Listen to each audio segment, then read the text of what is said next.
Man, why do I gotta start this segment on the intro of a song? I mean, I guess it makes sense, but the build in does not.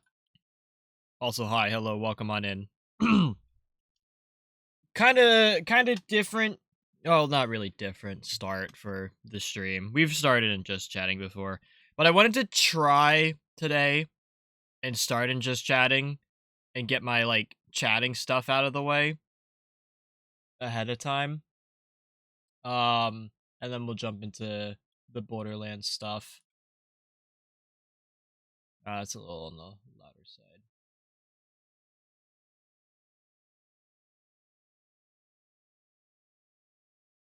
It should be good. But hello and welcome everyone to today's stream. It's honestly like any other cheese stream that you're gonna witness. It's more Borderlands! Yay! More Borderlands. We are catching Borderlands on an update today. So I'll kind of go over some of the stuff with that. It's just really quick though. Um, we're basically gonna be farming potentially the same boss for the entire stream. I hope not. Um, but if we move on to a different boss, it's going to be the same boss until we get what we're looking for. Um, but purpose of this stream is just supposed to be like, a yap stream while there's something going on in the background. So if you guys do find yourselves enjoying this or you feel comfortable lurking around, highly recommend you drop a follow. I'd greatly appreciate it. You can also check me out on all of my socials where I will be, active every now and then. Discord for all things cheese, including stream updates and schedules and all that. I have to post another schedule for.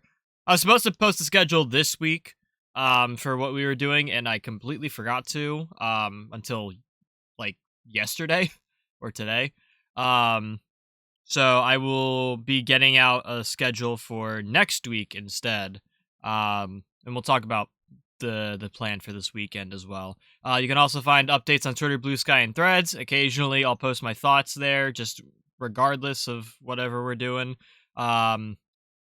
Instagram for edited short form content that I never update. And if you guys have missed any previous streams, hey, you should go check out the VoD channel.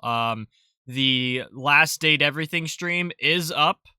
So highly recommend you guys go check that out. It's a very we got into quite a few different things last time, and dare I say, I'm not gonna finish the statement. You can it's date everything. You could probably guess what we got into. Cough cough. But yeah, that's up on the VoD channel already. Previous Borderlands 4 streams are up. So if you are confused as to how we got to where we are today, it's because of those streams. But yeah, that's our little intro. Yeah. I really I really should have just started in Borderlands 3, but I wanted to like try and get my yapping out of the way. Like I said, hope everyone is doing well today. Hope you guys have had a great week so far. We got Friday around the corner if you're not having the best time. My week has been, well, just kind of normal. Nothing's really happened. I've slept a lot. And chat, good news, I didn't have the worst sleep of my life after the Date Everything stream. Or the second Date Everything stream, I should say. So for those that missed it last time, and I've explained this a couple of times, so you guys might be tired of hearing me say this. After I streamed Date Everything for the first time, and I went to bed afterwards, I kept dreaming that Lucinda kept getting in my way of doing some, like, time-sensitive, activity or, like, quest line with one of the dateables. And, like, if I tried to go for a new dateable, boom, Lucinda. If I was trying to, question, a specific dateable about something, boom, Lucinda. Just, like, it got really stressful. I ran out of charges in the dream. And funny enough, spoilers to those who didn't watch Tuesday's stream, that did happen. That, like, exact situation happened on stream where First off, I kind of fucked up my pathing for one of the quest lines, and then I went to go, you know, do or like go to the next person, and instead Lucinda showed up, and I lost my remaining charge for the day, and I was very upset about my kind of handling of this situation. Um, but the good news is, chat, that didn't keep me awake Tuesday night, or I should say like Wednesday morning, really. I actually got some okay sleep. I was mainly kept up by this like kind of looping dream of what was it? It was just meeting new datables, or like running into new datables in like other interactions and then getting it in like the rumors or whatever, which did happen a lot during last Tuesday's stream. Um but it particularly came up in my dream. The only quote dateable, and I say quote because this is not a real character. This is just something that my brain conjured up in its dream. Um the only dateable that I remember like popping up as like a new dateable in my dream was, it was almost like a pink inkling from oh shit, what's the game? Splatoon. Like she kind of had like a tentacle hair piece or whatever, a lighter pink. Same kind of like, Splatoon inkling like kind of eyes as well, where it's got like the more cartoonish eyes with like a black outline where it looks like it's like eyeshadow or something. I don't know how to describe it, but that's the only, new dateable that I saw in my dream that I'm like, yo, new dateable. I gotta go find them. And the rest of the dream was me just like running around trying to find, more datables, which is, like I said, exactly kind of what we were doing in Date Everything last time. But that's a fun stream. Um, if you guys missed that, highly recommend you go check that out on the VoD channel. Um, the rest of that dream specifically, the only thing I remember was my dad and one of his friends like going into this this neighborhood development. I can't remember if it was like, might have been like an apartment complex or something. Um Not very like big or like super high rise or anything. Just like, um a smaller like, apartment complex, like 2 or 3 stories tall, very wide open, streets to walk through. And it was like during the winter time, it had snowed, and I think we were we I my perspective was up on like a hill, like around the edge of the apartment development, um or the apartment complex. And I had like pointed out that like I saw some deer, walking through the complex. And my dad went down into the complex to go like, investigate or whatever. I don't really know what his motive was in that.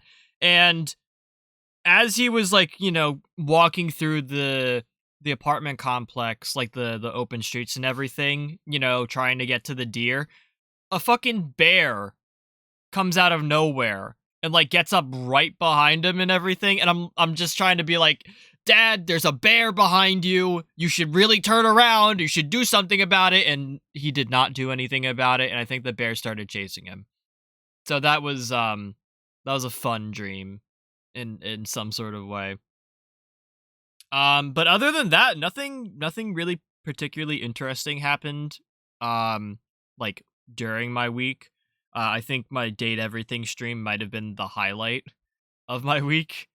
Um, Although I will say, um, chat is not allowed to yell at me for this, but I did get some new shoes in. Um, and I'm very happy that I got them in. So I want to like get this story off my chest before I yap about it too much. I didn't post them in Discord. I haven't been posting my shoes in Discord a lot. But how the story goes is I had put in like or what is it?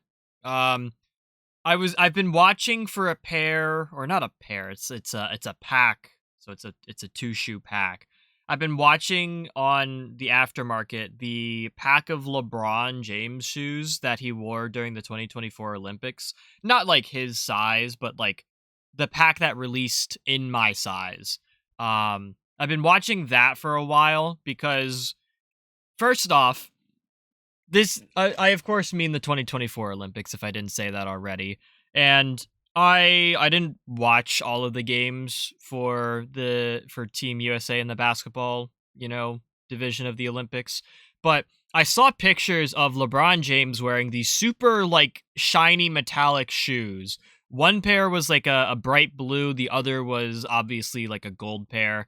I thought they were really cool, and this was like the one of the debut colors for this specific LeBron James model, the LeBron 22. And I was like, dude, if they release those, I want to get a pair because, it's like a very monumental kind of shoe. It looks nice. And you know what they did? They never fucking released it. We went through the entire Olympics. No shiny LeBron shoes dropped. And then when the official release of the LeBron 22 rolls out, I think it was like in September or something.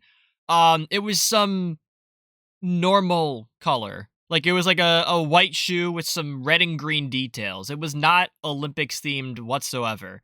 And I'm just kind of like sitting there, like past me is sitting there, just in my existence being like, wow, Nike, way to drop the ball. Like you literally have Team USA win the gold for the Olympics in basketball, and you don't release the shoes that they wore during the games. Like what the I understand if it's like a PE or something, but that's like a missed opportunity. You would be like riding the hype of the Olympics. You drop a cool shoe. It's the next LeBron James sneaker to come out, and you don't drop the ones that he wore during the Olympics where he debuted the model. Like, come on, dude. That's just like that's missed opportunities. But then the thing was Nike did eventually release there were actually 3 packs of shoes for their respective Nike athletes in the Olympics. They released them a year later. I think like almost like to the date. They released summer of 2025. And it was 3 2-packs of shoes. One was for LeBron James, which had the 2 LeBron 22s, the gold and the blue pair. The other one was for Devin Booker, with 2 Book 1 Nike shoes. And then the last one was for Kevin Durant with the KD 18 and the KD 4, both in Olympic colorways. So like, very gold, red and blue. Pretty cool packs. I didn't really care too much for the Devin Booker ones. So I would have went for the LeBrons because, I said, like, if they drop that shoe, I'm going to get it. But I had to respectfully not do that because the pack, first off, it only dropped at Foot Locker. I didn't see anywhere else that stocked the Immortality pack for the Olympics. So it was a very rare drop just for availability. I didn't see it. It wasn't on Nike. It wasn't on like other sneaker retailers. It was only Foot Locker that dropped them. And the retail price for the pack of LeBron shoes was $510, which is not okay in the slightest. Like, I remember when the LeBron 22 came out, like, after the Olympics, I was very excited for it because it was the first LeBron shoe in what seemed to be 10 years that was under $200. Like, I got into sneakers back in 2014, and I was catching the end of the LeBron 11s, like, run of sneakers. Like, the LeBron 11 was fantastic, but it was also a $200 shoe back in 2014. And every LeBron shoe after that, I'm pretty sure, was a $200 sneaker. Unless you went with, like, the low top or, like, one of the more budget signature models. So like the LeBron Soldier line, which I think the Soldier line was like about 140. So I was very happy for a LeBron James shoe to not be $200. But if you do the math, for two pairs of shoes in this pack, the pack being $510, you're looking at like over $250 per pair, which is just kind of like, I understand, like more exclusive colors or everything, but the LeBrons haven't been doing well, like in the current market, um, to where they always go on sale, even the special colors. They don't sell out. And at no point did any of the special colors of the LeBron 22 ever even get to 250 in their retail value. Like I said, the LeBron 22, it retailed at 180, and then the special colors would be either 200, or sometimes it went up to like 210, 225. It depends on like what the special color was and if there was like a collaboration. I remember the Monopoly ones. Well, that's very vague. There were like several Monopoly ones. Um but I think the Monopoly pairs were $200, which was, a little bit much. Um, but to think that, even though you're getting two pairs of shoes, you're still paying like $250 for like a single pair of them. That's just kind of whack. So of course I didn't buy this pack of shoes in the moment, but I've been kind of watching to see what the resale value was, to see if maybe I could pick it up on the aftermarket. And for the longest time, it was sitting like right above 600, which is not okay in the slightest either. Um, but then one day, like, clock strikes 12, January 1st or whatever. Um, and I get like a notification saying, like, hey, this pack of shoes that you've been watching dropped down in price to below $400. And I'm like, wow, that's not great, but, it's better than 600.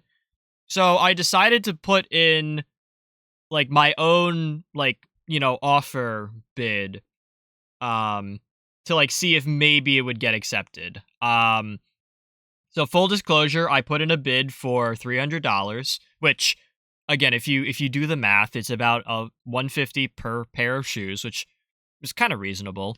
And I was like, this is a little bit higher than what I would personally like to be paying, like even like morally speaking, but surely no one's gonna let this $500 pack of shoes go for $300. Chat, I was wrong. um, like I think the next day I got a notification saying, "Hey, your offer for the LeBron 22 Immortalized pack was accepted, and your order is now being processed." I'm like, "Cool. I guess I have those coming in." And after the long awaited, shipping process from Goat, I finally got my LeBron 22s in. Very happy to have them, by the way. Like, I will stand on the fact that these are actually like, I don't know. So, like I said, there's a blue pair and a gold pair. Um, I didn't really care too much for the gold pair, just because I felt it was a little bit on the tacky side. But the blue pair is hands down my favorite version, or like my favorite colorway of the LeBron 22. Um, and I'm pulling up the images now so you guys can actually like have a reference for this. Um, yeah, I'll start with the gold one. I don't really care. So this is the gold pair of shoes. Again, it's a little on the tacky side. Um, if you do see, it is like, wow, this is a very detailed picture. Thanks, Samsung. Um, it is it's not really like, I actually do think it's like a genuine leather upper. I didn't get any tags on it saying it wasn't, but it does kind of wrinkle quite a bit, like even when I just wear it. Um, but it's very shiny. It's probably gonna crease really bad. I don't really care. But this is the gold pair. Very fitting for the Olympics. And then this is the blue pair. I also realized that there is a gnarly rotational shift between these two images. But again, the blue pair, oh my god.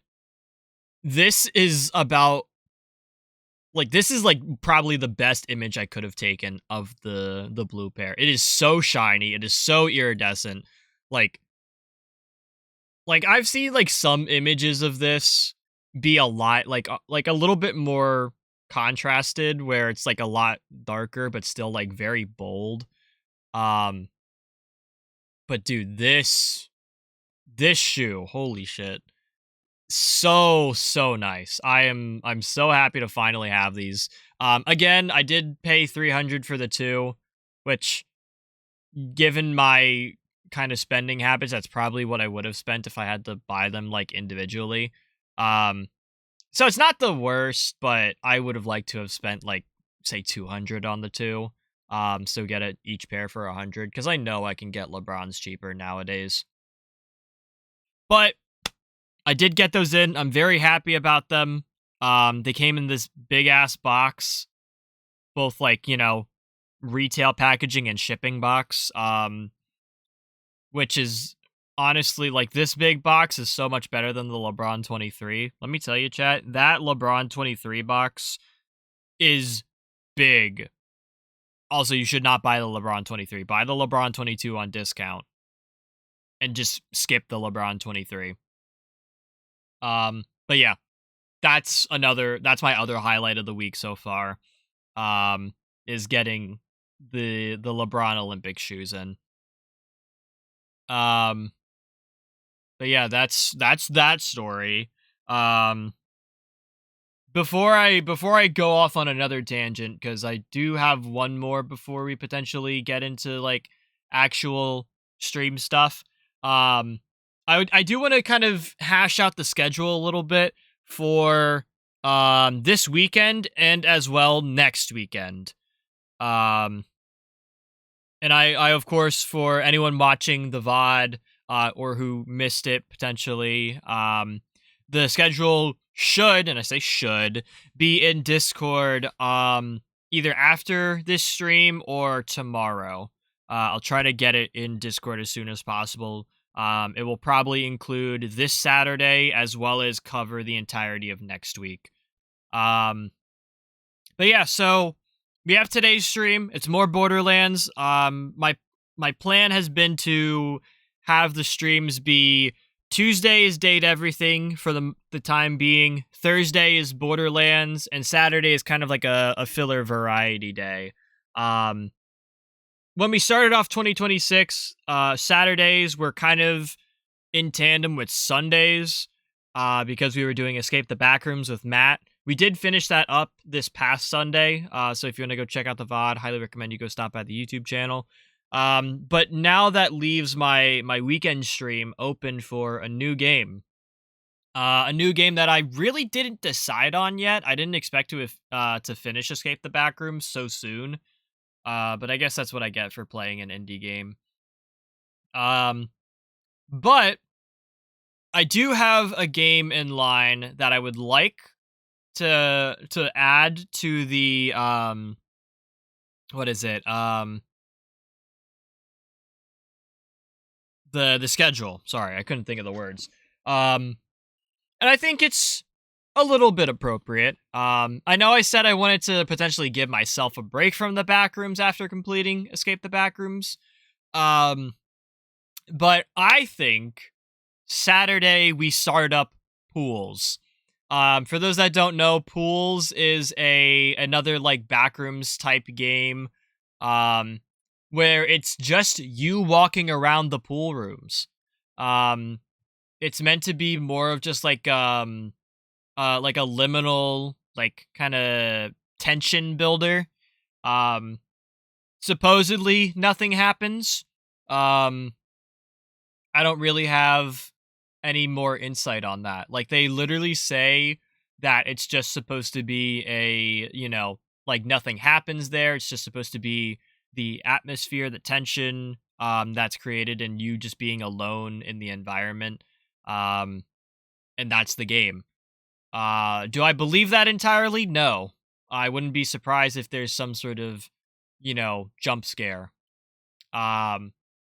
But because I want to keep my Saturday streams like kind of rolling, and I don't really have another game that I necessarily want to start right away, um, we're gonna be starting pools hopefully on Saturday.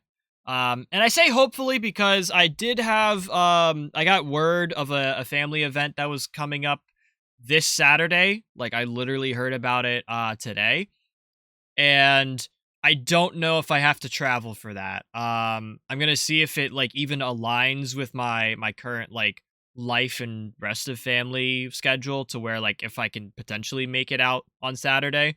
Otherwise, you can probably expect the first stream of the game pools to be Saturday, and I'm kind of leaning towards that. No offense to my family, but I don't know if I necessarily have the ability to go out for this event on Saturday. Um, but yeah, hopefully we will be starting pools this Saturday, and that will continue into the next week. So the schedule will now be Tuesday, date everything, Thursday, Borderlands 4, chill out stream, and then Saturday, pools. I'm very excited for this. And hopefully this will give me enough time to think of another game to pick up, or potentially we can get another scary game into rotation with Matt. Again, like I would love to do more with Matt. I just need to, kind of figure out what his schedule is, what games we're potentially looking at starting up. But until then, we will be playing, like I said, Date Everything, Borderlands 4, and pools. Like until one of the games is completed. But yeah, that's the stream related update. The last thing I had to talk about, and I don't really have to talk about it. I can yap about this while I boot up Borderlands 4 and change categories. But I got an ad today while I was watching Panchilla for the 2026 Subaru Outback. For those that don't know, I do already drive a Subaru Outback. It's just a 2014. And I was like, "Oh, I didn't realize we were getting a 2026 Subaru Outback." I mean, like, duh, of course I would be getting or not me get the actual thing, but like of course we as like a car industry would be getting another, Outback model, considering how popular like SUVs are in the current like car space. But I was looking at this ad, and I only caught a glimpse of the Outback, and it's ugly, bro.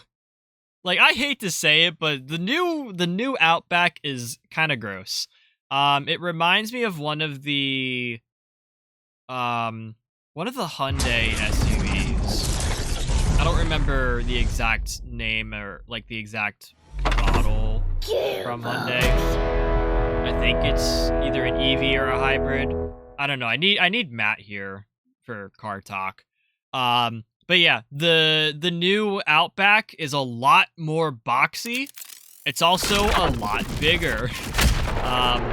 It does still have that wagon style of, like length to the car. But it's 2 inches taller in the headspace, and it's supposed to be more luxurious.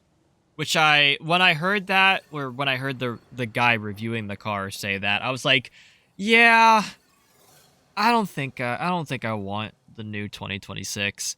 Like, the purpose of an SUV is not luxury. It's utility.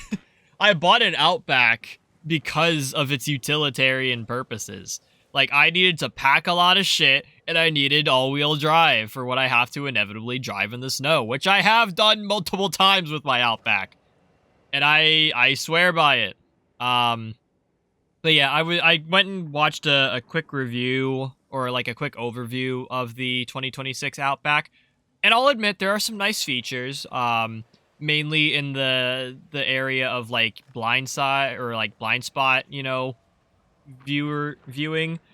So there's like specific windows in the car that allow you to see better angles, like when you go to check your blind spots.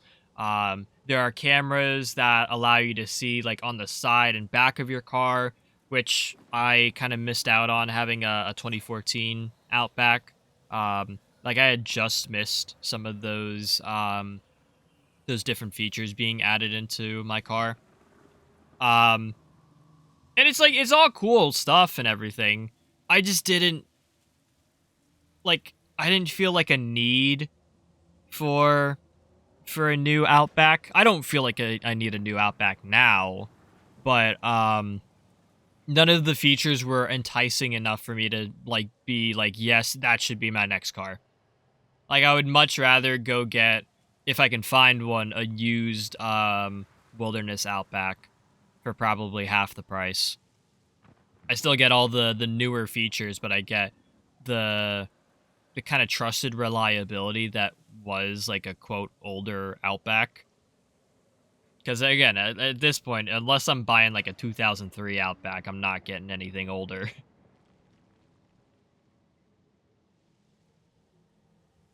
But yeah, that's all that's new with cheese. Let us get into the Borderlands stuff.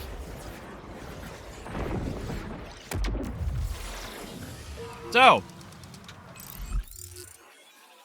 quick minor update to the game today. Just dropped.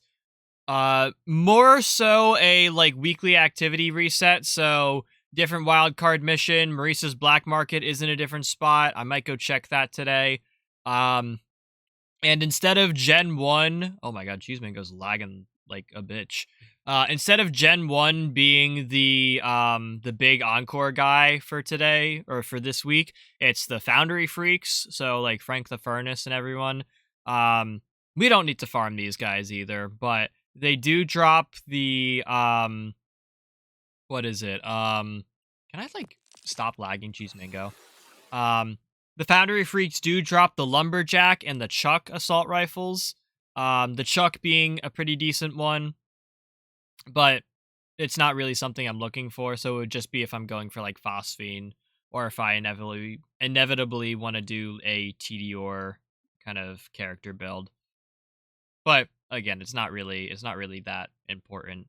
So we might go check out Maurice's Black Market. We might not. The other updates that came with this this patch, there were buffs to Harlow's Blue Tree skills, as well as buffs to Amon's Green Tree skills. Two characters I don't use or haven't gotten to yet, and probably won't get to until maybe like next year. And I do mean like next year, like 2027. It's gonna take me a while to get through, like say like a Rafa playthrough.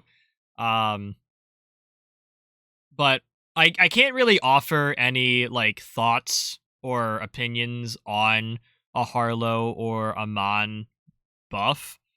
From what I heard Moxie talk about, it's nice to see that they're doing updates to these like weaker areas of characters, but the issue is that the buffs aren't really doing enough. Like it's not scaling up the character or their respective skills to be, more competitive in the build space for your specific characters. And someone else, like I watched another video talking about why Borderlands 4 is not a good sequel to Borderlands 3. And the person had talked about like build diversity in the game, which I kind of agree with them in that there is not really any build diversity. Within within the respective Vault Hunter itself, there's not really too much like spreading out of skills. Like again, a typical Vex build is I would say primarily Green Tree, and then you would get into Blue Tree. There's not really too much to pull out of Red Tree, especially with, Trouble being kind of a mid action skill right now. Actually, not even mid. I feel like Trouble's very disappointing for how impractical he is. Like there are good skills in here that synergize well with like some of the other skill trees. It's just you gotta put points in them to get down there. So, Grave Thirst is a good one. This we only get from like our class mod, and apparently we don't need to actually spec points into it to actually get those like those abilities. So like I can just like have a class mod with +3 into Grave Thirst, and I'll still get the life steal per stack, which is great. Grave Sustenance is a very early skill, but proving to be very useful. Um, there's definitely some other ones in here that are pretty decent. Like I do think Deadwire is pretty nice, having the Spark Remnant go out. I did enjoy this. It helped a little bit with shields, but when you do a lot of damage in the later builds or the later kind of levels of your game, you don't really need that. Um, but yeah, there's not really a lot of build diversity, and especially with like the guns, there's not a lot of build diversity. Um, I might have talked about this when I don't know if I actually don't know if I talked about it when I was talking about Bloom Reaper. I feel like everyone was using a Torg sticky bod to take down Bloom Reaper, with Rafa specifically. Maybe I'm just like watching too many Moxie videos, but I felt that there was really no other way to take down Bloom Reaper unless it was a Torg sticky bod, because it's kind of the current meta. Um, and then, of course, like triple bypass, watch for dinner, crit knife is still there. For Vex, the Teen Witch is really like the only viable class mod, at least from what I've seen. I don't know. Maybe I need to like go out and do some more research for like Vex builds, but I feel like like the only one to use is Teen Witch. But yeah, I feel like we kind of need a little bit more build diversity in this game. I would like to see, you know, I can use Vex as an example. Like we should get some of these skills like moved around or readjusted. Like I was hoping with this update that we got today that maybe there would be a change to Vex's like trouble skill tree, like a massive overhaul, but alas, I'm kind of, shit out of luck with that. But to be fair, Vex did get an update before the Christmas break, and I can't really expect them to have done anything over the Christmas break. Other than, the Amon and Harlow stuff. But I don't know, I just feel like there's so much I want out of Borderlands 4 right now that just doesn't exist. And it's kind of weird. Um, Again, I mentioned I watched the video on, what's like why Borderlands 4 is not a good sequel to Borderlands 3, or why Borderlands 3 was better. Because like I mentioned in kind of like my overall thoughts of Borderlands 4 from the stream where my computer was having a heart attack. Um I feel like there's things that Borderlands 4 does really well, and there's things it does really awful. Like, for example, the open world concept. I think it's cool. I think it brings in like a new audience or whatever. It's a new experience for Borderlands. But I think it creates more problems than it does solves. Like instead of like, creating like a new and unique Borderlands like experience, you're instead getting all of the issues that an open world game has, like in Borderlands now. So a lot of like, driving simulator, parts of the maps aren't as detailed. I particularly complain about like load times and everything, or just like overall performance, which maybe that's like on me for having a arguably out of date rig. Um, but the video I was watching, the guy compares the updates that Borderlands 3 received compared to the updates that Borderlands 4 received within its, the respective time periods of like launch to about now with like Borderlands 4. So the comparison was Borderlands 4 and Borderlands 3. They both launched like second week of September, and the guy compared all of the updates to each game up until the current point in January that we're at for the respective years. And while Borderlands 3 was not a perfect game on launch, they did so much with Borderlands 3 in those like 3-4 months that drastically improved the game. And like how do I explain this? Like mayhem mode in Borderlands 3. It wasn't perfect on launch. It had a lot of, very wacky things. There wasn't the greatest end game in Borderlands 3, but they fixed it, or they made attempts to fix it. They improved mayhem mode, introducing mayhem for like specific drops that were only on mayhem 4. Borderlands 3 also launched with end game content, meaning the trials, which wouldn't be like the proper true, like the literally true trials that it would be in the more modern times until later on. But you still had end game content, more so than refarming bosses and replaying story missions. The guy talked about that.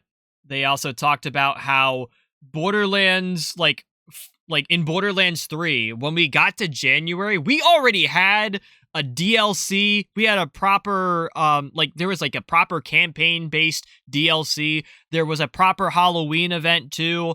There was a takedown that was added, and we have none of that 4 months post-launch of Borderlands 4. All we got was a half-assed, Halloween event that didn't really do anything, didn't really introduce much. And then we had a free bounty pack that was kind of just like meh. And then of course we have Bloom Reaper as our raid boss, but you guys saw me beat up Bloom Reaper last time. I don't think he's not that difficult. Like we took down Bloom Reaper with a half-assed build. It took a try or so. It took us 10 minutes too, but we still took him down, like without hesitation. It wasn't like a Terramorphous setup where you had to kind of learn what the attacks were. You had to properly gear yourself up. You had to have a proper build. And then you were almost like forced to play through another game of Borderlands 2 to take down Terramorphous. And then, there's Vermivorous, but, we can talk about that a different day. I posted the video in Discord if anyone wants to watch that. I think the points that the guy made were really, really important. And it kind of puts things into perspective. Again, I stand by that Borderlands has done a lot of good things and a lot of things that can even be improved on. To still be like a good thing. Like, I will gladly take back my hate for the open world concept in Borderlands 4 if they just implement it properly going forward. Like, or they optimize it for Borderlands, or if they fucking optimize this goddamn UI for the menus. I know it's unrelated, but like I said, there's things that Borderlands 4 does well, and there's things that Borderlands 4 needs to fix ASAP. And I really hope we get like a big overhaul patch. Like sort of the way that, Borderlands 3 did it. I don't know what happened at Gearbox. I don't know what changed in their workflow or their mentality towards this series that kind of like has shifted how Borderlands 4 is being rolled out. But I do think they need to like kick it up a gear or two. So that way we can like get like proper adjustments to this game, like properly shake things up, adjust the metas and everything. Whether it be good or bad, like something new needs to happen. Like, I don't care if they like nerf like Green Tree Vex into oblivion and make Trouble the only viable thing. I mean, I think that would be cool, but I think something drastic like that needs to happen. Or they need to nerf the sticky like the Torg sticky bod. Or they need to like nerf some of the like still meta weapons. Or just nerf Rafa. Like, I don't Rafa does so much. I don't think that like no one's complaining that Rafa's overpowered except for me who wants to see more diversity when I watch Borderlands content. Like, I feel like everyone's using Rafa. I don't really see a lot of people using Harlow. I don't really feel like I see a lot of people using Amon. Again, maybe I just need to like branch out a little bit more. But this is not the update I wanted to see, but I'm hoping that it's the update that kind of makes some things a little bit better. Now, with that being said, the last part of this update that we got today was increased dedicated drop rates. Um, they, the devs at Gearbox weren't really specific about what they changed. They just said they increased the dedicated drop rates. Um, and I feel like Moxie explained it best, at least conceptually. So if you take Axmal, like that specific boss who drops, I think he drops 3 different things. Trying to remember off the top of my head. I could also just Google it, but I don't. Oh, no, he does. Okay, I remember now. So Axmal has 3 drops within his loot pool. One is the bod. The other is the buzz axe, like ordnance. And then the third is, I believe, the kill spring. The kill spring rep kit. So of those 3 items, they like different items are weighted differently. So the bod, for example, or per Moxie's example, the bod is a higher tiered weapon, something more powerful, so it's weighted a little bit heavier, and it might, or like before this patch, it might only have a 3% drop chance from Axmal, whereas the Buzz Axe, being like a more signature weapon, something, because Axmal uses his axe, that's like his whole gimmick.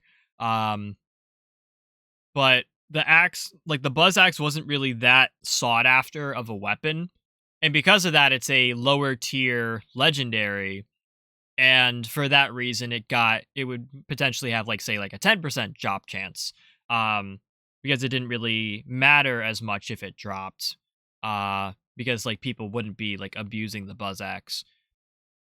But the way Moxie explained it is it could be just like a blanket, you know, um, like a blanket dedicated drop like increase. So if we have the 3% and 10%, like I had just mentioned, the 3% for the bod would potentially go up to 5%, or maybe 8% if we're lucky. And then the buzz axe could go from 10 to say 15%. They, like I said, Gearbox didn't really specify anything of the dedicated drop rate increase. They just said we increased it and we'll be like watching it. And that's it. I do believe that the dedicated drop increase does not affect the what's it called? The big encore like drop rates. I think the big encore drop rates are very fixed at around like 25%, I think it was said. But that wasn't really a concern. I would, for the big encores, like a little bit of a rework, just to at least like if I have like class mods in my boss loot pool for like a big encore, to at least get the class mods that are, for my character more often. Because like I was farming Origo over Christmas break with big encore. I should have done it more, but I kid you not, I kept getting Rafa, Harlow, and Amon class mods. I barely saw any Vex class mods, and I kept getting bottled lightnings and chaosins. Like, I did not find a lot of Watts for dinners. Which, by the way, that's probably who we're going to start off with farming today. We're going to farm Origo. But yeah, today we're basically just looking at drop rates. And quote, having fun in Borderlands. The setup is pretty much the same for Vex, that I've been running.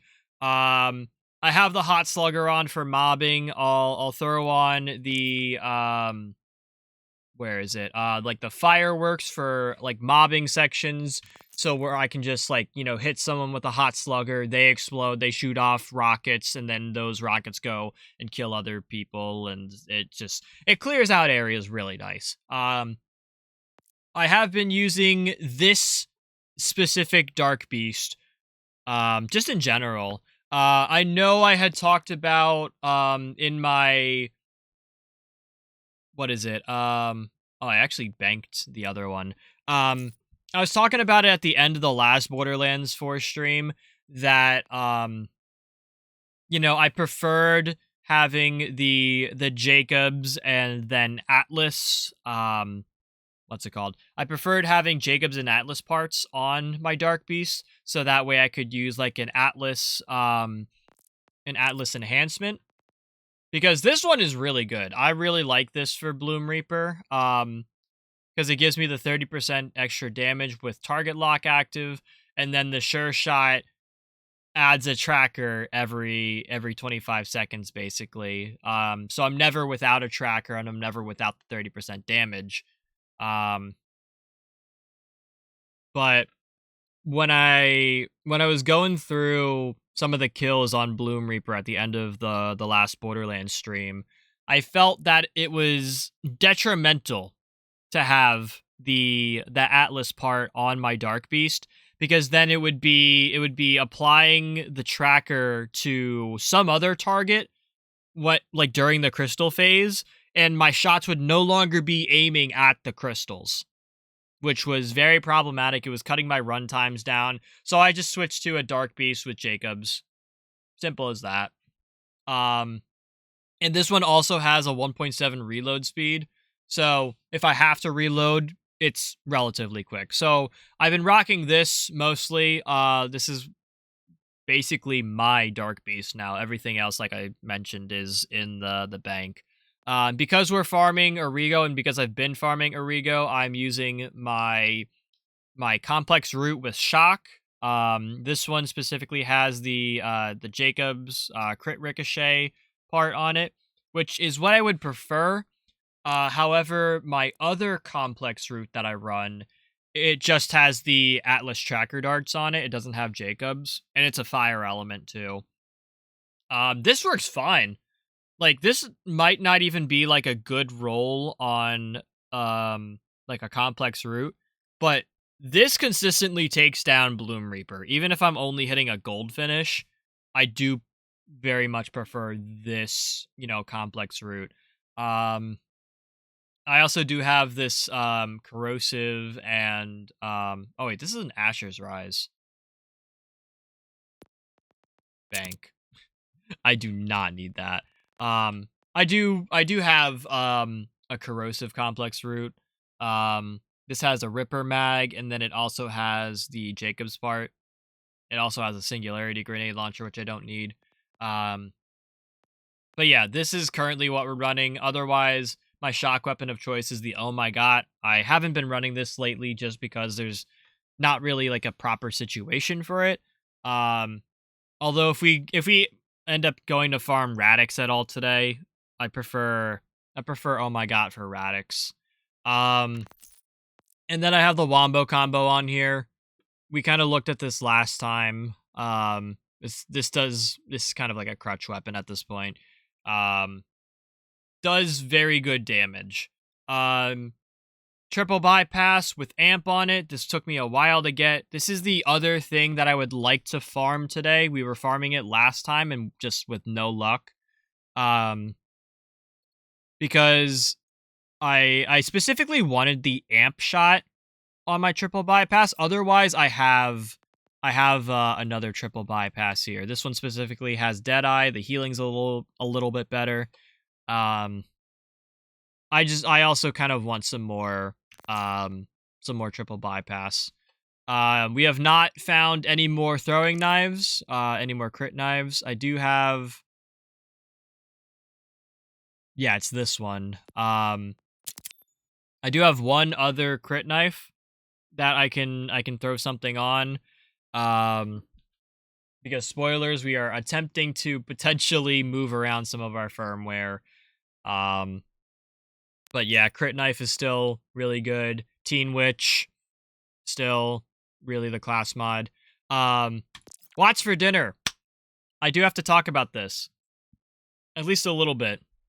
So, the Watts for dinner with amp is generally my preferred.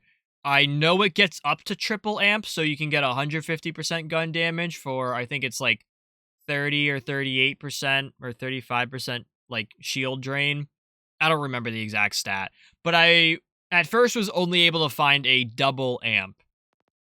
And then I went to farm more, and where is it? I found the exact same double amp trigger happy Watts for dinner. Like I was farming one day and I found the exact same one.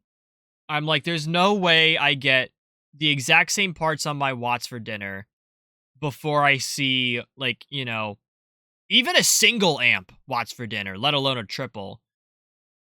Like this, the odds of this happening sequentially is kind of weird. It wasn't like back to back, but it was, you know, like the next amp Watts for dinner that I got having the same trigger happy modifier on it is kind of crazy. But then I kept farming and I did find two other double amp Watts for dinners. This one has Siphon, which is a little bit better stat wise. This one has the health booster. And then I did also find a single amp Watts for dinner. This one only does 50% gun damage, drains for 20% of shields. Not too big of a deal. Um, it's it should be a nice thing to have, just to have amp in general on it. But you know, we're currently looking for a triple amp. And again, I've been picking up some of the other, you know, firmwares that I see. I do have Atlas Infinitum that I want to throw on for my Bloom Reaper stuff, which is why we're farming up more like pieces of gear so I can potentially swap out stuff. Um, I need to be looking for heating up as a firmware because I'm not good at grabbing it. I think this is heating up gives me the reload speed that I want for my Bloom Reaper fight. Um, So I have that. I have my bullets to spare for the fire rate. I feel like this might be my go-to setup. So like right now I kind of want to be running 2 Deadeye, 2 high caliber, and then 1 bullets to spare, or potentially 1 heating up just for the stat buffs there.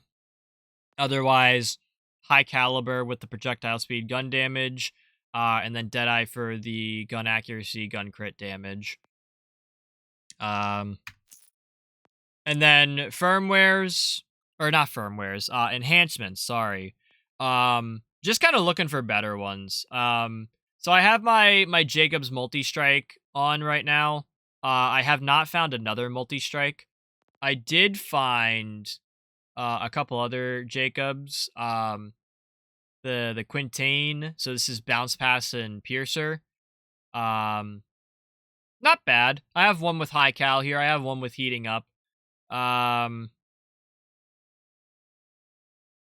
Again, it's not really too like these specifically aren't really too important.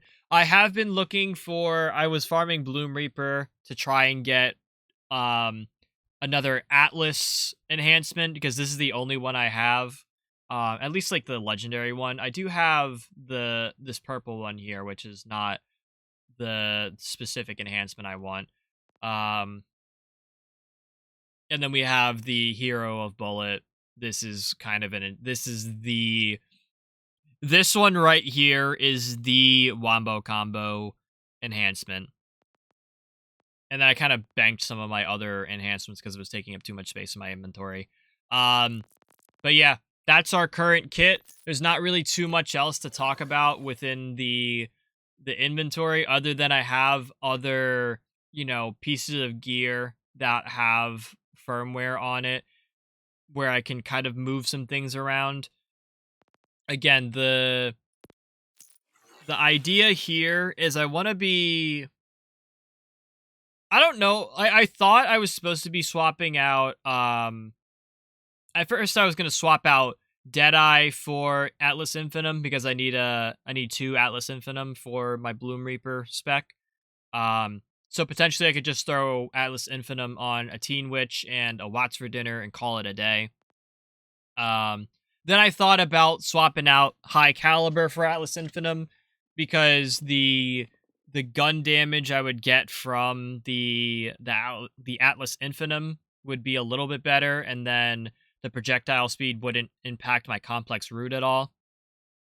But I looked back at the lazy data build for Bloom Reaper, or at least his setup for that, and he kept High Cal. His spec is High Cal, Atlas Infinitum, and I think Bullets to Spare as the last firmware piece. I would kind of lean towards heating up for my personal spec because I feel the reload speed is a little bit more important in my situation. Like, I get that more fire rate means more bullets output, meaning more damage, but in my case, I am often reloading the Dark Beast because of how I juggle my action skill. I don't often get the chance to, you know, use my action skill to reload the Dark Beast, so I would like the reload speed there. And then if, God forbid, I miss a shot with, like, the complex root, I could use the extra reload speed there. So it's just a matter of figuring out, like, what firmwares I want to move around. Right now, I was thinking of just taking Action Fist off of my multi-strike for, and, like, replacing it with heating up for the reload speed. But didn't really know, because, like, that would be, like, I would then have my 2 High Cal, 2 Deadeye, and then my 1 heating up for just, like, my all-round firmware. And didn't really know if that's what I wanted to do firmly. Because then again, I have to have something else I can swap out for Bullets to Spare. I have to swap out something for Atlas Infinitum. And it really doesn't matter what I swap out because I can still do the Bloom Reaper kill regardless of, like, the little details of this build. Because really we're looking at taking down Bloom Reaper here. That's, like, the overall goal until a new boss comes out, which we gotta wait a little bit for. Very sad. But yeah, so today we're gonna start off with farming Origo. We are on UVHM 6. We're gonna be doing the kill there. And I only say that because I got fucking bored doing this kill. Like, I know normal mode and UVHM 1 are easier kills. They potentially have the same drop rates. But I decided to say fuck it and stay on UVHM 6. The other thing I decided to do is I decided to use radiation damage against Origo. Now, I know radiation is, like, you know, like, kind of a neutral thing against shields, but it does about the same damage as shock. But yeah, we're gonna go in here. Ignore the fact that I have $400 million in this game. I've literally been farming Origo nonstop the past couple of days. Like, I have this farm down to a T for the most part. Like, it's not the fastest, I'll admit. But it's something. This is for you.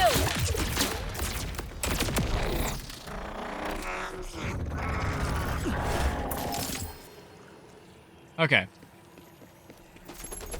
We're off to just like a normal start for today. I'm not really... Well, we didn't get any drops to begin with. My kind of analysis or rule of thumb here with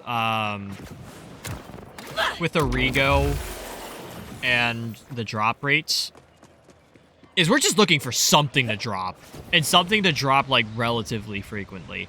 I don't really care if it's like class mods at this point or if it's more bottled lightnings, but in order to prove that drop rates have in fact been like they have been increased, we need to see something drop. Because we unfortunately don't have like data miners to leak like the codes and whatever, or the actual like stats. This is a real killer.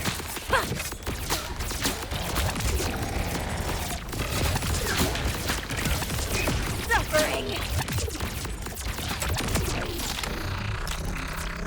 But my guess is that like within 10 kills we should probably be seeing something drop. Like 10 to 15 kills we should be seeing a legendary pop up. Because I think there were times where I was doing like 20 kills on Origo and I was getting nothing to drop outside of Big Encore.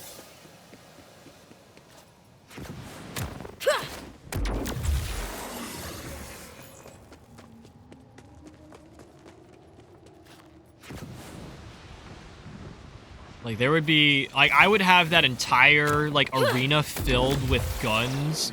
Like, green, blue, and purple. And no legendary would drop. I am kind of doing this kill a little bit... Like, I'm doing my method a little bit slower for, like, after the kill. Just so I can check the loot.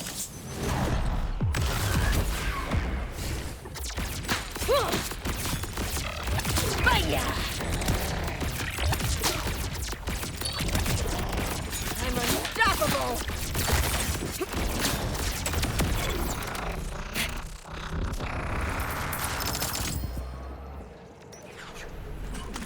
I'm like trying to be like more analytical about this. Versus like, you know, normally I'm for time. Like if I don't hear a legendary drop, and I hear it too.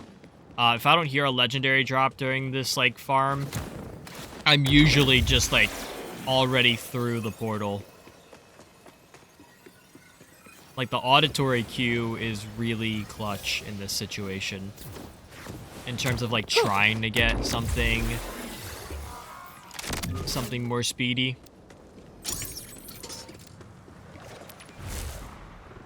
I kind of want to take my time here. We are also going to switch back to shock, just for the hell of it.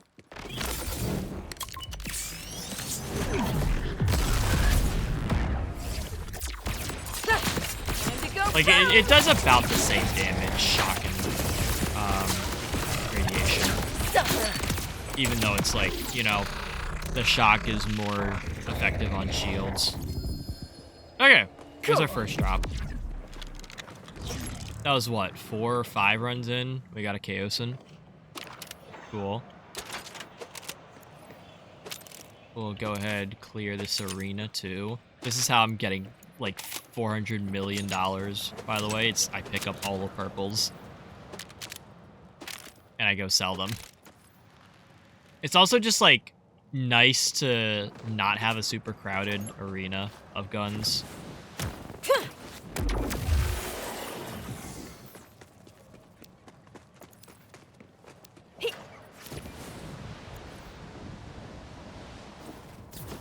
So chat, I already lost count. I think I already mentioned that. But I lost count about how many like kills on Origo that was. I think it was 4. It was like 3 or 4. No, I think it was 4. Because then this might be 5.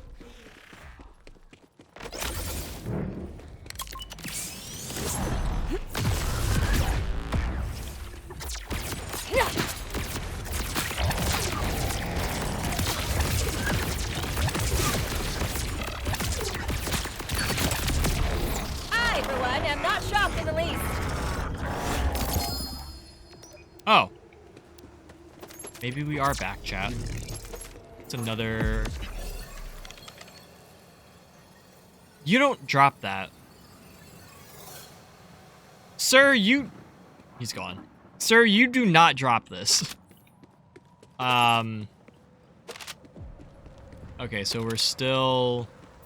That's run number 5, question mark. And only 1 drop. Which again, 1 drop in like 5 or so runs is fine.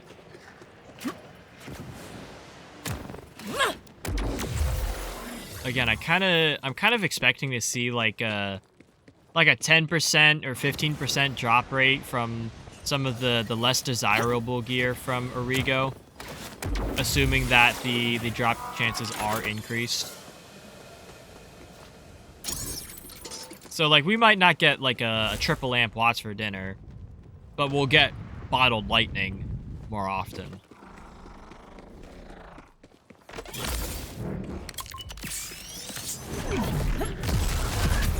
Witness! I know doing like 10 kills is not a very big sample size,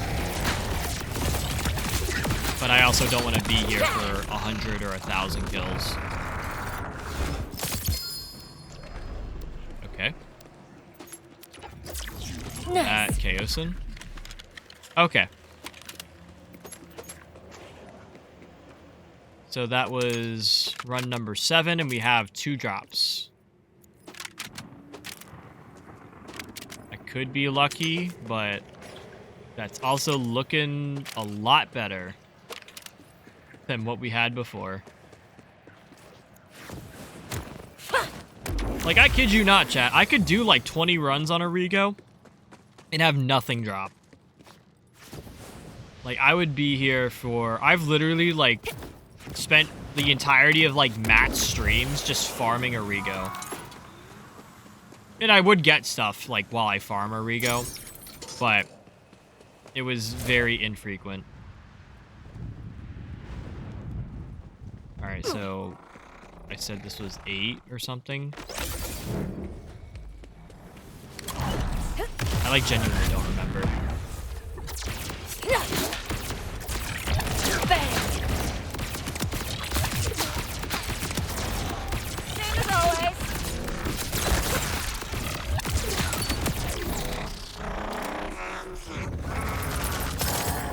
Sublime.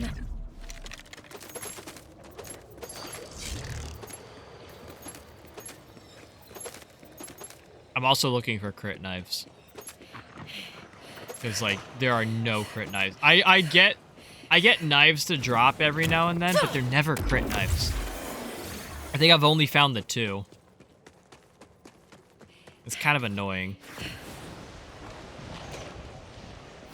It's almost like, why did they even make the crit knife, or like, why did they make the knife even like a purple? Like, why is that not the legendary?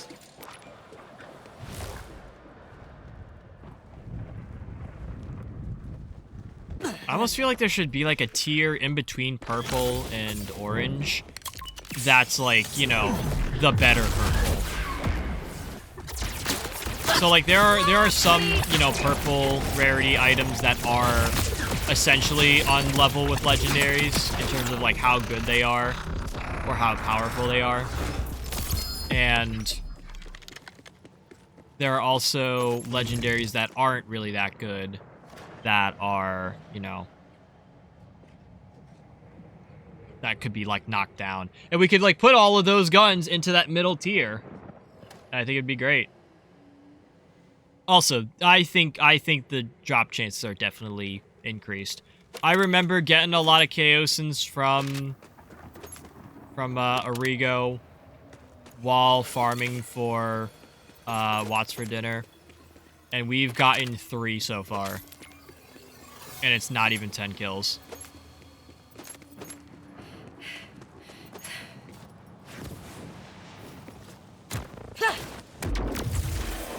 That's kind of crazy.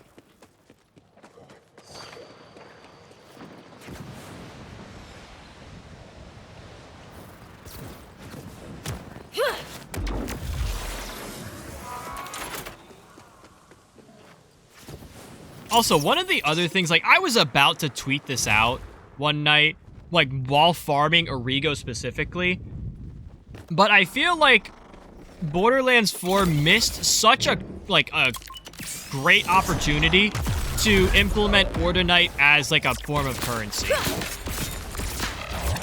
Like, I get that Iridium is more a currency in, like, the literal aspect of it.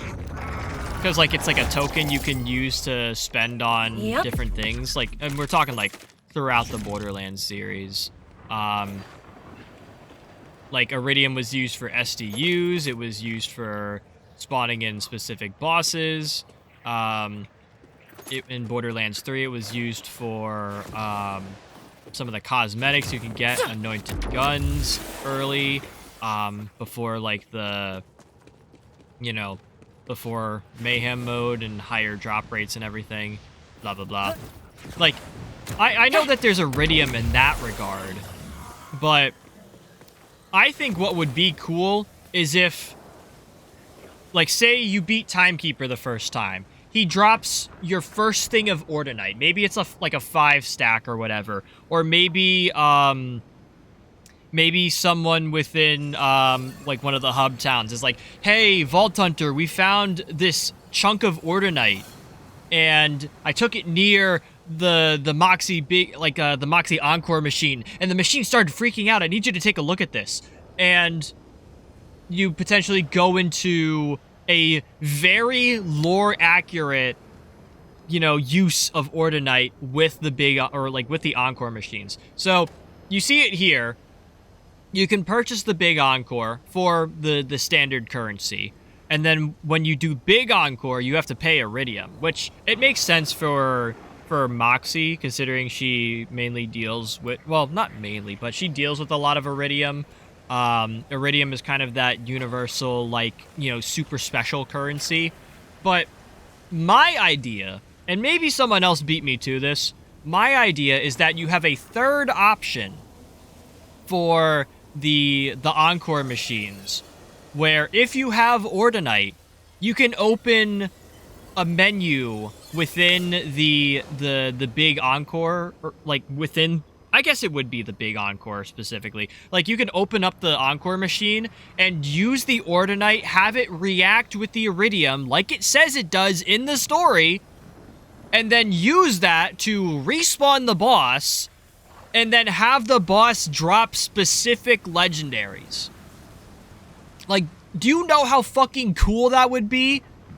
For, like, just, like, quality of life? And you know how cool it would be for lore implications? Like, the side mission, it's a whole phase situation.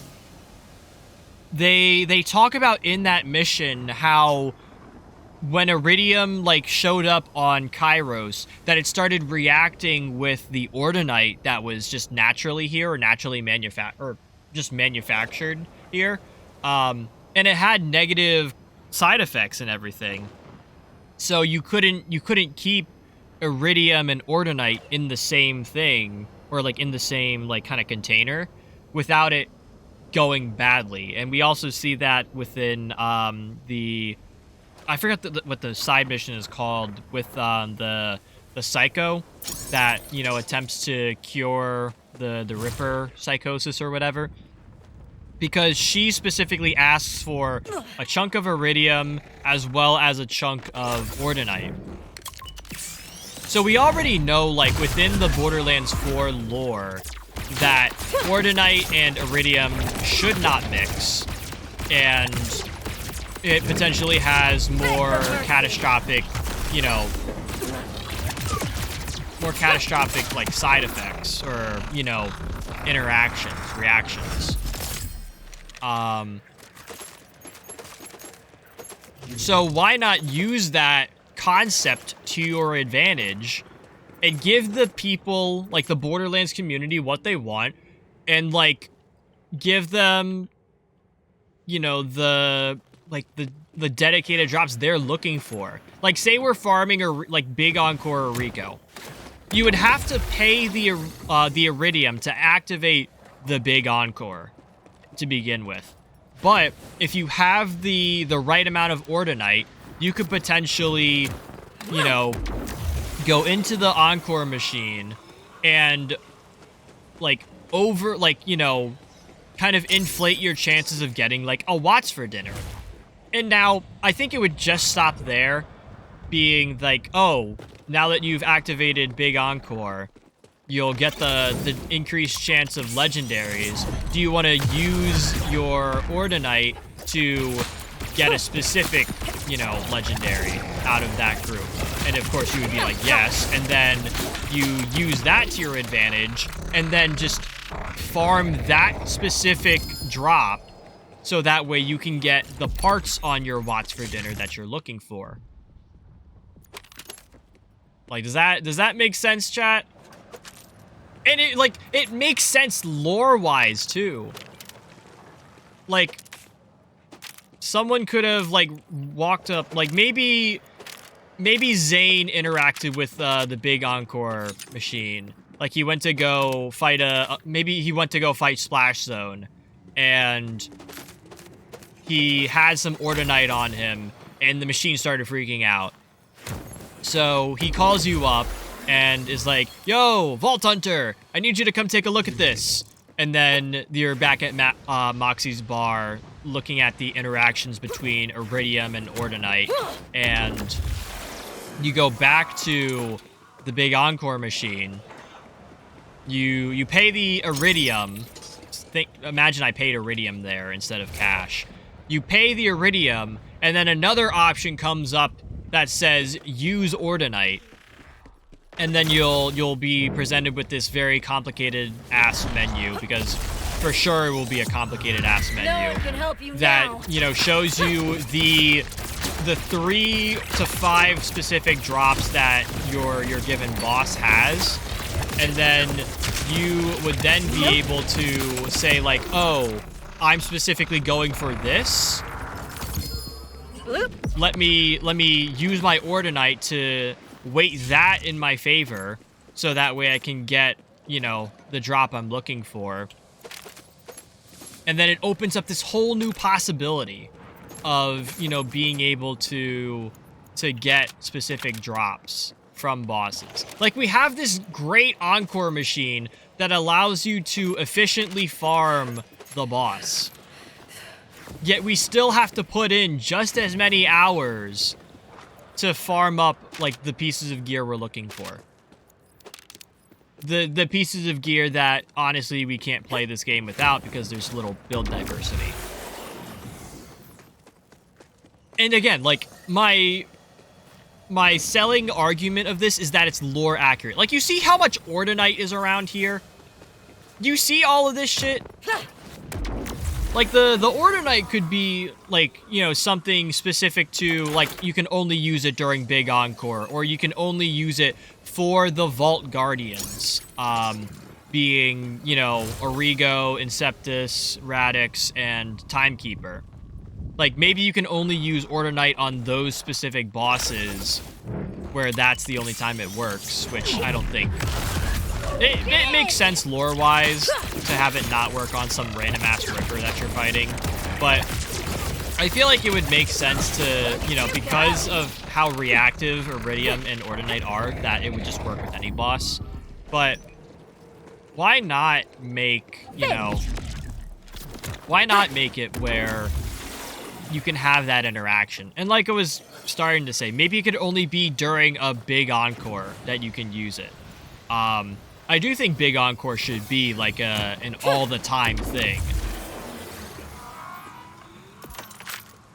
Like, I feel like I should be able to come over here to this machine and do like a Big Encore Origo, because it's not just a way to get loot, it's a way to test your build. Like, you see how easily we're kind of rinse-repeating Origo here? Like, give me Big Encore Origo back so I can, like, truly test how good this Dex build is. Like, how fast can I actually take out Origo with this setup? Like, I need more of a challenge here. Give me Big Encore Origo. Good enough. But anyways, Like, it could only be, like, you could only use Ordinite during Big Encore. Or maybe you can only use it during certain bosses. Something like that. Like, you can put limitations on the use of Ordinite in the game. Or even just, like, the other issue, I have 30,000 Iridium right now. I also have $400 million. It's clear that this game has an inflation problem.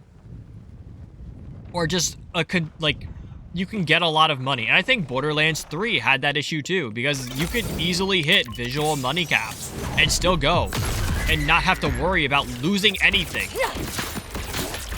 So maybe we should go back to the systems that like Borderlands 2 had, where you could only get, I think you could only get 999. No, it wasn't 999 Iridium. I think you could only get 500 Iridium at a time. Like, if you got any more Iridium, it, like, wouldn't, like, add to your count, which was a little bit whack. Torg tokens I know maxed out at 999. I think Seraph crystals were a similar story. But, like, those are all, like, special forms of currency that had, like, a max limit. And it made the value of those individual pieces of currency so much more. So, like, if you wanted to potentially buy, like, you know, Seraph items in Borderlands 2, you had to save up your Seraph crystals. And if you ran out of, you know, Seraph crystals, you'd have to go farm more. Like, it gave you a reason to play the game. Whereas here, you can just, like, hoard and keep hoarding without, you know, fear of losing anything. Because it just keeps going. Like, Ordinite can be that. Like, you can max out Ordinite at, like, 999. Or you can do, like, only 100 Ordinite at a time. And maybe you can only use 100 Ordinite, like, maybe, like, in order for it to react with the Iridium, you have to put in 100 Ordinite, which is your entire, you know, Ordinite stash. Which would then give you a reason to go actually farm the boss over and over again. Last call for regrets. None? Excellent. Like, it gives you purpose in this game outside of not having any, you know, end game content. Here's our bottled lightning. Done. Pretty good drop rates, honestly. It feels a little bit better. Like, I don't want to say it's, like, great right now, but this is at least feeling, you know, a little bit more secure. Like, I feel like my time is a little bit more worth. But dude, imagine all the possibilities you could have by adding Ordinite to the game. Like, as, like, a form of currency.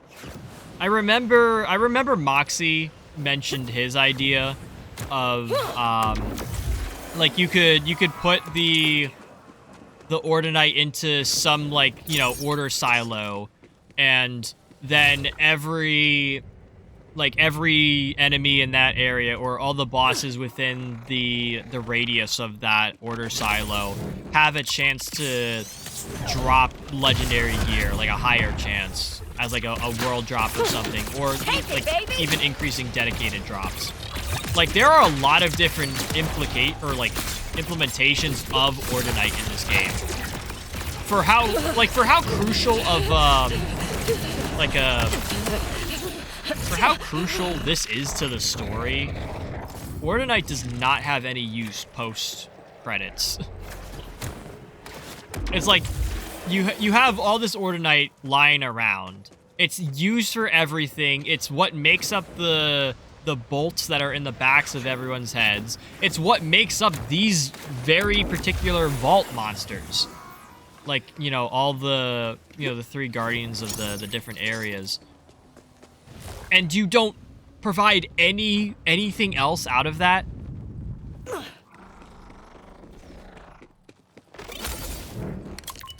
I feel like the better comparison is to have Ordinite be like a Seraph crystal. and have it only drop from the 4 Vault Guardian monsters, being, you know, Inceptus, Origo, Radix, and then Timekeeper. Like, you can only get Ordinite from those 4 bosses, and you can, there will be more that drops from Timekeeper himself. Like, that would be a pretty cool system. And then it's a very, very rare chance that you get it from, like, synths. And specifically synths, or, like, some of the bulkheads, because they're made of Ordinite and everything. Like, dude, that would be such a cool concept. And again, there's more you can do with Ordinite. Like, you can use it to weight your drop rates, you know, when farming with Big Encore. You can use it to potentially get yourself more drops within like a given area, more gear, more special loot. I think you could even use it to, like, spawn in a special boss. Like, what if there's, like, some, like, 4th vault that, maybe, like, Callus was setting up on the moon, and she was using Ordinite to, like, create this vault monster in the, like, I don't know. Like, I feel like there could be some Ordinite-based vault monster that was hiding out of sight away from everyone on Kairos. And because you now have Ordinite, like, access to Ordinite, you can go find this boss and beat him. And then that's your raid boss. That's your proper, you're not gonna be able to beat this boss, raid boss. Like, Bloom Reaper? No. Fucking pushover. Random ass Ordinite vault monster, that's your true raid boss.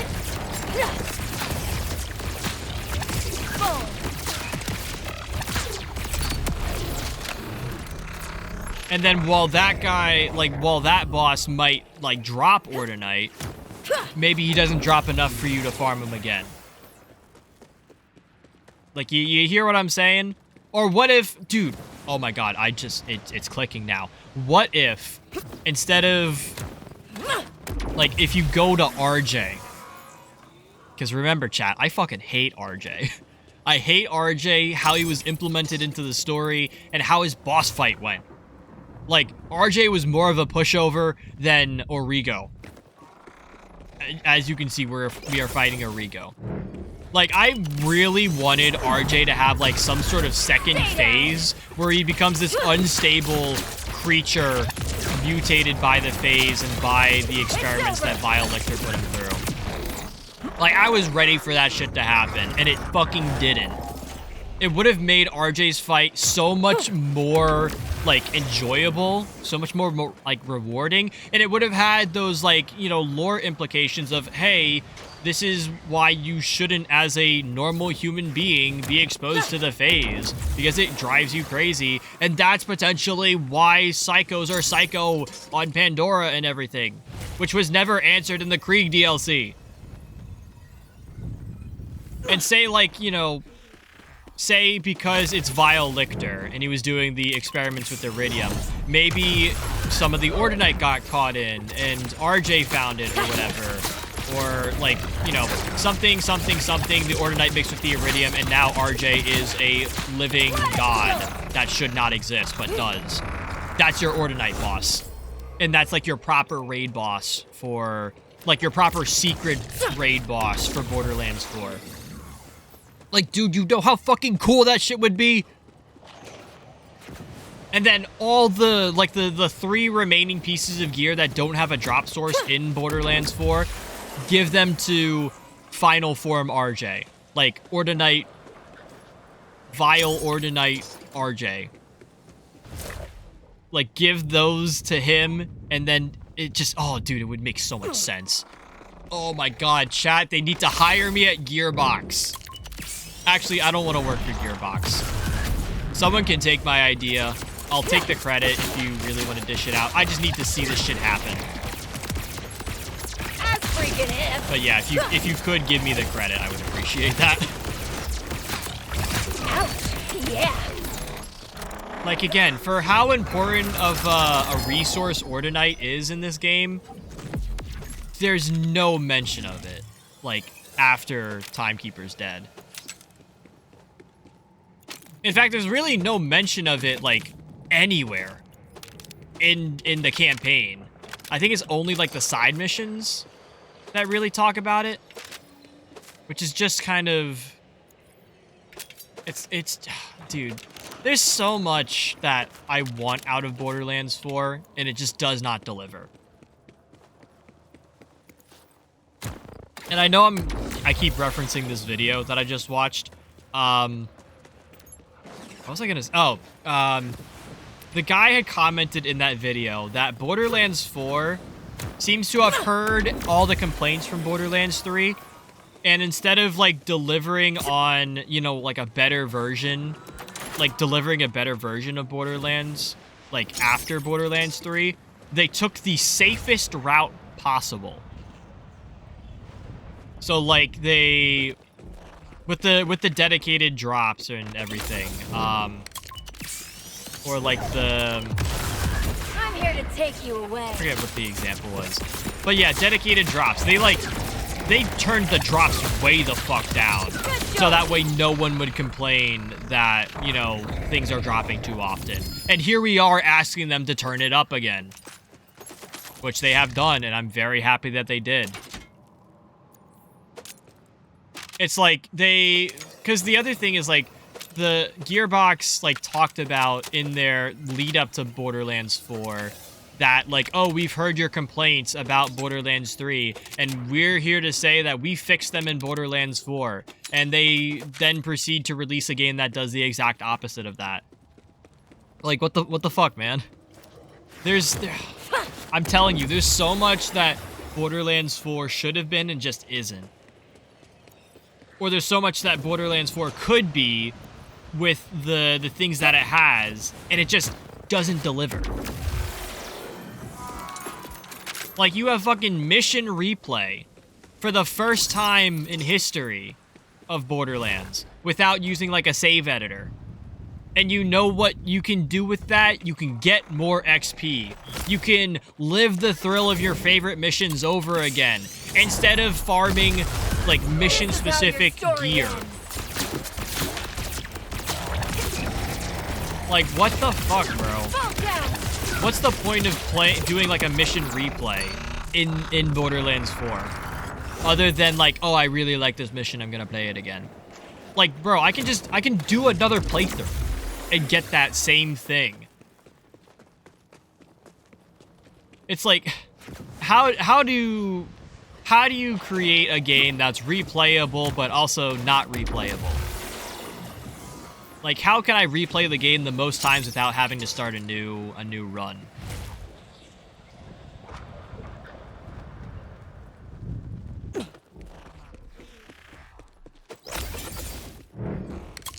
I swear to God, if February, like, and I'm thinking it's gonna be like February's big update for Borderlands 4. If February's update if they don't add the next, like, I was gonna say the next bounty pack, but I think it's called the story pack. If they don't put the next story pack in February's update, I think we need to, like, you know, actually, like, call someone up at Gearbox and tell them to do their fucking job. Because, like, we're due for some new content. Dare I say some new free content for how much this game costs. But, you know, it's DLC. I'll allow it to be paid. But if we don't get that new content soon, we are going to be not happy. Bye-bye now. Try not to haunt But I me, also okay? think that whatever update we're potentially going to get in February, I feel like it needs to be, like, a huge overhaul of the game. So, like, we need to have, like, Trouble buff. We need Blue Tree Harlow buff. We need Green Tree Amon buff. Like, I mean, like, a proper buff. Not just, like, a balancing thing to make it somewhat more viable. We need, like, an overhaul to change the meta. Like, I need a BoD nerf. I need a Trouble, like, buff to the moon and everything. I need Trouble to be unkillable in a very literal stance. And also, like, you know, be able to kill in the same, like, sentence. Like, killing and unkillable. Like, make Trouble the new meta. Like, there are so many guns and setups in this game. There's also a whole bunch of different, like, you know, class mods and everything. Or, not class mods, but, like, there's a whole bunch of different, you know, like, skills that all the Vault Hunters have. Like, each Vault Hunter has 3 action skills, much like Borderlands 3. And I feel like we consistently see the same 1 or 2 action skills per Vault Hunter being used. Like, we need to shake some shit up here. Like, I understand about keeping the game balanced and keeping your player base happy, but I think Gearbox needs to take risks again.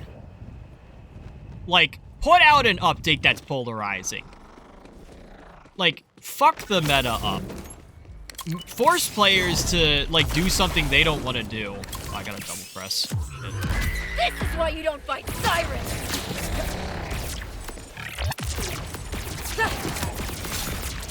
Like, Gearbox, this is your fucking game.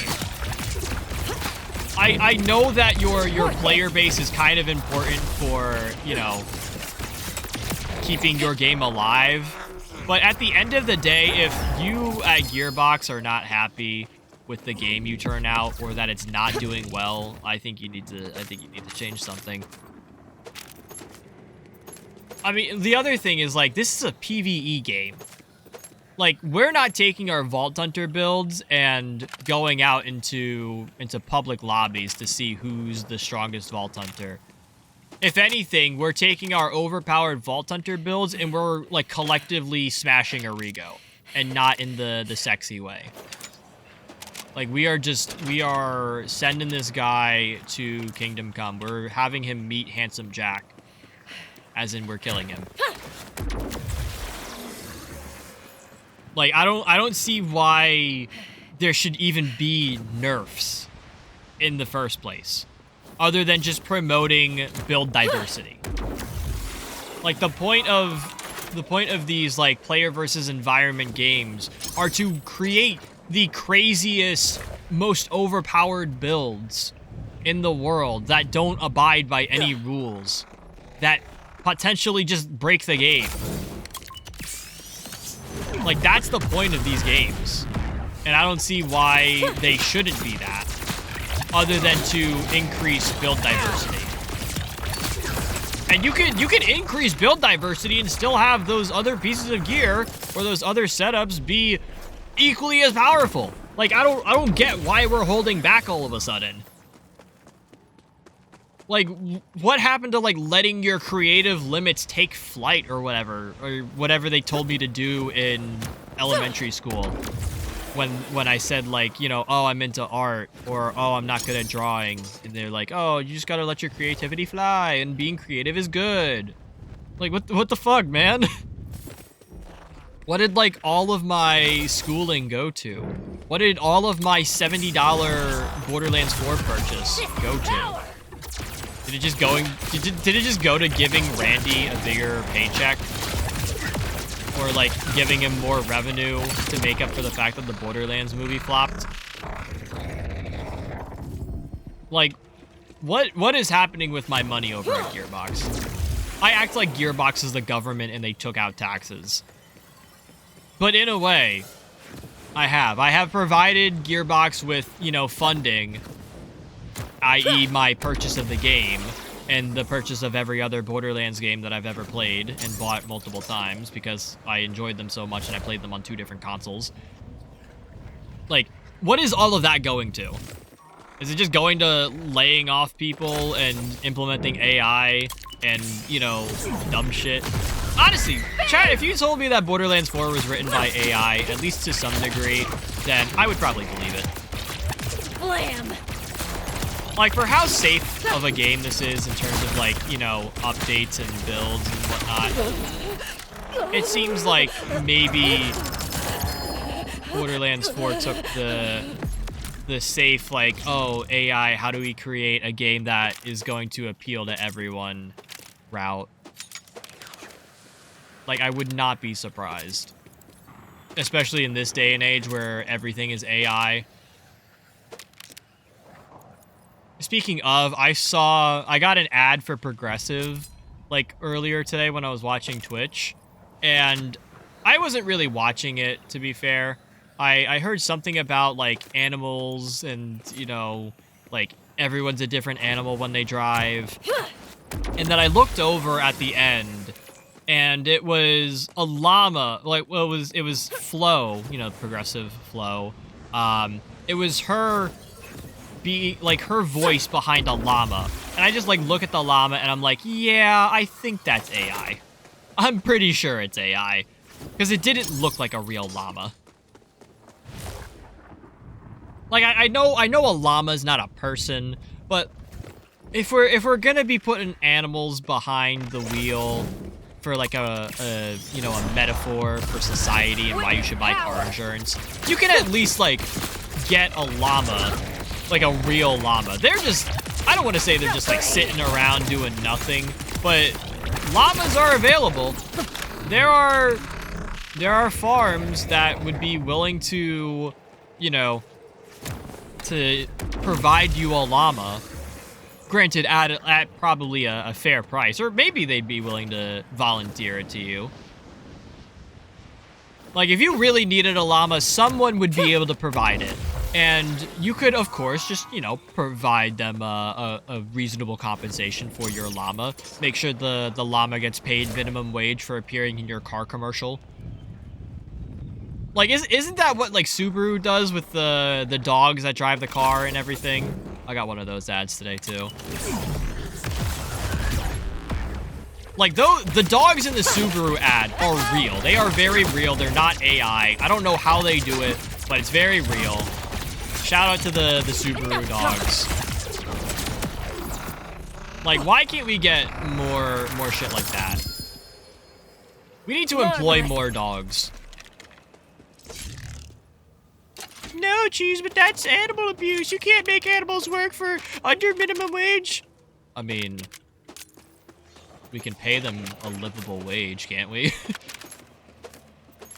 There are dog actors out there that will be making enough money off of this to, you know, be like stars and whatever and be compatible, or not compatible, competitive with, you know, Hollywood actors and actresses, right? Like, think of Air Bud. Air Bud probably got paid a fuck ton of money. Or Air Bud's family, I should say, because, you know, the legality of having a dog be an actor and everything.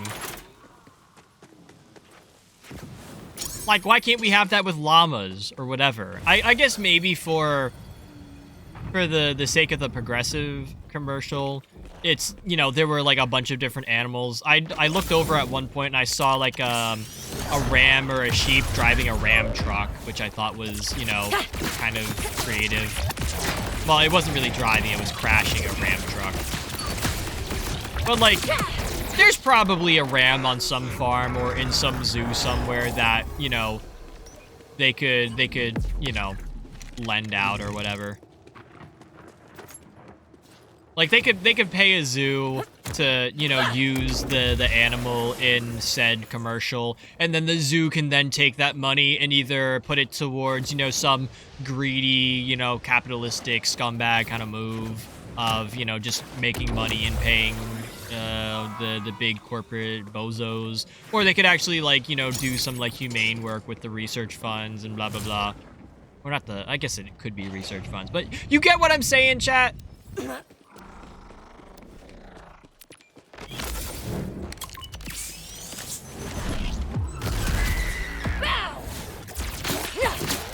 Maybe we needed, like, dogs working at Gearbox. Maybe that's the takeaway from this. Maybe if we... Oh, dude. I know Trouble is based off of, like, one of the devs, like, actual cats.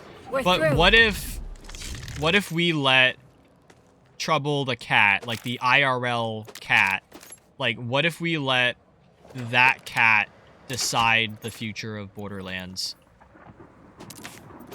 Like what if they are involved in the, like, not just like a model for like a character that we're developing, or like an action skill. What if Trouble the cat is actually, you know, a developer? We like sit Trouble down at the keyboard, they like lay on it and type a whole bunch of fuck-ass code, and we put that fuck-ass code into the thing and label it as like a file that says do not remove, otherwise Trouble will not go beast mode and it will break the entire game. It's like that. What was the thing in TF2? There's like some like hot dog file in the TF2 code, and if you remove it, the whole game goes unstable. Like, it could even be something stupid like that. You're no match for me. But like, realistically, we could have animals be working at, you know, Gearbox and maybe making some better decisions.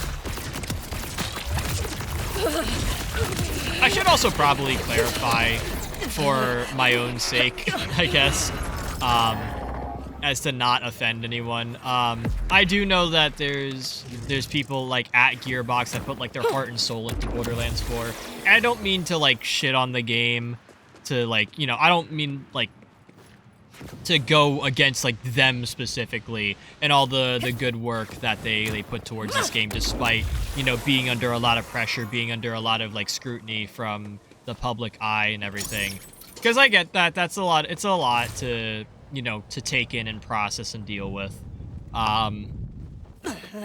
And I see you guys out there, you're doing good work. Like I said, there's a lot of good things that happened in Borderlands 4 with the development. Worship me. There are just things I need changed.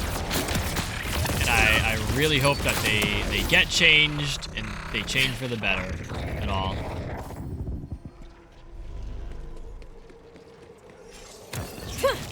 By the way, chat, we have not seen a Watts for Dinner drop.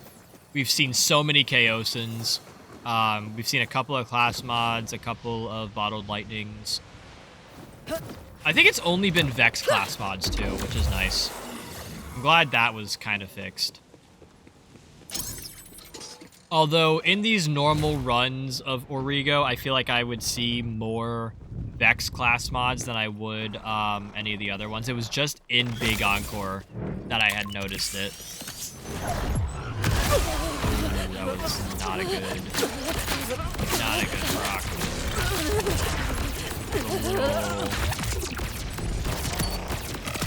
A little off timing there. Oh well, doesn't matter, he's dead. It's another bottled lightning.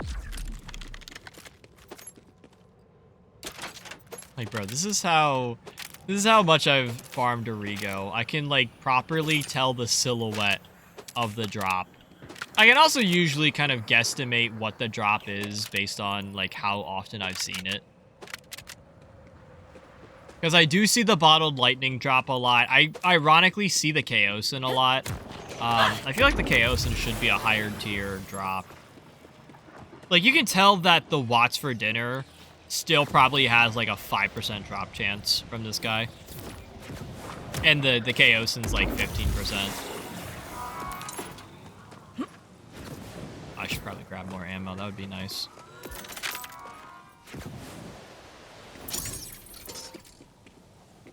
Oh my god, what was that lag spike? I'm gonna pause the game really quick. Sorry,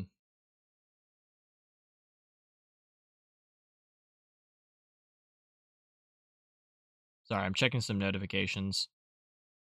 Chris is live, if you guys want to go check out Chris. I'm gonna let my 7 stream streak die, unfortunately.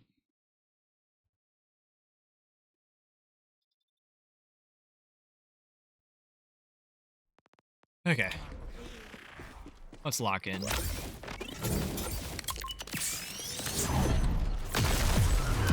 Behold.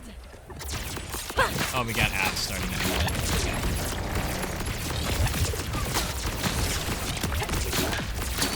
Oh yeah, guys, that's the other thing I have to talk about. You know how I usually say that, like, I don't make a lot of money off of Twitch? Well, that still stands. I don't really make anything off of Twitch, but I make a lot more money than I realized. I think part of it is because I run 3 minutes of ads every hour, which kind of blows, I'm gonna be real. But then I also gotta remember that I do have, like, recurring subscriptions. Like, people who choose to subscribe to Not Cheese Wedge. I don't know why they do, but they do. And even if they don't share it in stream, they're still subscribing, which I think is kind of a waste. Personally, because, you know, you could be putting your subscription to either someone who's a little bit more active, or maybe that you're more active in.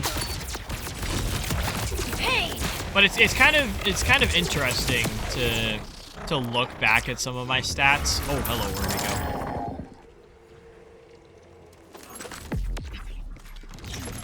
But yeah, while the ads are running, ironically, I was kind of thinking to myself one night, man, it's been kind of a while since I've gotten like a Twitch payout.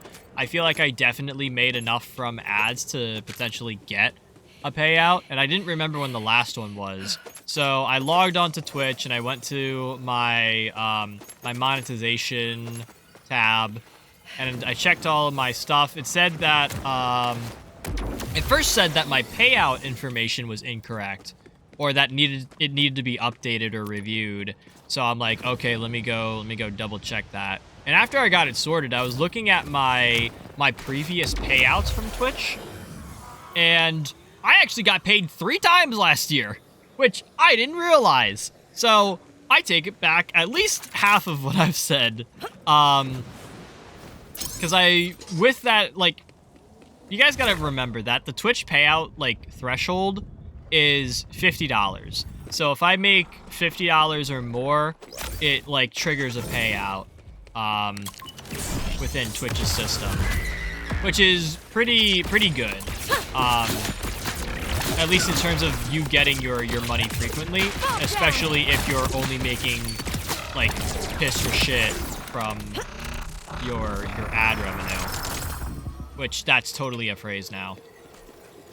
But anyways, I was looking back at the payouts, and if I remember correctly, I got paid in January of last year, which I think was some residual from Borderlands-a-thon 2.0, because I know that ran until the end of the year, 2024. So I got paid January, and then I got paid in May of 2025. And these were, like, more of the minimal payouts, so it was like $50, $60. Which, you know, I'm still thankful for. And then, of course, I had the success of Borderlands-a-thon 3.0. Wait, was it 3.0? Yeah, the last Borderlands-a-thon. I did get the payout from that. That was, of course, more than the standard, you know, $50 payout threshold. Which, again, if I'm never clear about it, thank you guys so much for all the support that you give, whether it be lurking around through the ads or, you know, gifting subs during the stream. It does mean a lot. I know I yell at you guys for it and I tell you not to do it, and even though you do it anyways, I am still very thankful for it. Like, it's a big thing over here.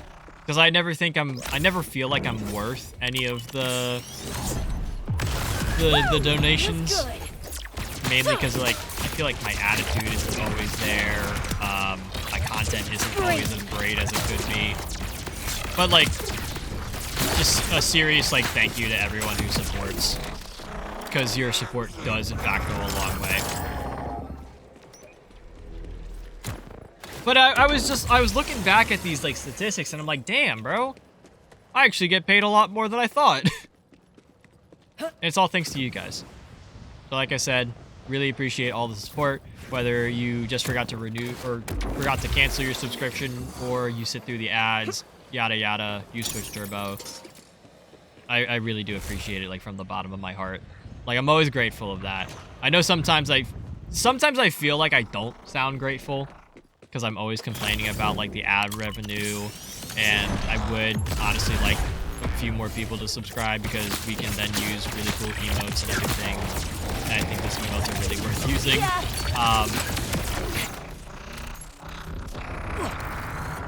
But, like, again, just, like, thank you guys. It really does mean a lot. But yeah, I got paid like 3 times in 2025. Which I honestly thought I would only be paid once. Because all I really do here is we run ads. Like, that's our main form of income over here. And those ads don't exactly pull a lot of money. I forget if I have, like, the exact breakdown of it, but I remember looking at, like, some of the, like, the Twitch things saying, like, oh, you should run this many ads per hour so that way you can get the better revenue split. And they have, like, a statistic on there saying that, like, oh, if you do this, you'll make, like, $50 a year. And I'm like, $50 a year is not a lot, dude. Like, why would I want to do that? Like, why would I want to run 3 minutes of ads every hour just to make $50 a year?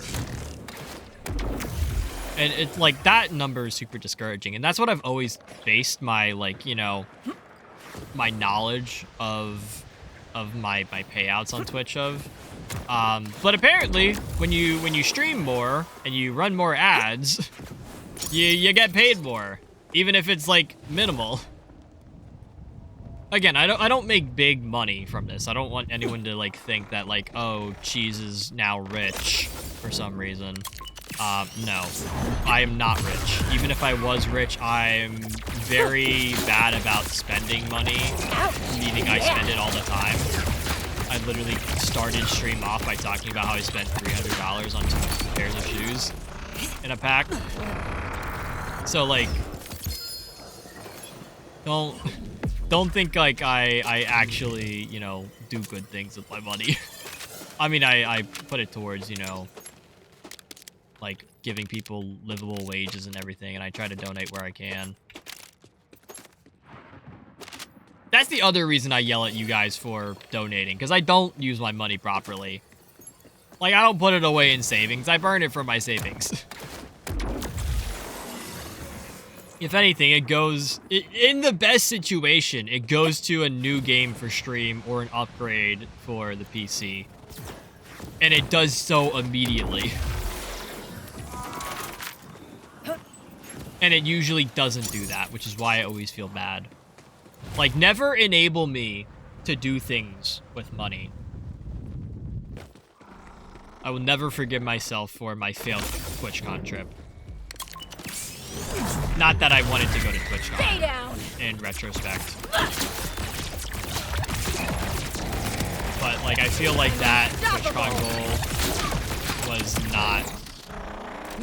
It wasn't, like, not successful in the sense that, you know, we didn't, like, you know, make some good progress on that. But I just felt like I should have been more on top of it, more... what's the... more diligent, more responsible towards it? Or, like, prioritize it more? I don't know. Like, I'll admit I'm glad I didn't go to TwitchCon, especially for the 2023 year. Like, I think that was a pretty good decision. And ever since the... like, especially with the last TwitchCon, I'm kind of glad that I haven't been going to the events. Like, I am a little bummed that I don't get to, like, you know, hang out with some of my friends that I've met through streaming, or I don't get to go to some of the cool panels or the cool experiences that TwitchCon offers, but I feel like some of those are negligible compared to the overall negative experiences of TwitchCon.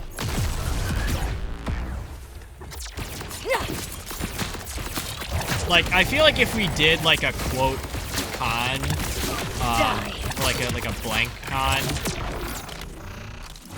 where like, you know, a whole bunch of us like streamer people in the community meet up, I feel like it would probably end up being like Matt and Cheese Con. Where it would be like a meetup of like mine and Matt's communities, or at least like the more regulars.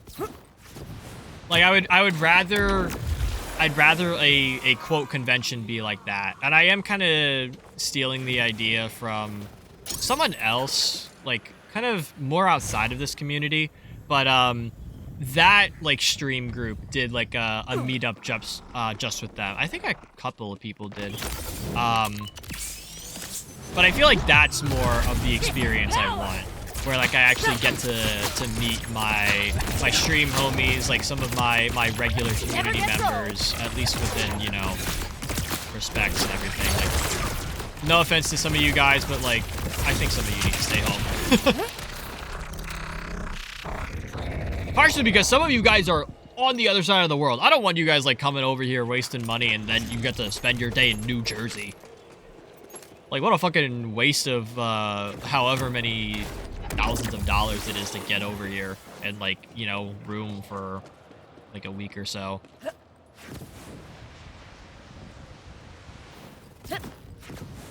But yeah, I do think if we do, and I say we, if there is some sort of, like, you know, big, quote, convention thing that involves the Cheese Wedge community or me as a streamer going to meet up with other streamers, I feel like it would be like a kind of meetup with Matt and his community.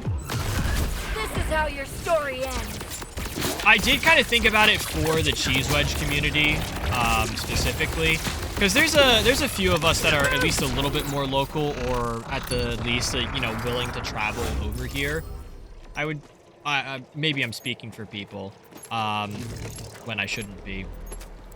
But we could definitely do a, like, I feel like it's a lot more manageable to do like a Cheese Wedge community member meetup versus like we all go to TwitchCon and we all try to, you know, coordinate our plans to say hi to one another.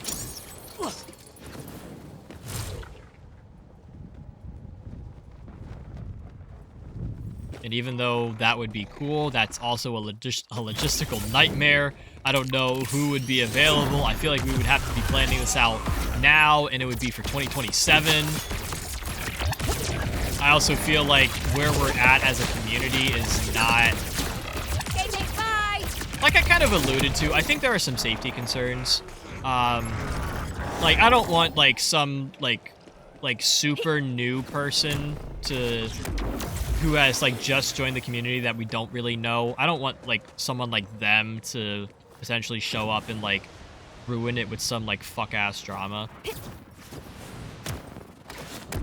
Like, I understand if you're not that person, but we also have to kind of figure out, like, okay, who can we reasonably trust to, you know, not pull some, like, you know, TwitchCon type shit. I've trained for this. But who knows, man? Who knows? I think right now the goal is to stream consistently and build the community properly. Okay, we're starting to get bad RNG with the Rego.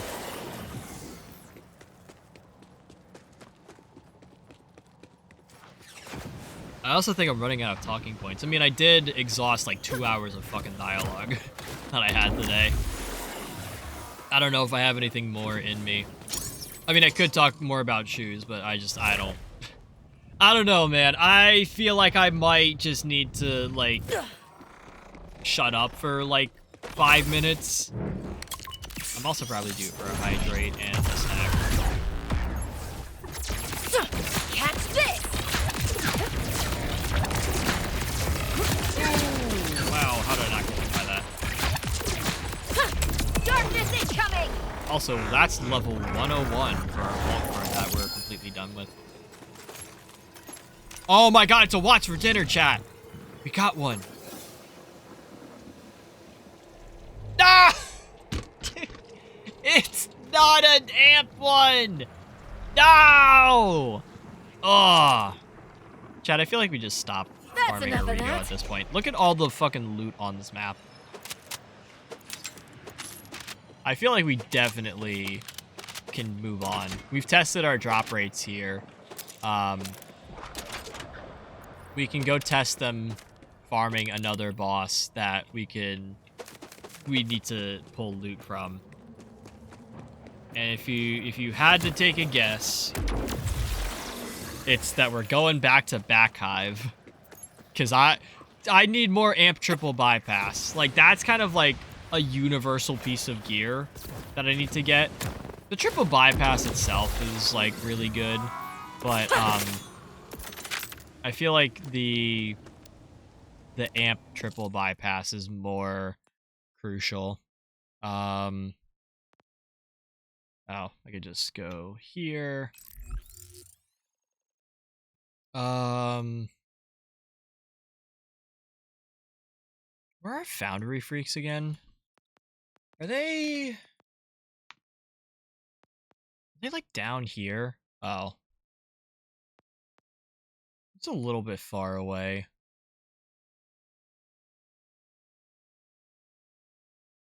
I was gonna say we could go to Foundry Freaks, but I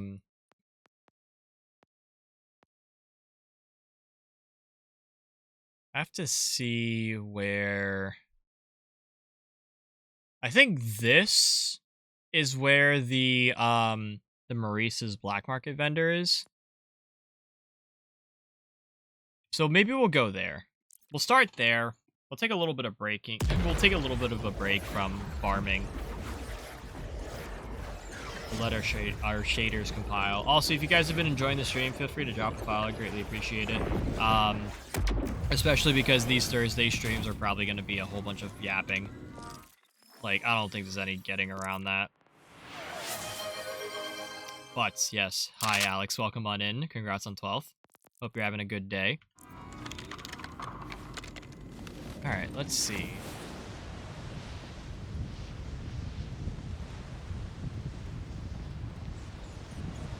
We are not doing good on frames right now. Holy shit, bro. This is really bad.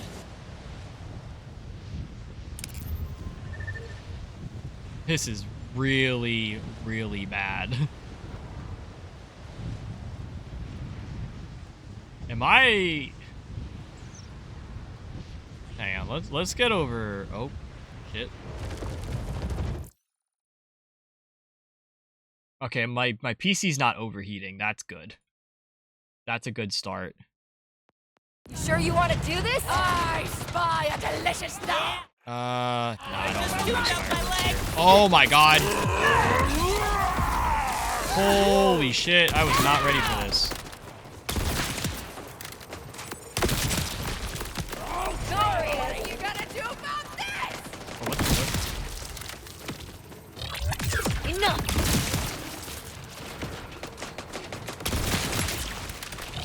I can already tell by looking at you. This is gonna be fun. I'm gonna make stress balls out of your stress balls! Sorry, Chad, I gotta lock in. I'm being assaulted by psychos.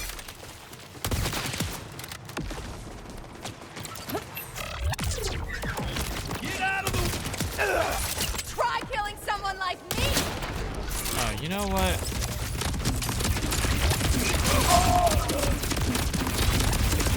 Oh, my action skill's broken. My entire everything is broken.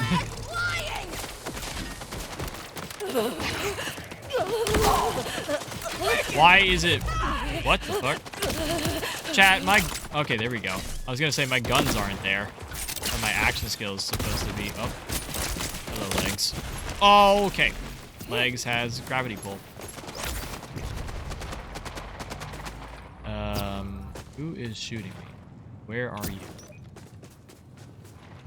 At least give me a challenge. Okay. So, oh yeah, it's back over here. Dude, why are we hitting like only 4? Dude, this shit wasn't even loaded in. All right, let's see. What do we have in our black market vendor today? First, yes? Or Sentries can hear it. This is just a hot slugger. at you. What the fuck, bro? Is this like, is this my proper hot slugger? Oh, it's the same exact hot slugger. It's Gorge yourself on your prey. Are you fucking kidding me? Oh, we had a Jacob's knife and a hot slugger, so that was kind of a waste of time. And my map's broken.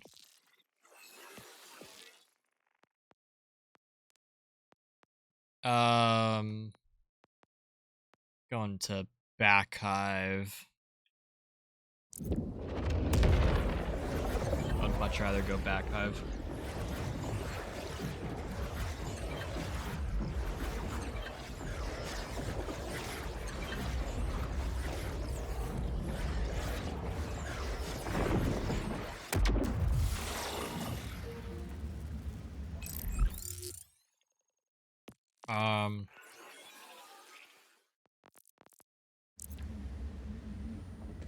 I'll be fine with this setup for now. I'll swap it when I get over there.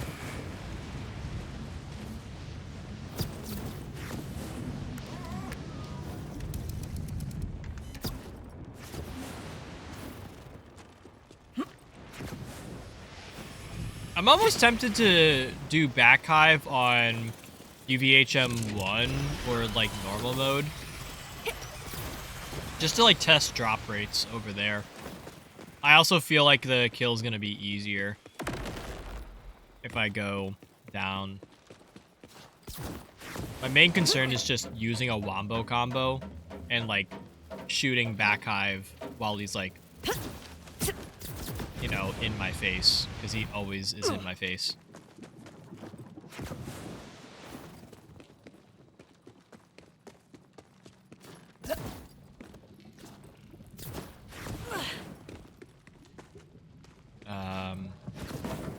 Yeah, I gotta make sure I don't fuck these walls up.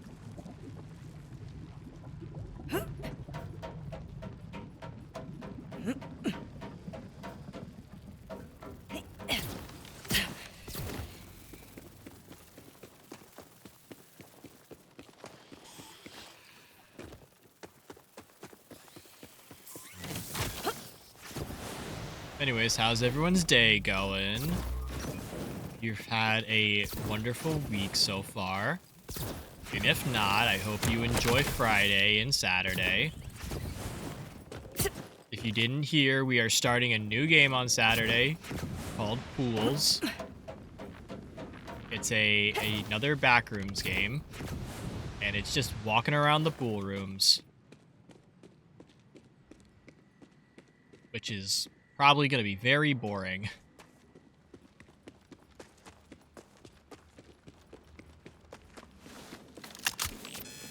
We shall see. Oh yeah, chat. I think I explained this before when I picked it up. So, wombo combo, 66 round mag. Arsenal Hero of Bullet. Bullet hose. Guns with Vladoff licensed parts are our wombo combo. Have a 30% chance to add an extra projectile per shot. Cool. Hopefully that applies to my underbarrel. Box mag. Guns with Vladoff licensed parts, our wombo combo. Gain 20% fire rate and 20% mag size. Mag size go up. Assault rifle splash damage increased to 38%. Not the best stat to buff, but good. Gun mag size increased by 50%. This enhancement gives us 70% mag on our Vladoff weapons. 112 bullets. Let's see how bad this is on UVHM6. Hello.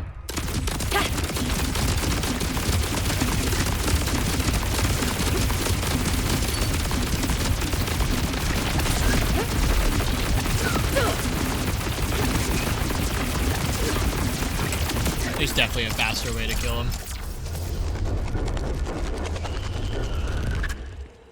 Not terrible. I should probably end this. These kills are a lot faster.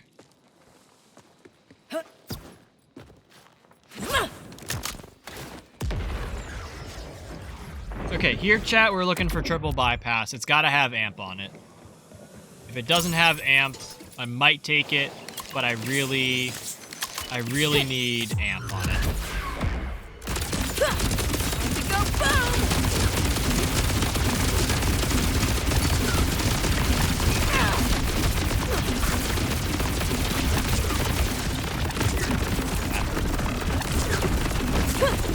That's bad. That's bad. Yeah, I was gonna say, I kind of need my watch to back up. Ow!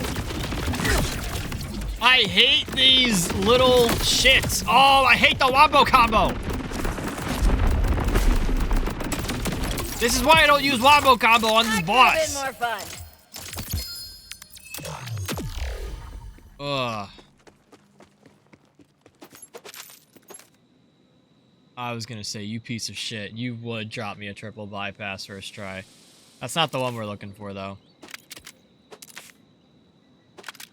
That did have fire rate on it, which isn't bad. Right? That's just... Yeah, fire rate is not too bad. I would prefer amp.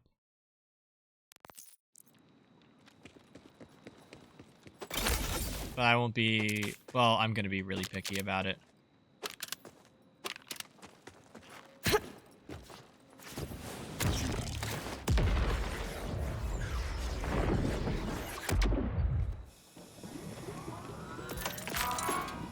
Actually, I kind of want to try this with the Lucian's flank.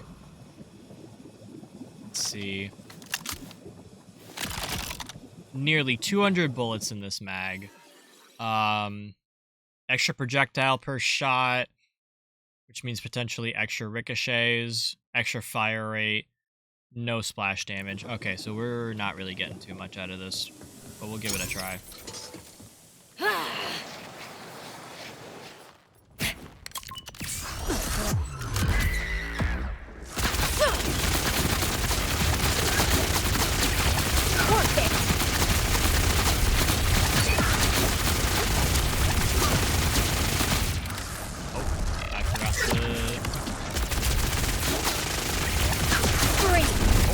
Shit.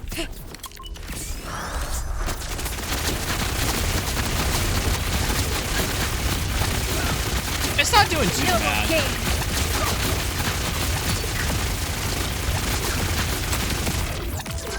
The only thing we're missing out of the Lucian's flank is ammo sustain. Cool. Like, we burned, like, at least 1,000 bullets there. Which is not helpful.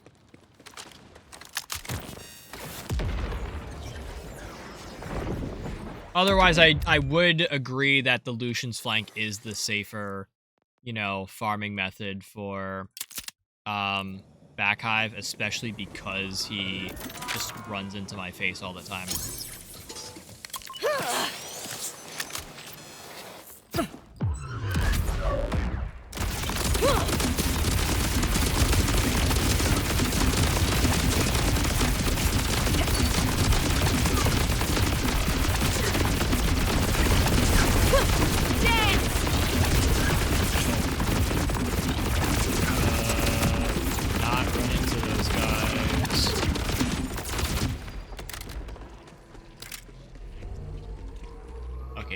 Me anything.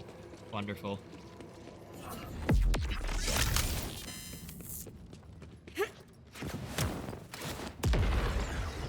Dude, I don't know why we're still only hitting like 40, 50 frames a second. Like in Borderlands 3. This is like properly pissing me off. Oh shit.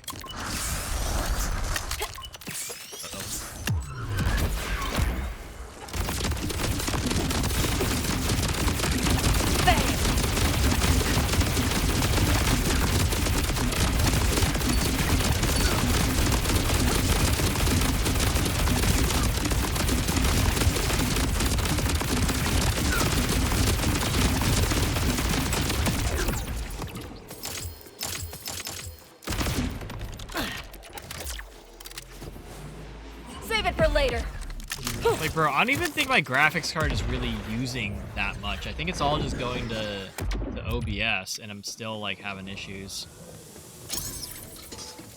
This is how your story ends.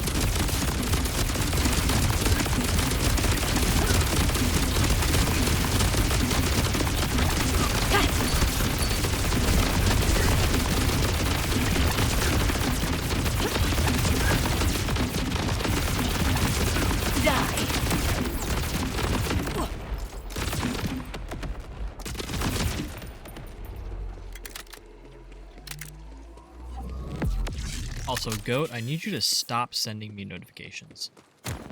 I get that there are 3 sneakers dropping soon, but we cannot be dropping... I just opened the app. I wanted to close the notification. We cannot be dropping all these prices, bro. I've gotten like 3 price drop notifications in the last like hour or 2.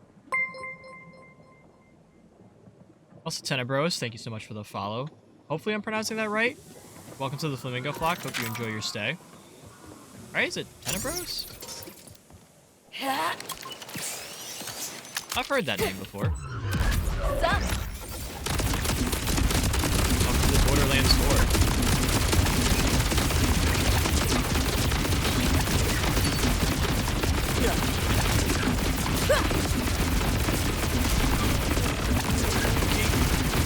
Good. Don't spawn things in. Spawn things in. Oh my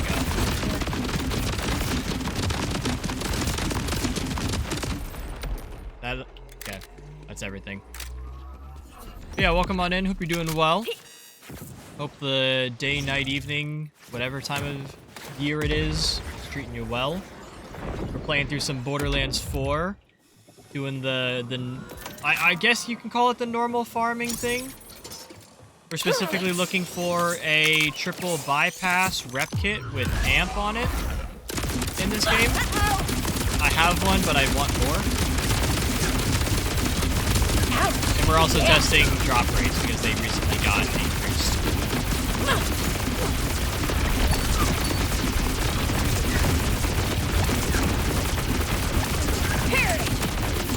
Feel free to hang out, lurk around as you please, or chime in with whatever conversations you got. I heard a legendary drop.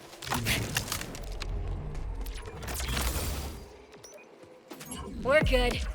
Where?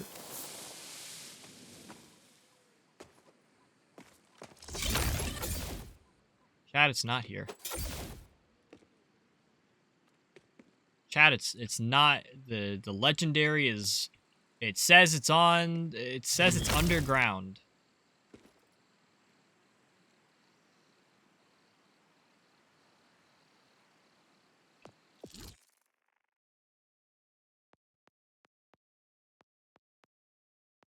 Chat, I think we might have broken it. Oh boy. I don't know how I did it, but I think we did. Oh my god, I have to compile sheet. Ah, God, I need an upgrade. I think I really need to like start pricing out a new GPU and a new power supply, and making sure like the rig can handle it all. What am I doing here? Let's start with refilling. Good call on a restock.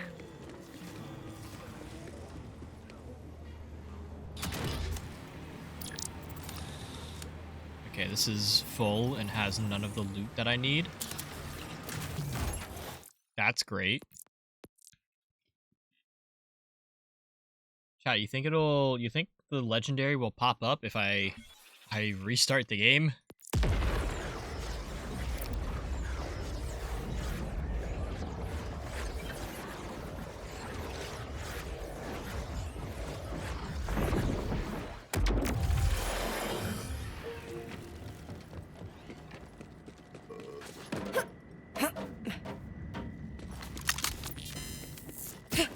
I did want to like clear out my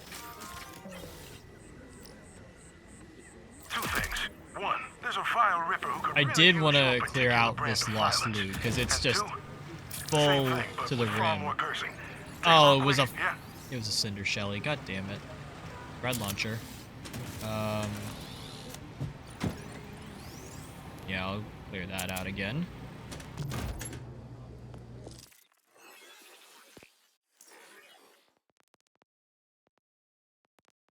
Where's spread launcher? Bank.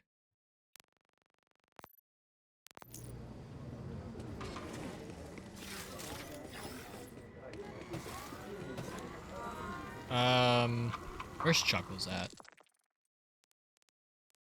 Oh, he's just down there.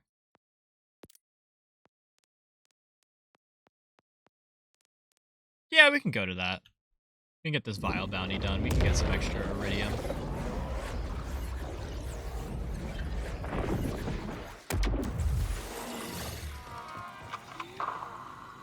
Hello, Kaleidoscope. I did not need you whatsoever.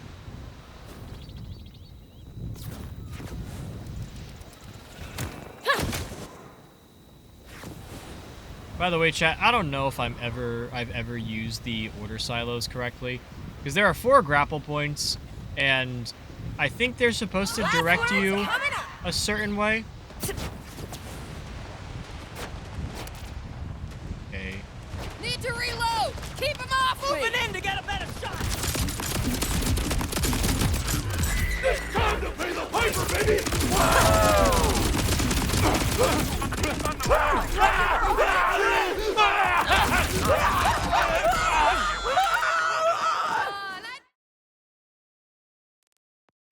But yeah, there's 4 like grapple points on the order silos, and I think they send you in different directions, and I've never grabbed the right one to go in the direction I want to go.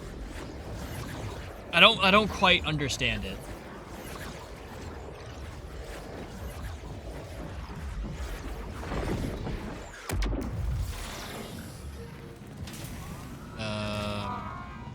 No, we don't need to refill ammo.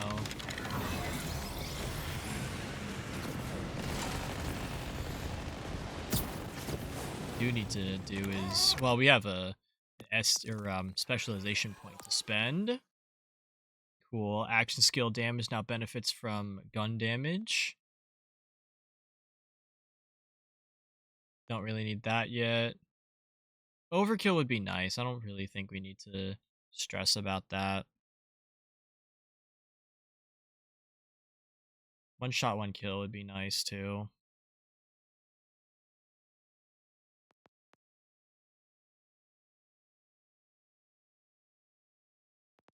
What I do want to get down to is full spectrum arsenal again. And I again, we just want to kind of like fully spec this out. Not that I need to, but we're going to. Oh, that's cool.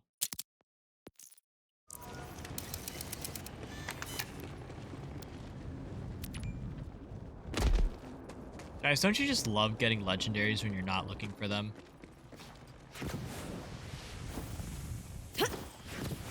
Like, at no point have I wanted a disc jockey. How many times have I gotten them? Like, 2 or 3 times.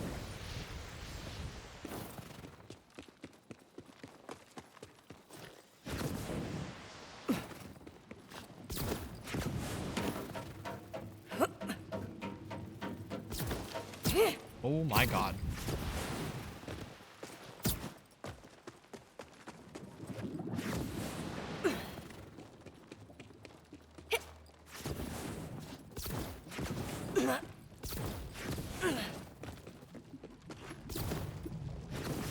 Oh my god.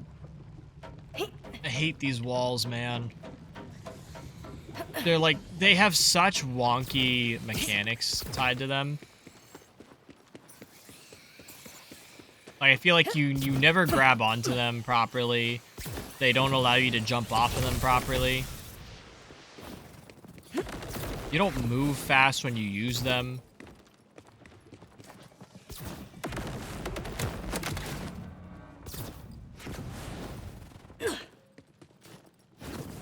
Also, turning around while you're on them is not great either. Like, for this spot specifically. Oh, that was actually really smooth.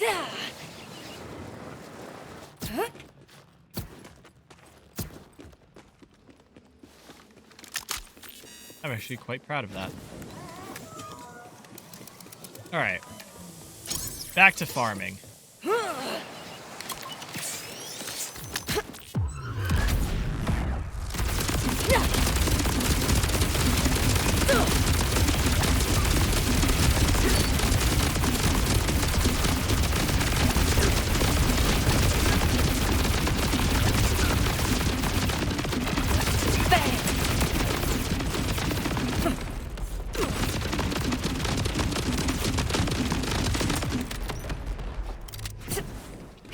Drops? No? Okay, cool.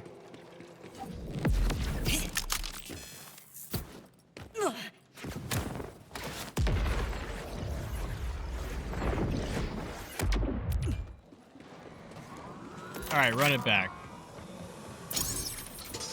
One day, chat, we'll get another triple bypass with amp on it.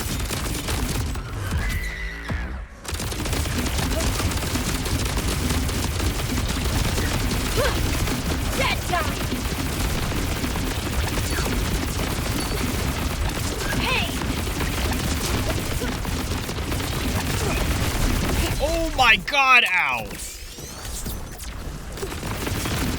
And you're spawning the little fucker.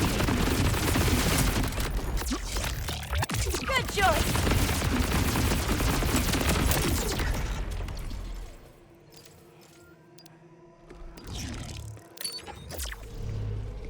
I do not like this guy. And his whole fucking crit box is still here? Bro. Yes.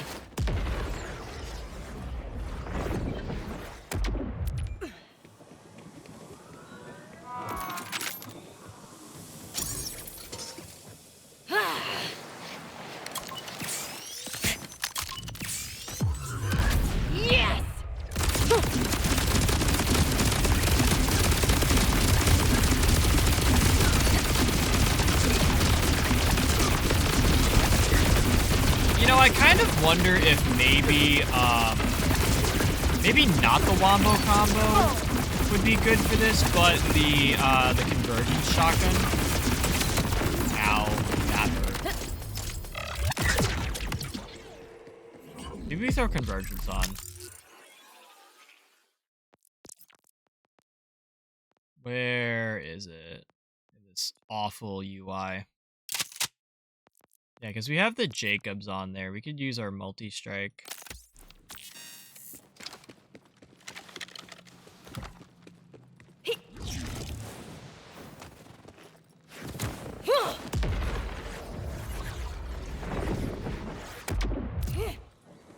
As long as we can loop like our action skill, it should be fine.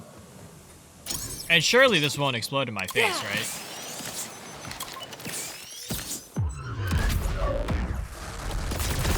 Take it, baby.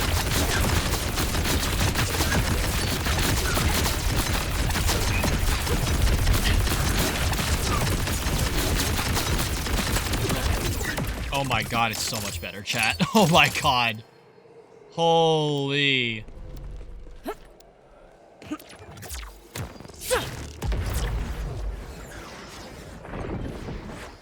I'm just like worried about like the reload speed if I need to, if I run out of ammo.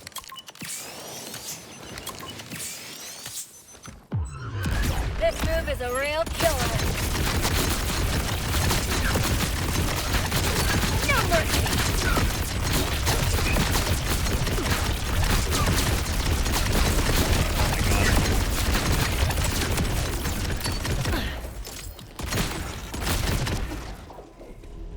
Also, if I could get a different magazine on this. Like, if I could get, like, a COV mag, I feel like that would be great. Or is it? No, I think it's order. Like, if I get, like, an order mag on it. Which I don't think is possible. I basically want to cancel out the Ripper mag.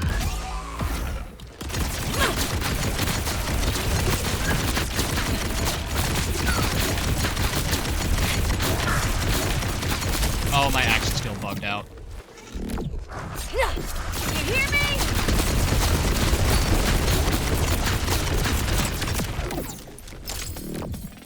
I end it? I can't end it. Oh, I can actually end it. Cool.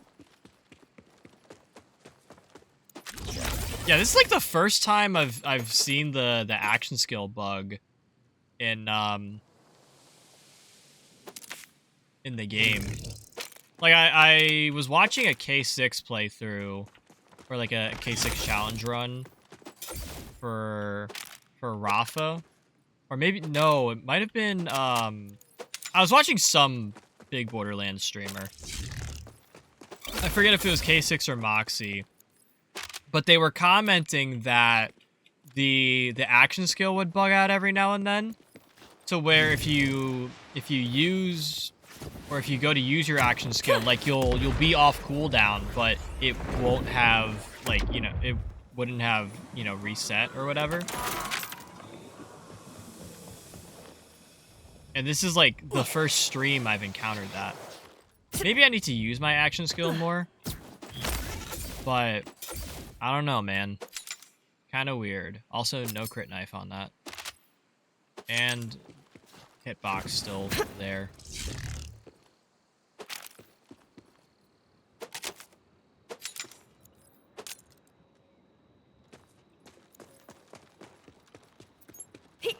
Dude, I'm so happy that convergence actually works well here.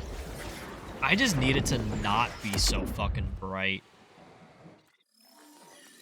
Like, this skin, bro.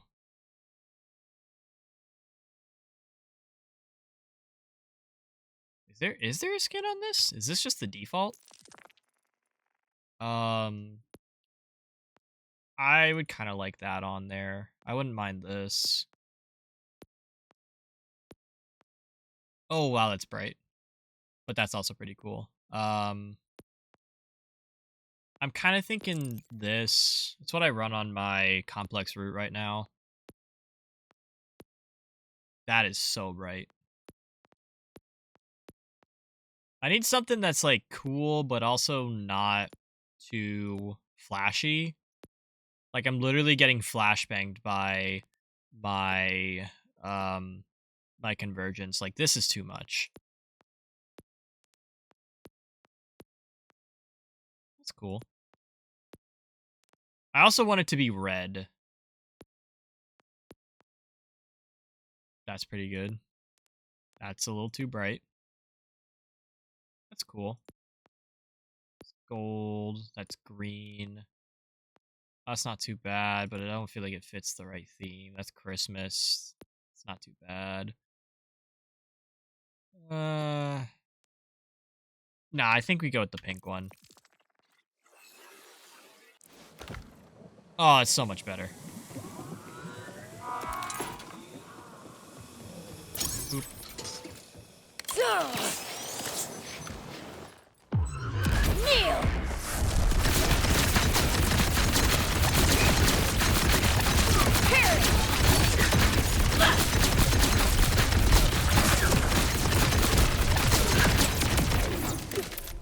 Dude, how are we doing such enough of good that. work with the convergence? Have I just been sleeping on this shotgun?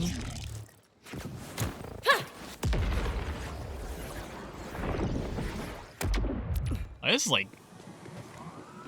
I don't even think I need to grab ammo. I think I just need to get my action skill back and go back in there.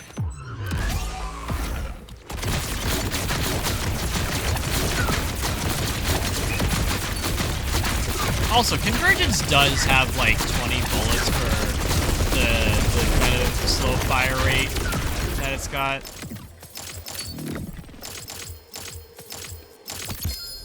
There's a drop. My action skill's bugged out again. Bloop. Another fire rate.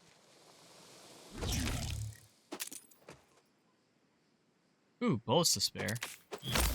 I think I might have a lower tier bullets to spare rep kit. Let me check. Nope, it is another... It is another purple. I'll just bank that.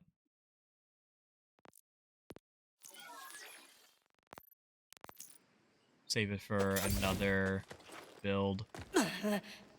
Chat, I still have to move around my firmwares, and I don't know how I want to do it.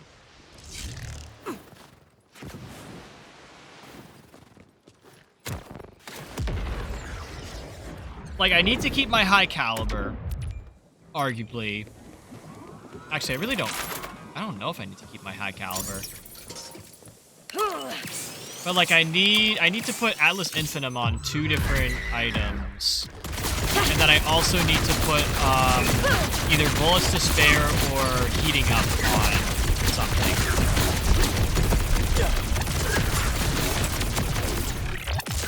Beg for mercy.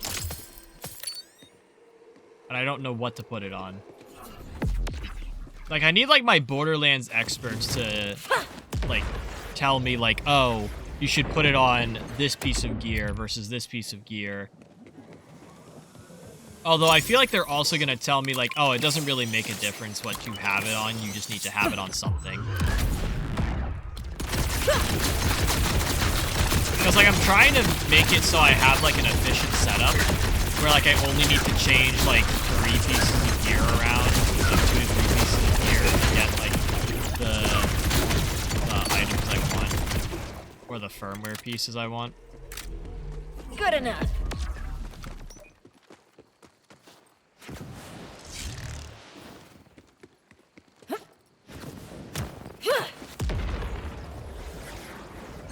I have like a sticky note with everything like written out and like kind of, you know, like put into different boxes and everything, and it really did not help me at all.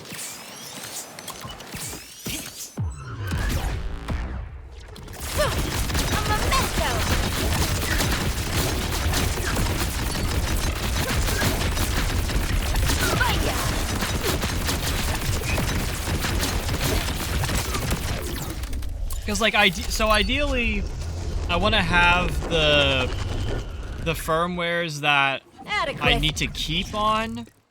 I want to have those on like my pieces of gear that I need to keep on. Which it's really only I need 4 of my 5 pieces of gear all the same, like always the same. Which are my rep kit, my what's Your it name called? has been called. My grenade, which is a knife, my shield, and my class mod.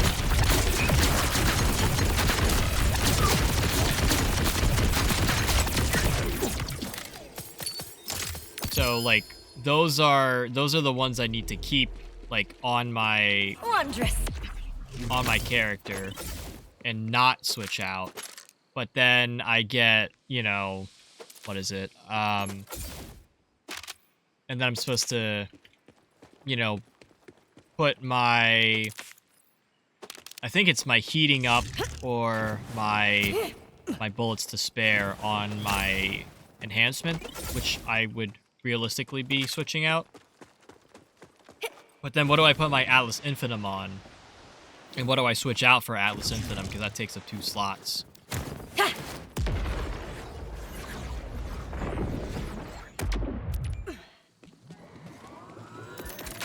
It's like I need the Borderlands builds experts. Or I need Boris here. Boris, my goat. Knows all the Borderlands shit I'm talking about.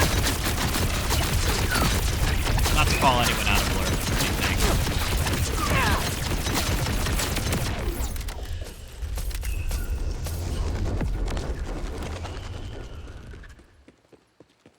Actually, are people even like playing Borderlands 4? Like, am I the only one in this category right now? No, I can't be. Borderlands 4 is like still like a new game. There's no way I'm the only one playing Borderlands 4. to where like big streamers would be like tuning in and watching me, or like wise community members fly under the radar.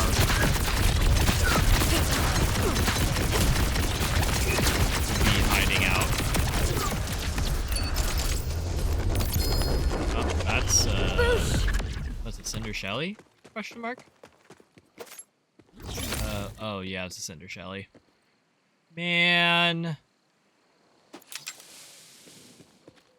We are getting more drops. And surprisingly, no stopgaps. Which that's the gun that this guy drops. Like, I'm surprised we haven't seen a stopgap drop already. Like, when I was farming this guy before, and I think we have VoD footage of that. Like, this guy kept dropping us stopgaps and Cinder Shellies. Not that the Cinder Shelly is that bad, but I hated when it would talk to me. And then the stopgap was pretty bad. And my action skills were running again.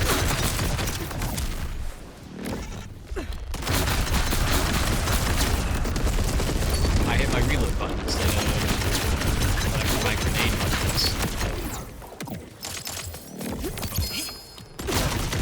Is that a double drop? That's a double drop. What the fuck? A triple bypass.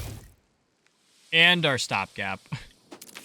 Had to open my big fucking mouth, man.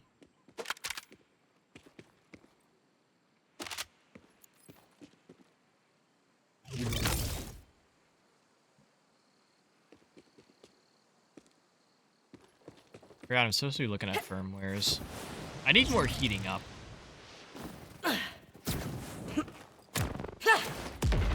Heating up might be the firmware that I actually need to prioritize and find, you know, out in the wild. Well, of course I need to find it out in the wild, but I need to, like, I feel like because I don't have a lot of it to spare, I need to prioritize it and make sure that whatever I put heating up on, that has, you know, a viable thing. Or, I don't know what I'm trying to say. That's it. Like, whatever piece of gear I have heating up on to transfer over, that's gonna determine, you know, where everything, where my, like, my 1 point goes for the firmwares, and then the other 4 I can distribute accordingly. Because I think everything else I have on everything else. I think heating up is the only one I'm kind of slacking on.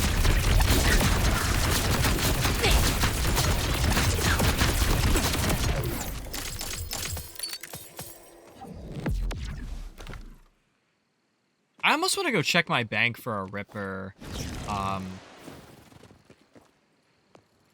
No, that's not what I wanted. Like a Ripper enhancement. I feel like that could be really useful here. I just don't keep Ripper enhancements on me. We don't need... I don't think we need Bounce Pass. We could try this. It gives us the extra 20% crit. It just doesn't give us the stacking that the multi-pass does. But it gives us extra gun damage and shotgun splash radius, which I don't think our convergence has.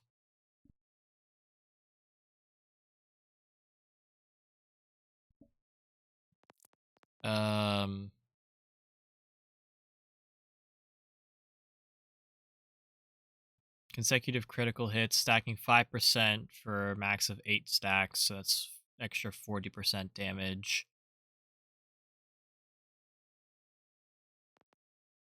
Let's try this.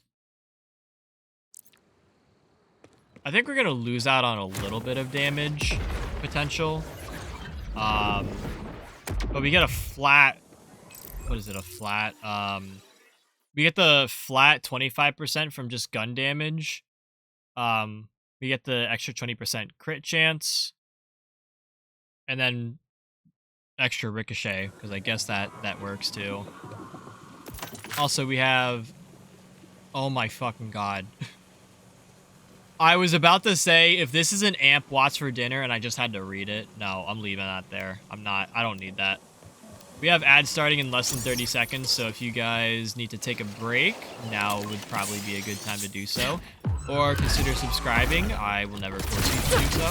Take it, baby! But, you know, you can get some cool emotes, some channel point multipliers and everything. You can potentially not bug out your action skill. Dude, what the fuck? This is like the most that's ever happened.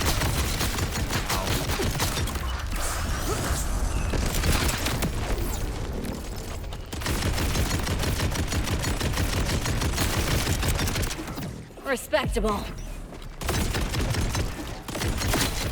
Ow, bro. What the fuck?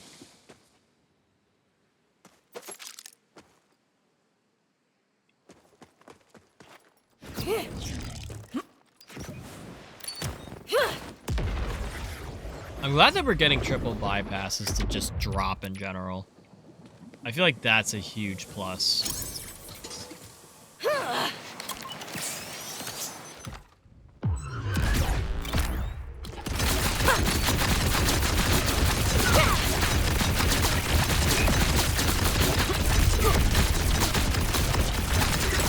Oh, dude, this is just...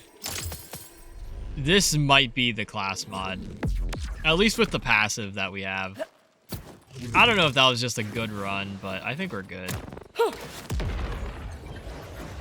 I was gonna say, one of the other things we could farm, this is actually not what I was gonna say, but one of the things we do technically have to farm up more are convergences. Because I would like an Atlas Jacobs convergence, specifically. Too much fun! Which I know is going to be a very rare drop. Dude, holy shit. I think if we get like an Atlas and Jacobs convergence to drop, we could then just like full send that for Bloom Reaper. I know my current setup is Dark Beast, but my convergence was the other piece of gear I was trying to This move use. is a real killer. I just felt like I was reloading too much with convergence. No mercy.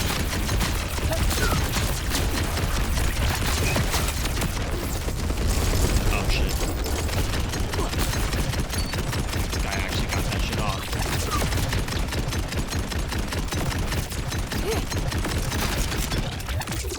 Ugh. Okay.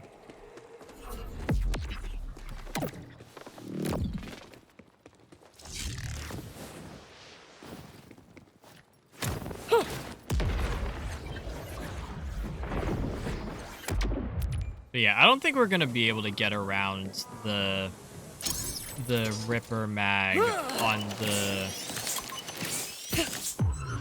No one can help you now. on the convergence, like where it has to charge up.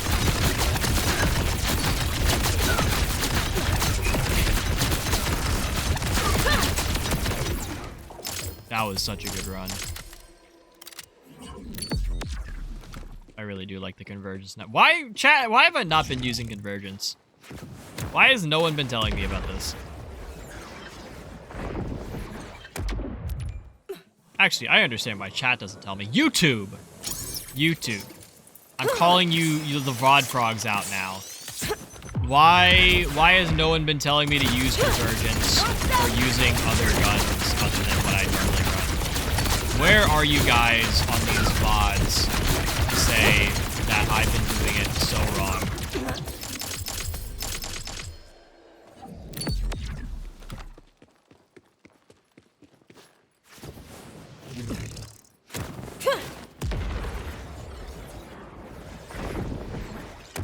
Like, VoD frogs, where are you at?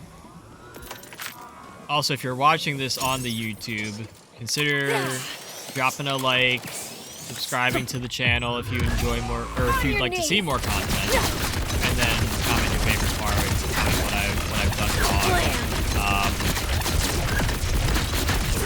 And then stop by the Twitch stream so you guys can address me in real time.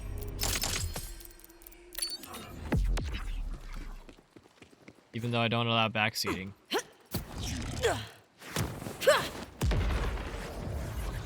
Also, the other good thing about watching on the Twitch stream specifically is the fact that you see that music box up in the top left. You get to hear all that music on stream. And maybe you can judge if my music taste is actually good or not.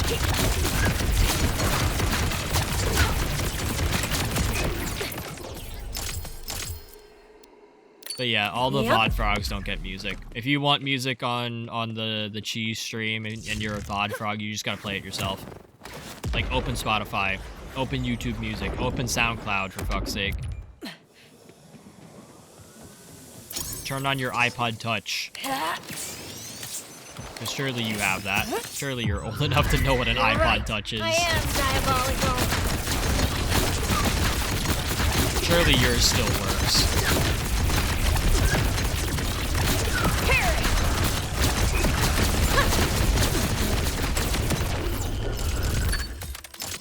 Actually, funny story with my iPod Touch. The last one I had the... What was it? The iPod Touch 5th generation? The one where they, like, introduced the colored backings and the white front... Well, I think the white front face was something that was always a thing. But I had the blue iPod Touch 5th gen. I think it was the 5th gen. And first off, that was a great tool. Well, I guess I can call it a tool. It was a great device to have. I really enjoyed it. But I, you know, having gotten an iPhone, kind of abandoned it. Meaning I just let it sit at home for a while. I had it sitting on a charging dock for the longest time. And I checked on it one day, and the screen was coming off. So I'm like, oh, fun. That's not supposed to happen. And then I passed it off to my dad. I'm like, hey, this is, like, kind of broken. I think I factory reset it.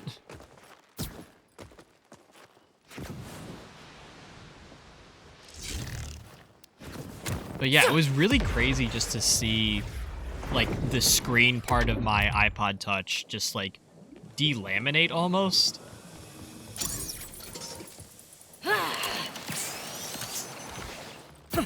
Oh shit, I didn't put a boost right on that.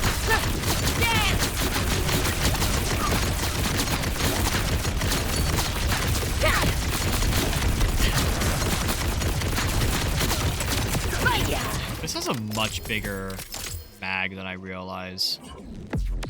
I can, like, let this run out. I don't have that much reserve ammo. Maybe we need a Daedalus part on this. Well, if I get Atlas, I can't get Daedalus. But, like, maybe we run, like a Jacob's Daedalus build, and then throw on a Daedalus, what's it called?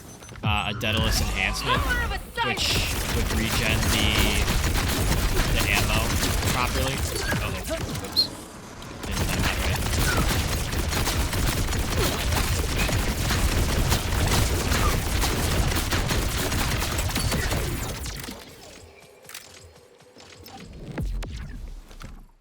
Okay, this is kind of a goated enhancement that we have. Like, this is the firmware setup I want to be running, like, most of the time. 2 Deadeye, 2 high caliber, 1 heating up for the reload speed, because I fucking suck at reloading. And every time I'm, like, in, like, a dire situation, it's not that I need more bullets to output for more damage. It's that I need to reload my fucking gun.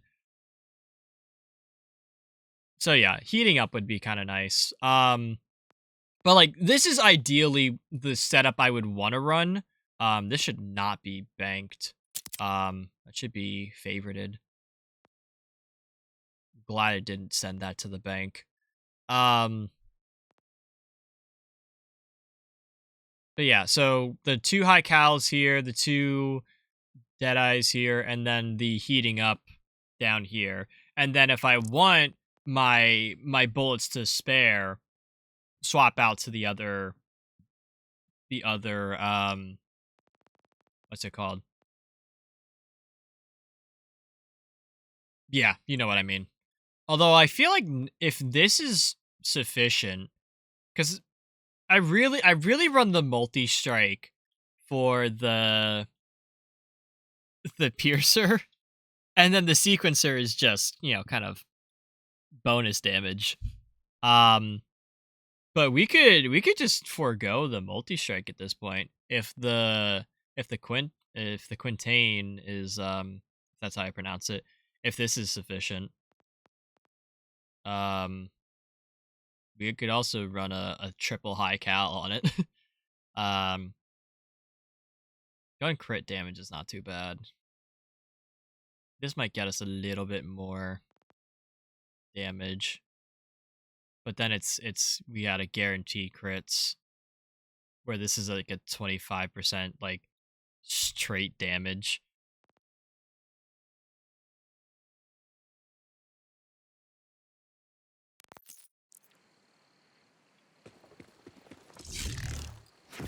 We continue farming.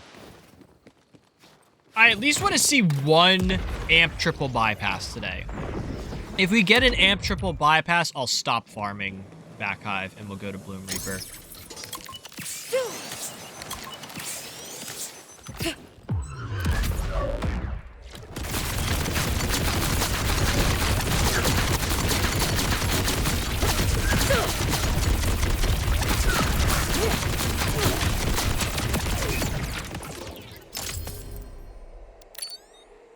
Back hive, that's when you're supposed to drop the amp triple bypass. What the fuck?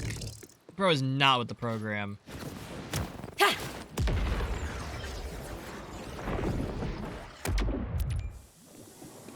Let's see if I can do this all in 1 mag. Or not 1 mag, but like all my reserve ammo.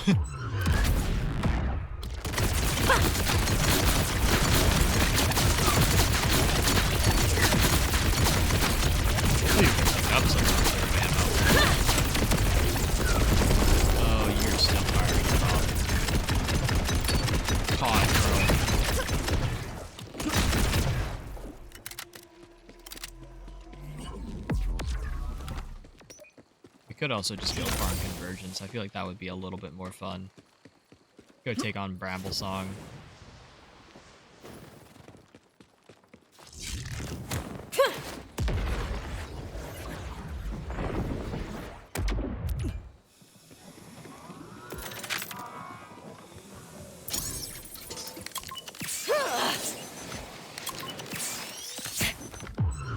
It's like I either go, well, it's probably more useful to farm Bloom Reaper for enhancements.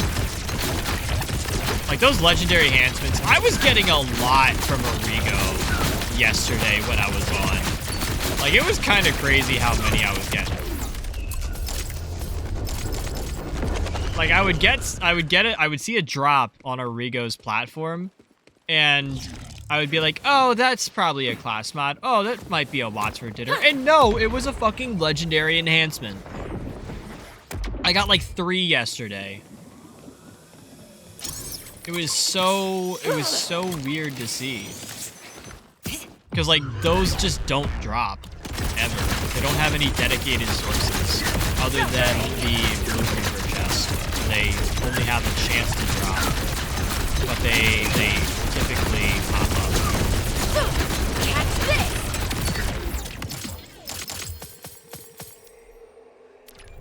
Sublime.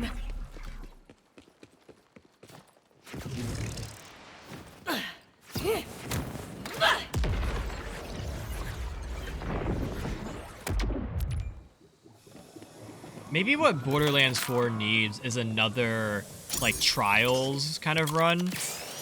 Maybe they add that as like free content the way they did like takedowns. They add 6 trials to Kairos, and it's powered by the Watcher for or gi, is it? In the one mission, Watcher Gi.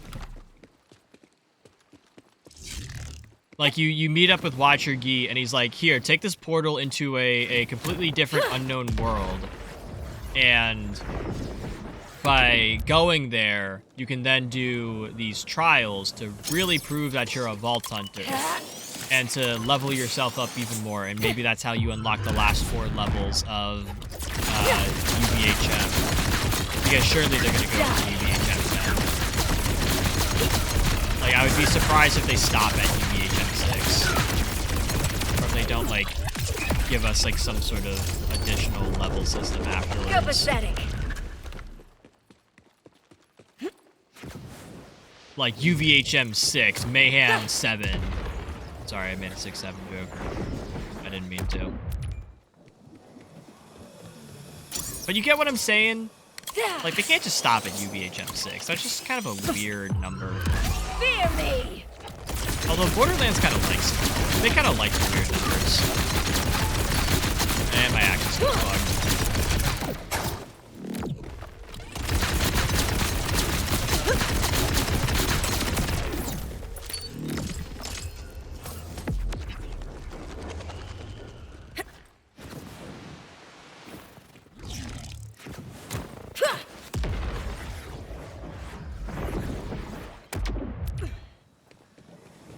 I need ammo.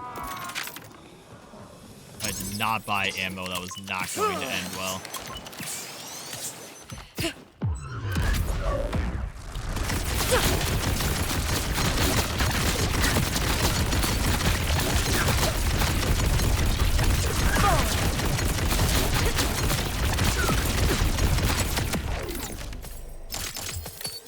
We're good.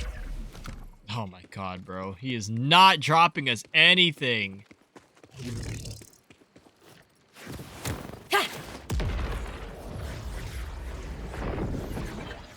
I like genuinely I feel like Backhive didn't receive any drop updates. Like this just kind of feels like the normal spiel. Like early on in this farm, it was feeling better. But now it feels like nothing. Like we haven't gotten like I feel like I've broken my action skill more times than I've seen drops. Oh, thank you, finally. What do we got here? Oh my god. Alright, let's sort through some loot, chat. I need to get all this purple shit off the ground.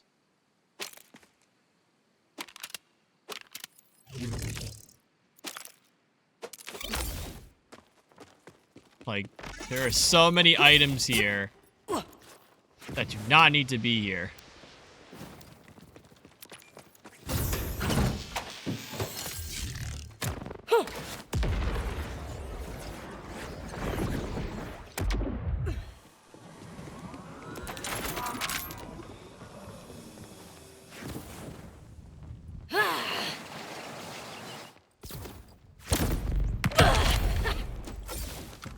Also, I really wish there was a way. Oh, this is double amp. Holy shit.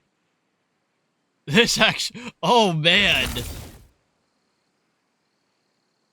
This is kind of good. I don't know. Hang on. Okay, the Watts for Dinner gets us 25% extra shock damage with Overshield. That's actually kind of huge. And then the trigger happy doesn't really matter. This could be huge. I feel like I've been selling a lot of the amp shields just because I'm stupid. But I definitely feel like the amp would help. Like especially a double amp. A double amp. I can't pass that up.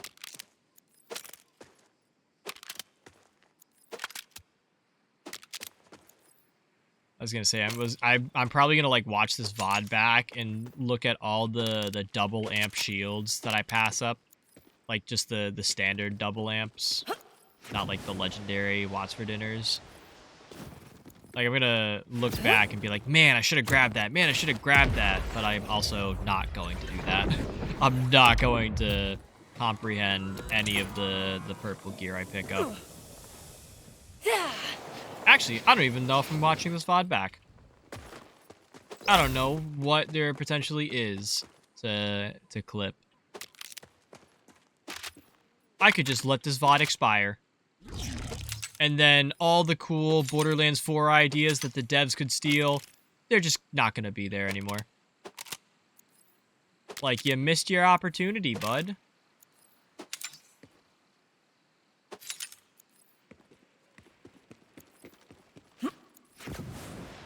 Dev lurking in chat like, oh, maybe I should ask him again. Or he'll surely say it again. No, I won't. No, I won't. I'm not gonna... It's probably not even an idea for Borderlands at this point. You're just never gonna know what it is. Maybe you'll come back next Borderlands stream and be like, oh, you said you had some idea for Borderlands. And I'm gonna be like, no. No, I didn't. Why would I ever have an idea for Borderlands 4?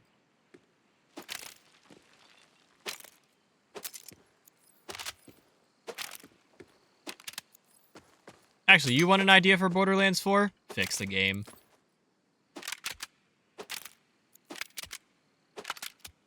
Huge idea. Make the game worth playing.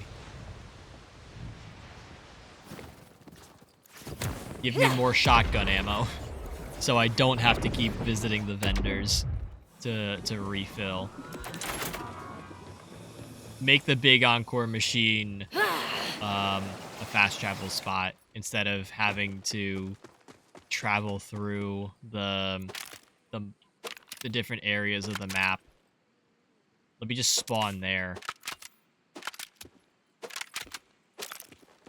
Also, fix the fucking hitbox that stays around from Backhive. You guys are gonna make me submit like a ticket or something about this shit.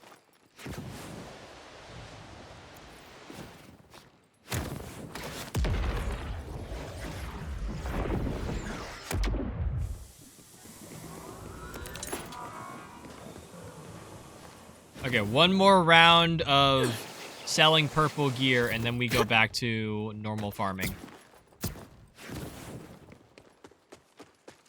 Gotta get all the money.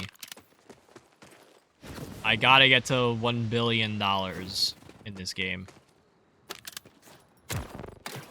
Actually, what am I at right now? Am I, like, close to 500 million? Oh, you guys can't see it. I'm at 472,000 or $1 million. Sorry, it's such a large number that my brain can't comprehend it. Lick it!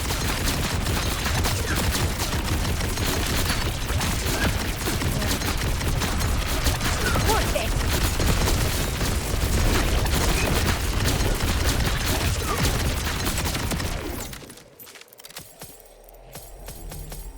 Oh, I also forgot. I can just show you guys here.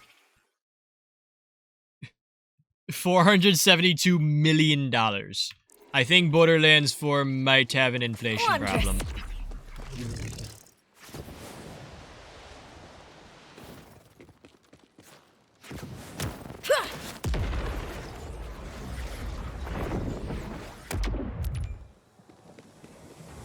Also, I don't know how, like, Zane and Marcus, or Zane / Marcus, thrive in these types of environments when I'm just, like, selling gear to them constantly. Like, they have to be bankrupt at this point.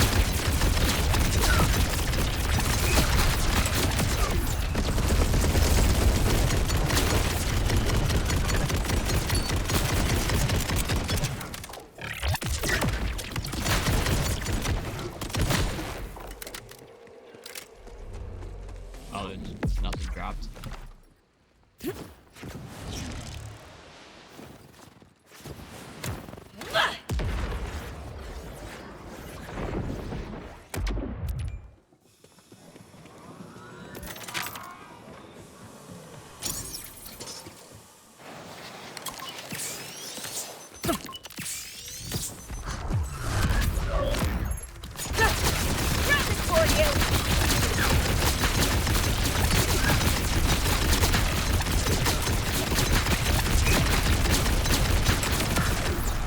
I broke my action skill. Cool.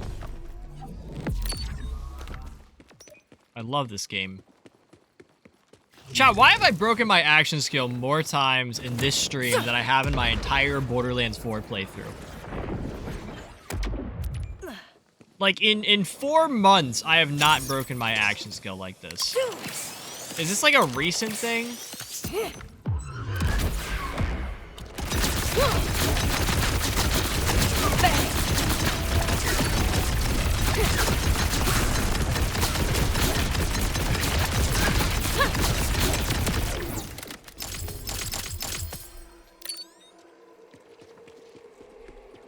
I feel like we might need to go farm Bloom Reaper. This is getting boring.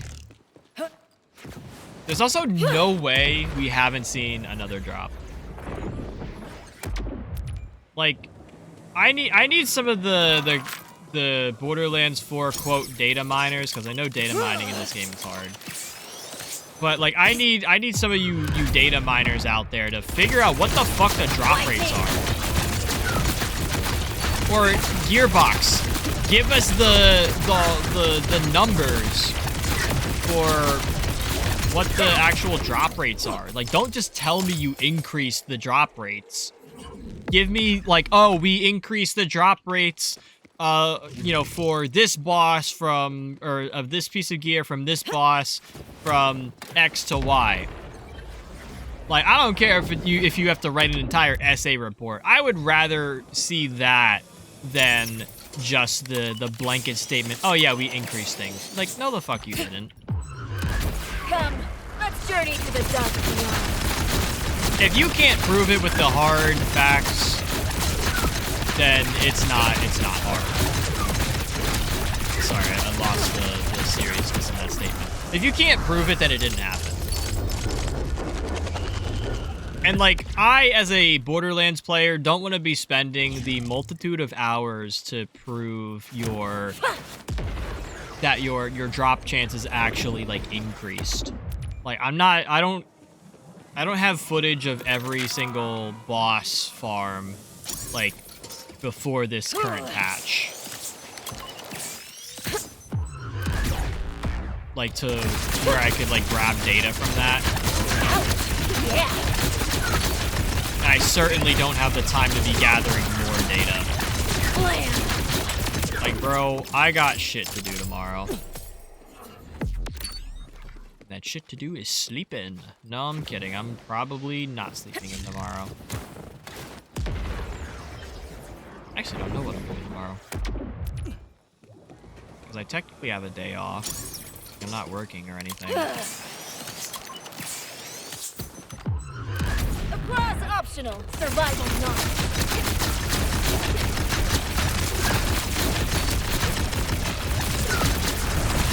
Oh, okay, that hurt.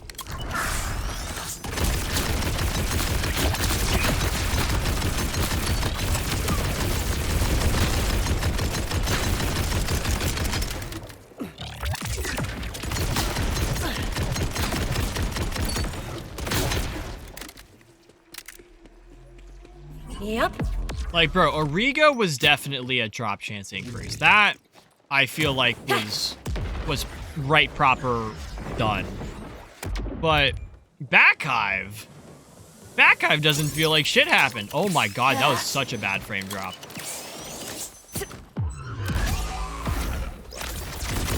I like saw that on game. I saw it in OBS. Like, that was really bad. Maybe the frame drop is what we need. We need frame drop luck here.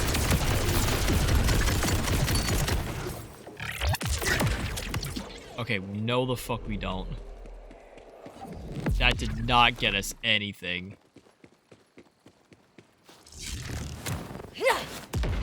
Like even a stopgap. We've only seen one stopgap drop. What? The stopgap isn't even that good of a sniper. It can't be that high tier to where it's just not dropping. Where the fuck are my drops, bro?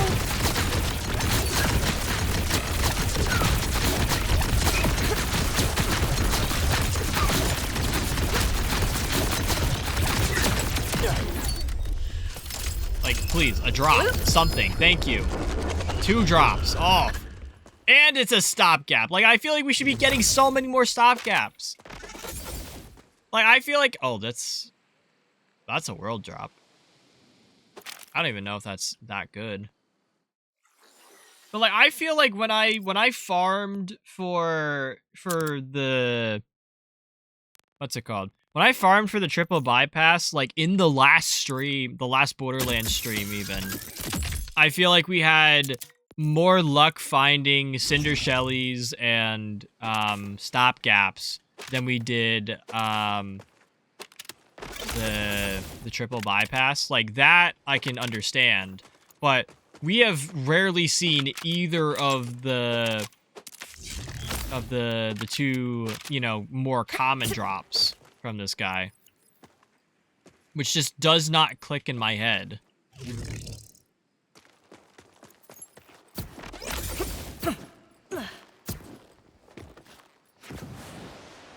It really makes me, like, wonder if they actually did buff the dedicated drops. And if it was really only for, like, certain bosses.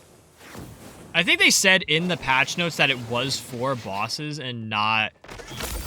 They didn't really clarify if it was for, like, say, like, the auger mine bosses or the mini bosses in the world.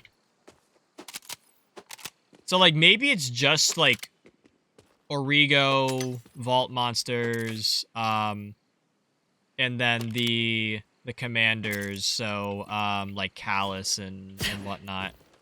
Like, maybe it's just them that got the dedicated drop chance increase. I don't know. The patch has been live for not even a full day at this point. So I don't know if anyone's actually been able to gather data on this like drop rate increase. In fact, I feel like a lot of the people that would be gathering data are just doing something else right now. Lazy Data might have gotten stuff. I think Moxie was playing First Ascendant or something. I know Jolts was not playing Borderlands 4.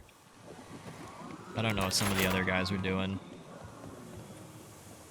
Also, I don't want to farm Back Hive anymore. I'm bored. I'm bored, chat. Toss this on. Toss this on, even though it doesn't work with my setup. Yeah, we can keep the Quintain on. I want to go farm. I want to go fight Bloom Reaper, like, for real, for real. He's across the map here.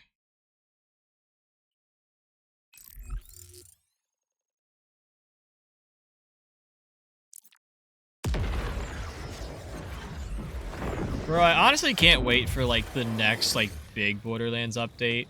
Like I was saying, I feel like February's gotta be, like, big update. Like, if they don't do, like, a huge update in February, I think the game's dead. Like, I think it's right proper dead. Like, they need to introduce the next, like, story pack DLC. If they want to get, like, any traction. I think they also should get, if they can, like, get a free takedown in there.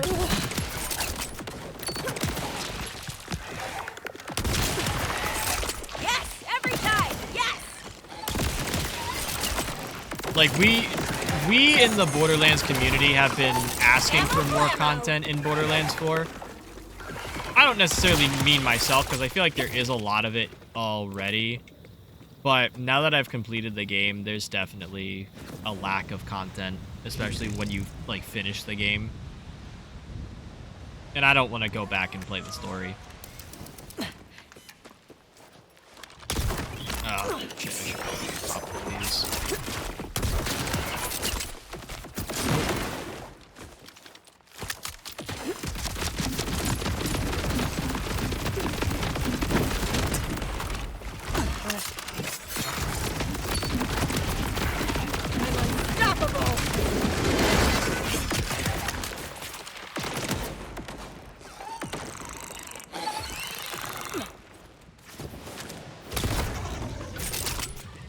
Oh, you have regenerative on. I gotta take you out now. And you are another vile enemy.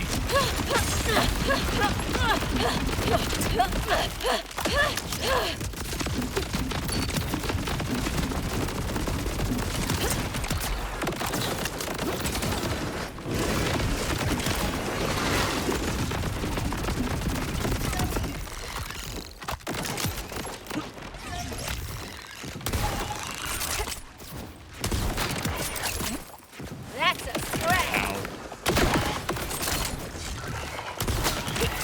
That's my pattern.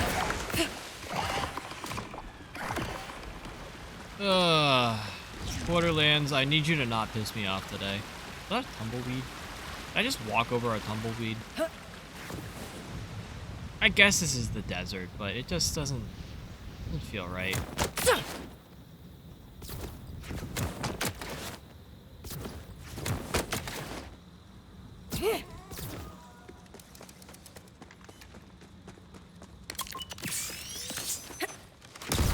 Oh, bro, there's no way I missed that.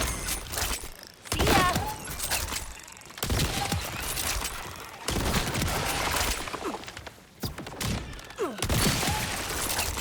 Gotcha.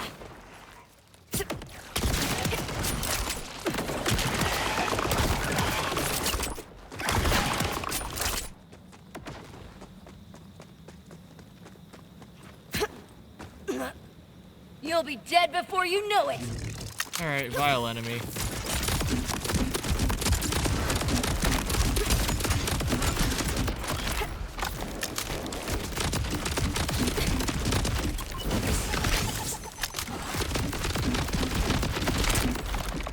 Oh, is this guy fucking invisible?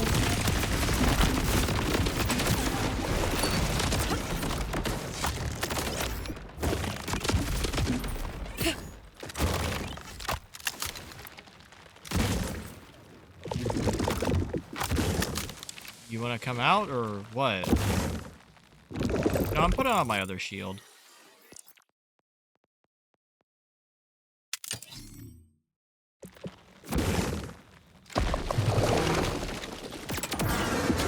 A life lifestyle. I gotta set up for this Blue Reaper kill anyways.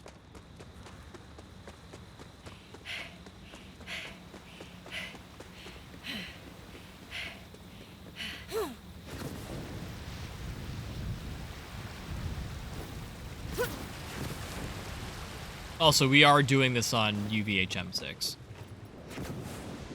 I think I went down to UVHM1 another time when I did this, just because, like, Bloom Reaper was pissing me off and I wasn't getting the Platinum finish, and I was specifically looking for the Platinum finish so I could get my enhancements. But, yeah, that did not end very well. Okay. Got our Atlas stuff on. Let's see, can we get a Platinum finish to start off this farm run? I might put an hour into this. We'll go into like the next ad break or something. Such sweetness. Okay, that's a great start. We're definitely not getting a Platinum finish from that. Where's that?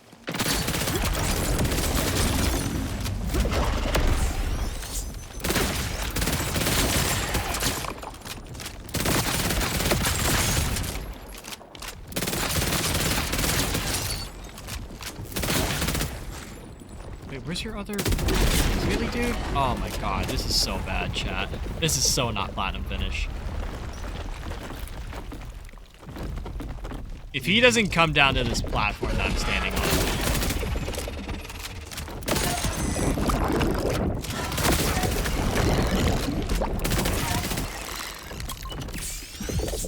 Oh, thank God, bro.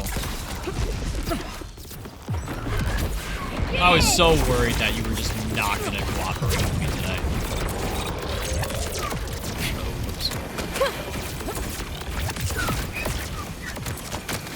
Alright. Now I gotta wait for him to stop doing this fuck-ass attack.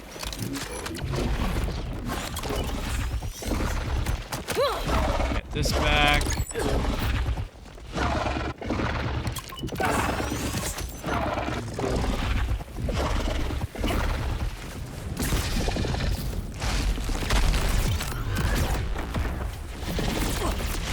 And there goes our platinum finish. Because of course. We're through. Like, bro, if I didn't go down on crystal phase, we would have had platinum. I don't know why, like, all of my gear explodes in my face. Like, it kind of pisses me off.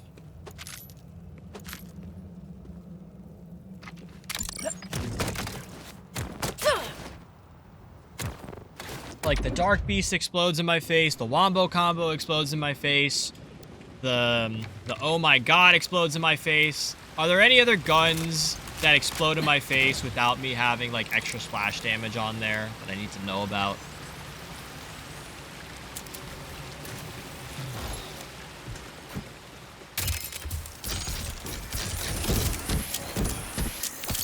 Also, this is, like, the weakest loot run I've ever seen. Like, not only did we not get the fourth chest, but we only got one class mod and one purple.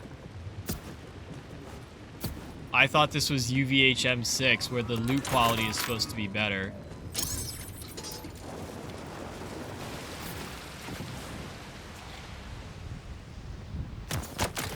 I'm doing a double tap of the bypass here.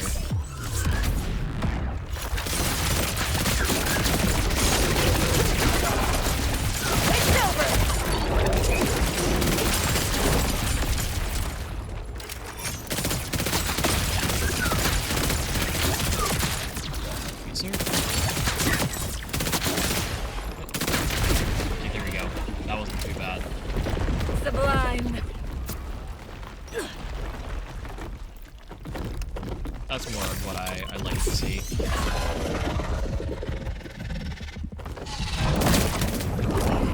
Oh, that's... Nope.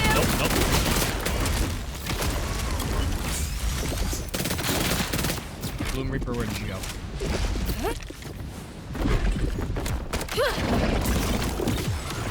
This is how you go. Oh, that hurts.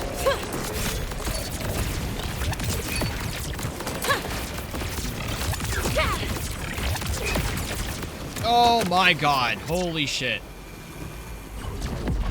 I saw the 3 fucking badass, like, creeps pop up like that, and I just kind of panicked.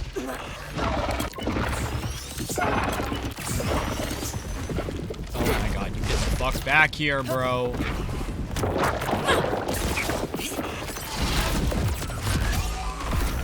Oh my god, oh my god. Ready to go.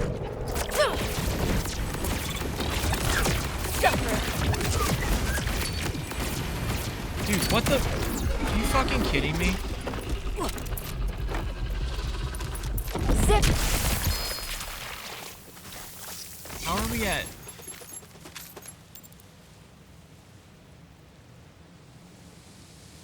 I don't even know if I want to take this.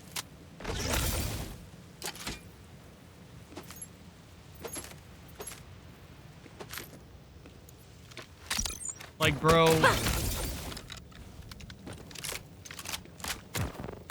I feel like the reason you don't get platinum finish on this is dumb shit.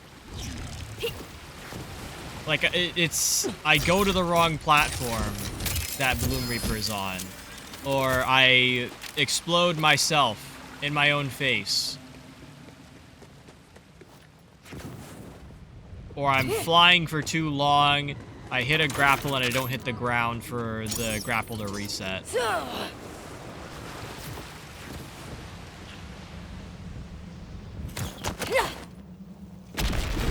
It's not like I lose this fight because, you know, it's a hard boss fight. No, it's I lose because of dumb shit.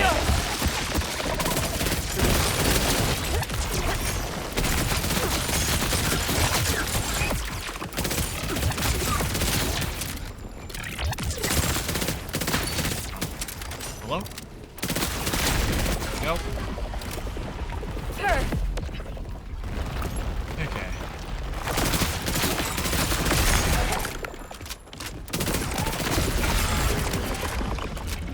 so easy.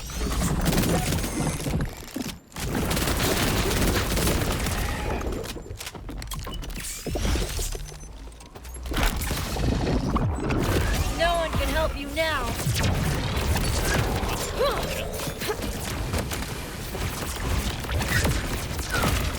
Bang.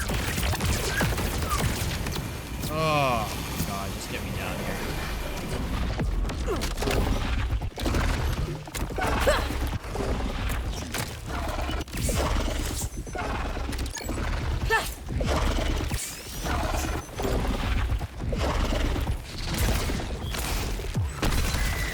Oh, wow, that actually hit me. There we go. Oh, my God. Cool. Oh, pain in the ass.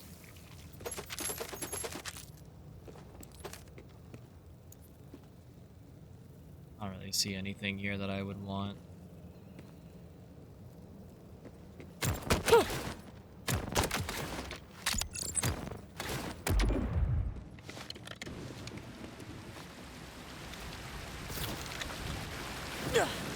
Also, is this full? No, it says empty. Alright. And of course we don't get any legendary enhancements. Of course. This is why I went down to UVHM1. Because the kill is more consistent and the loot is the same.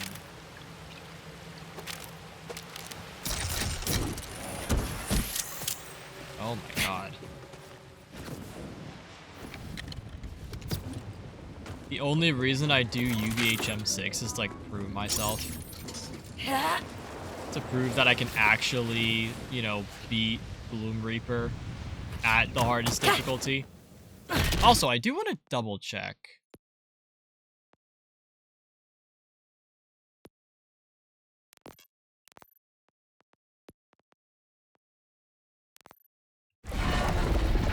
I thought maybe there was some, like, additional level of difficulty that you could add on top of, like, UVHM6, but I don't think that's a thing.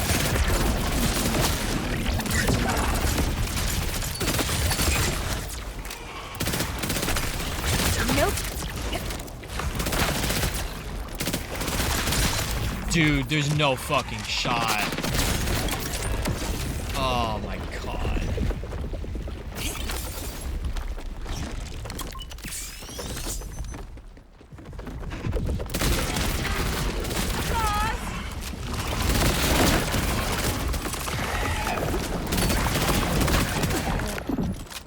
Okay, put this back.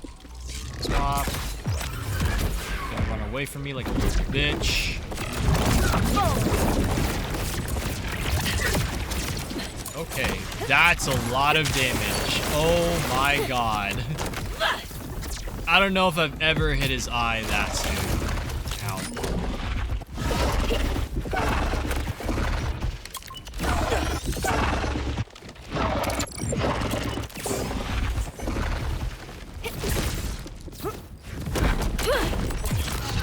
You're no match for me. Ooh, that hurt.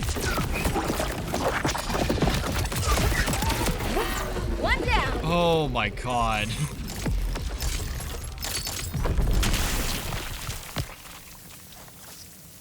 Oh. But yeah, I usually only do enough damage to his eye to have it, like, proc that animation during the third phase. I don't think I've ever gotten it with the second.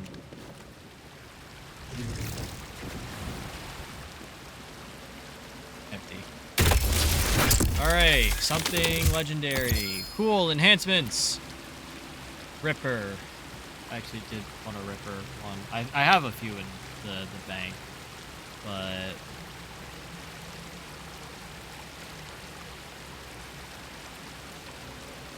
fire rate. Oh, I don't need that. Easily refill its magazine when empty. That okay, you know, that's not terrible.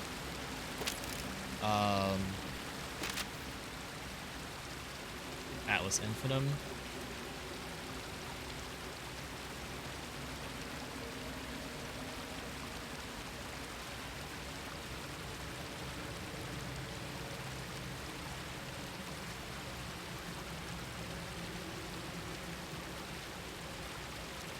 This could be useful, but I'm not gonna take it.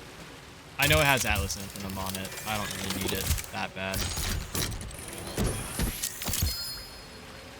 Lead balloon.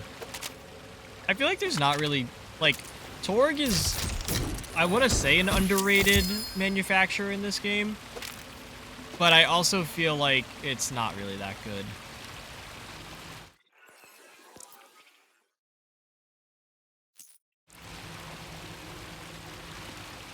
Yeah, I'll take that as junk.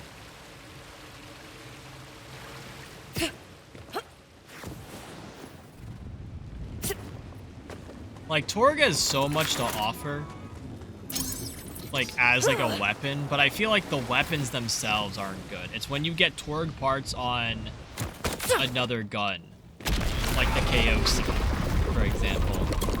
I feel like that's when it stands out. Get in!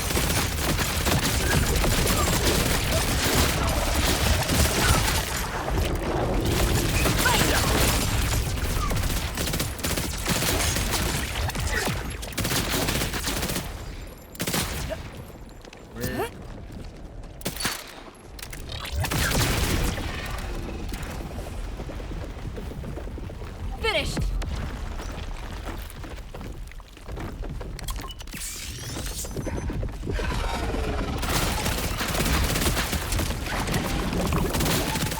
Right on the button.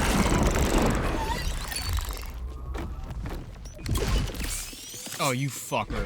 You fucker, Bloom Reaper. You're an absolute bitch, you know that? Stay down.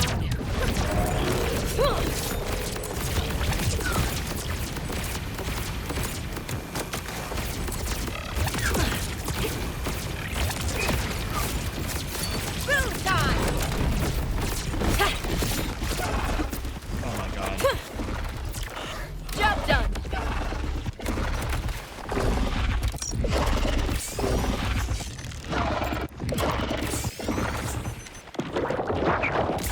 Oh my god, did I hit that? Ow. Wait, where the fuck? Where'd he go? Where the fuck did he go? Where is Bloom Reaper? What the fuck is wrong with you? Brother. Oh my god. Oh, now I brought my actor skill.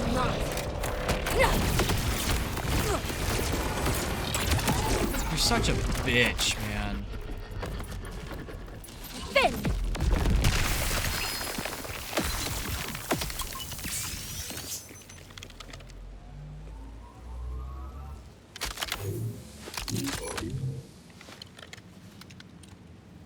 This fight's pissing me off.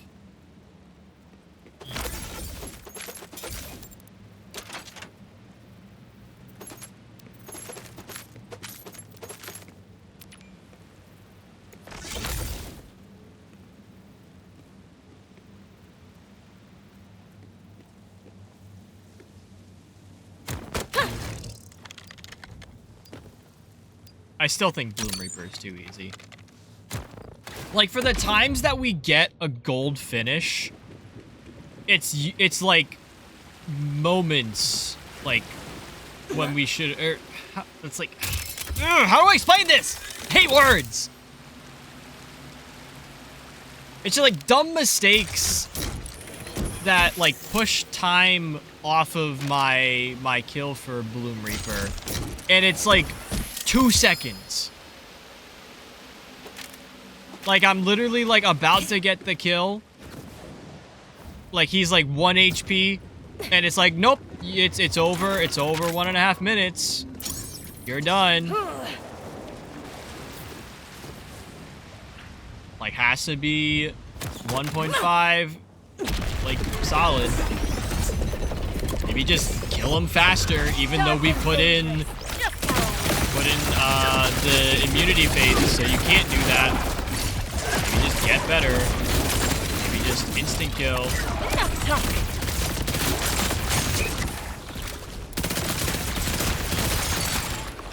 Okay.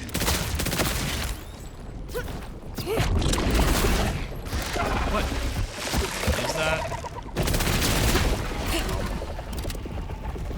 starting to think convergence might actually be better here.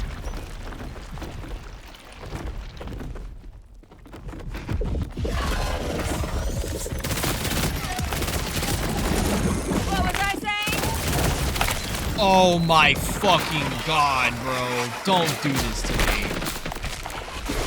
I'm cooked. I'm actually cooked.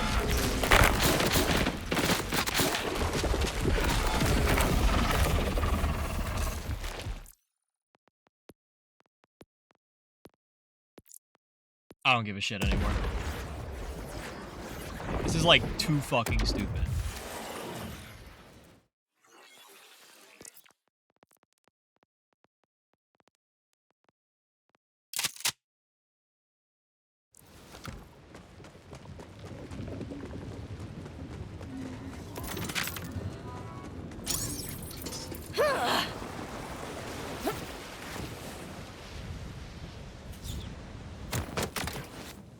Like, that's still my other complaint about this fight. It's that there are badass creeps that I can't take down Graceful exit, won't you? in a more reasonable time speed.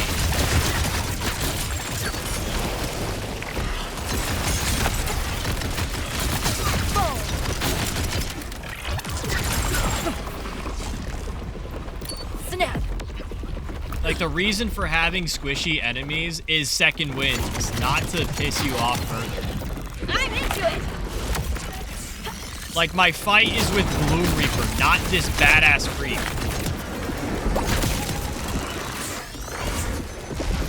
Oh my god. Oh, dude. This fucker. You're no match for me.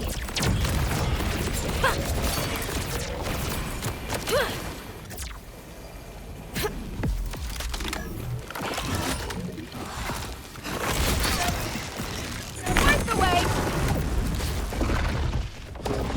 Oh, bro, he's still doing his stupid attack.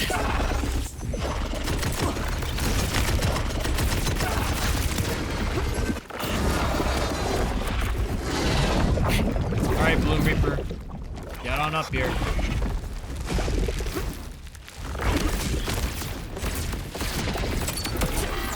So fun, but so sneaky. And he's gonna... Is he gonna fall off the platform? No. Same loot drop, by the way.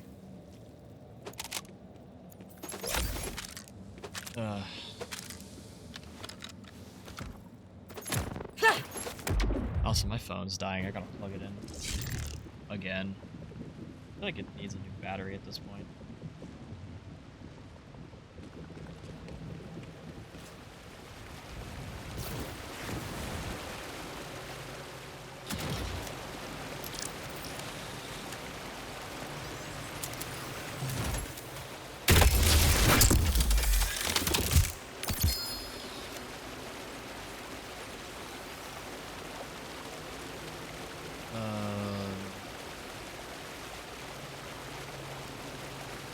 Each consecutive shot fired.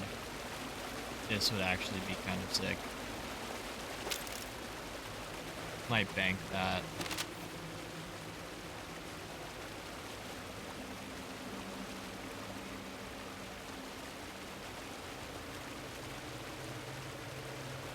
I don't need this, but I need heating up.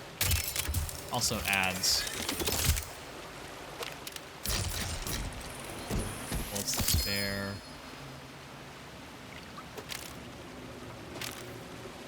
Shot.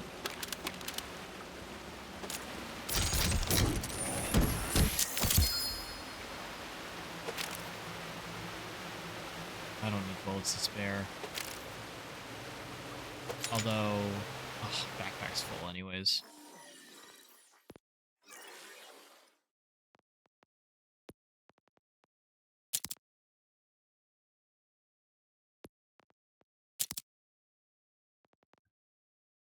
What was the Malawan one I picked up?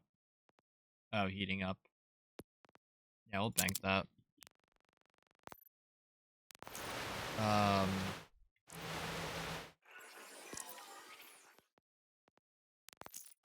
Actually, yeah, give me this. I figured I needed it.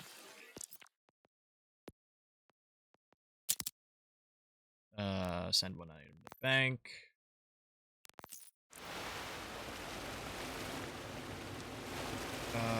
Bullets to spare. Yeah, we're good here. I'm getting my Dark Beast back. I do still prefer the Dark Beast for this fight.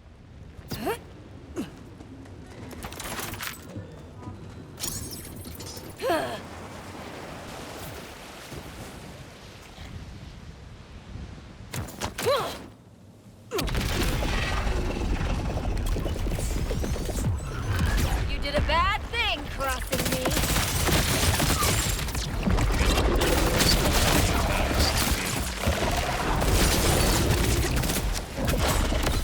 Oh, bro, I was not on the platform. Fuck that.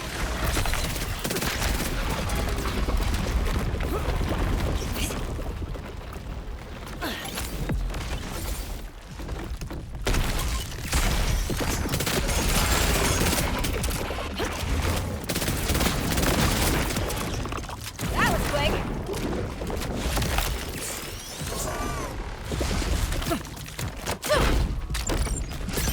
Oh my god, I didn't even go to the right person! Try not to haunt me. Oh, look at all these fucking shots just going up to this goddamn piece of shit up here. Finished. I hate the creeps in this stupid arena.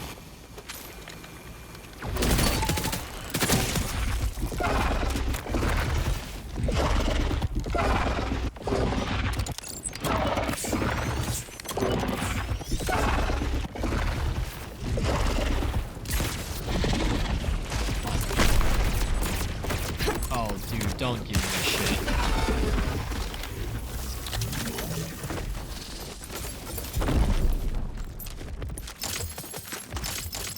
Okay, he's just reverse teabagging me.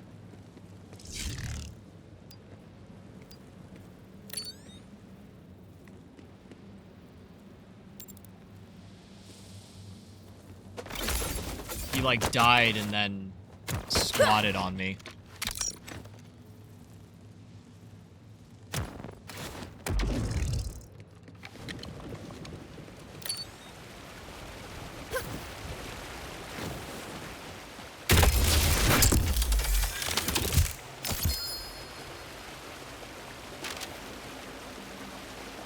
Still no crit knife.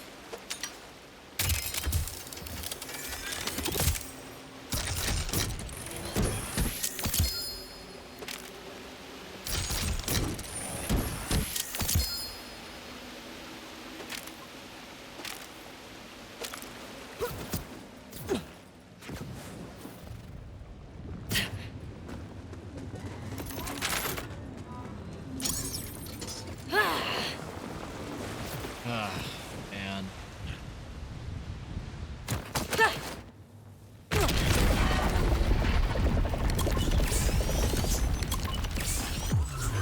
I've trained for this.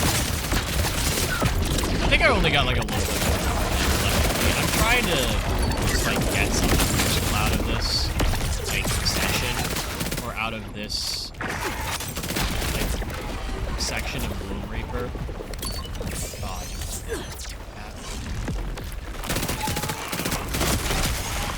I mean, yes.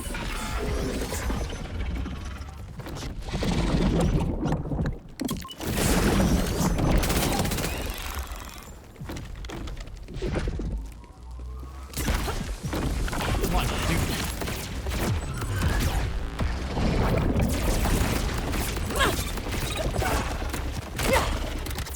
Do not do the beam attack. Ow! Holy fuck, bro.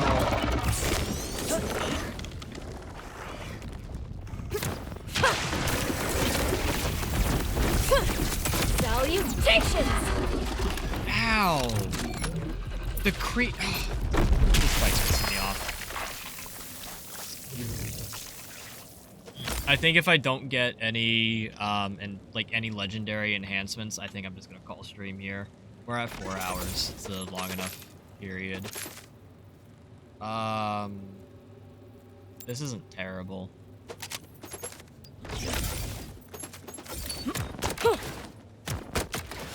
I just like don't want to be frustrated on stream for this shit.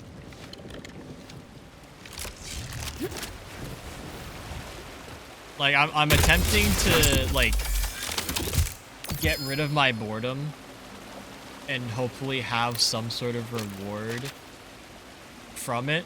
Oh, cool, another multi-strike. That's actually, this is so much better than what we have. It's just airstrike. Thanks, I'll take that. This game wants me to play more of it.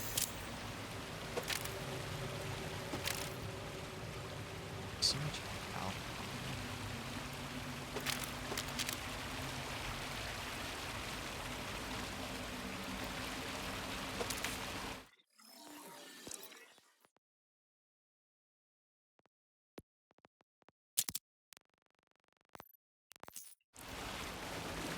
Okay, so I guess we're not stopping the stream.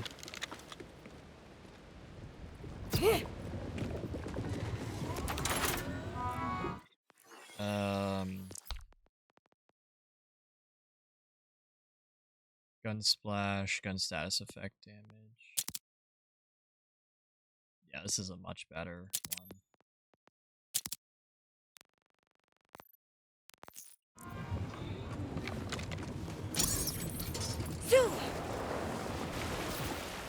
Like, I don't want to be frustrated at this game anymore.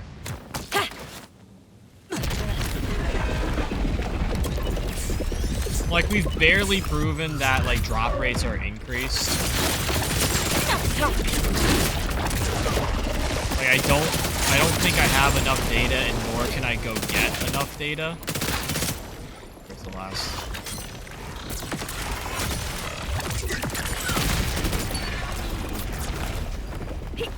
Go pathetic. Like, to me, it doesn't feel like anything's different.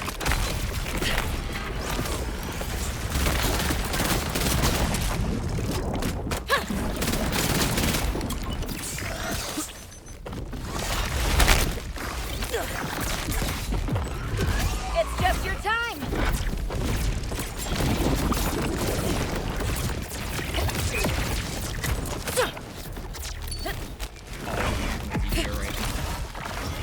Oh, he's not. Oh. That's fine.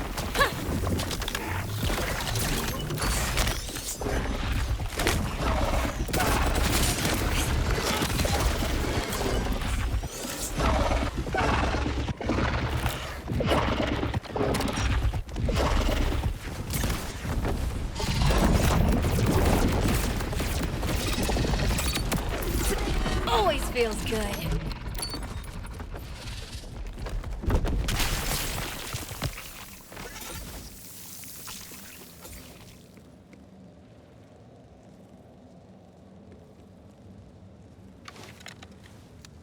I just realized, does this camo have, like, it does have moving sprinkles on it.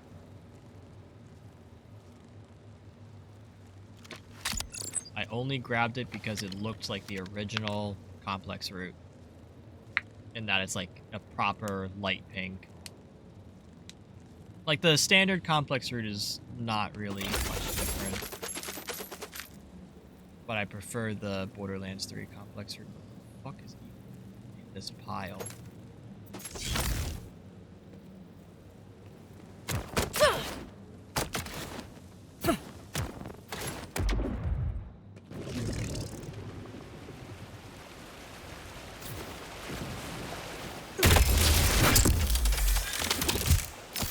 Okay, that's a green, bro.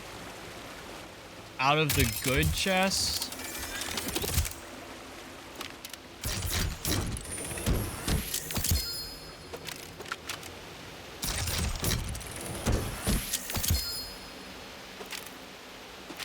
Okay, we'll do one more. I really want to, like, I was doing this before to find another Atlas, like, legendary enhancement. I don't know, I might have one more, like, Atlas in my bank or something. Because Atlas is just really hard to find as a legendary enhancement, which is weird because I feel like I find a lot of just, like, new rarities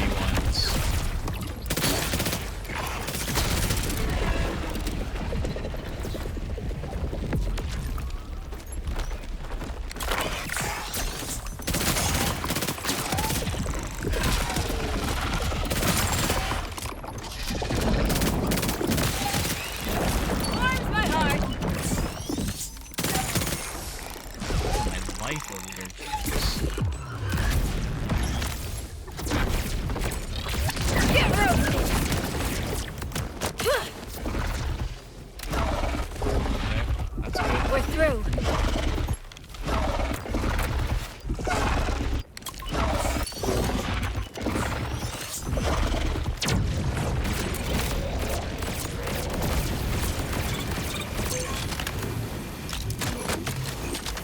Oh my god. Die, please. One down.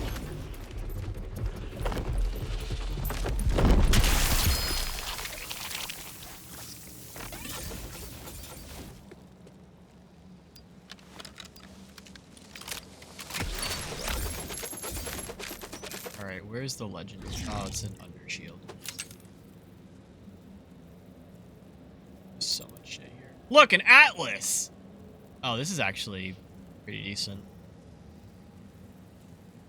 Crit damage, splash radius. Yeah, I could probably take this.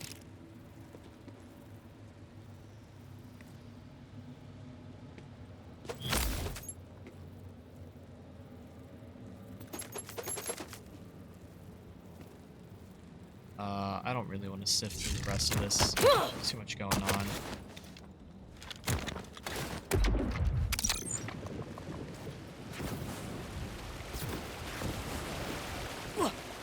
Empty.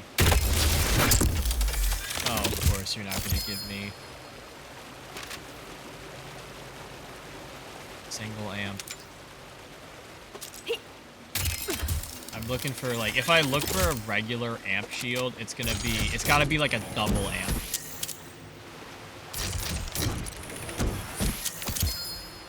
Wow, this is really bad. I'll take heating up. I think I'm gonna end stream there. I don't want to get, like, too frustrated over this shit. But do I even have enough data to suggest that we even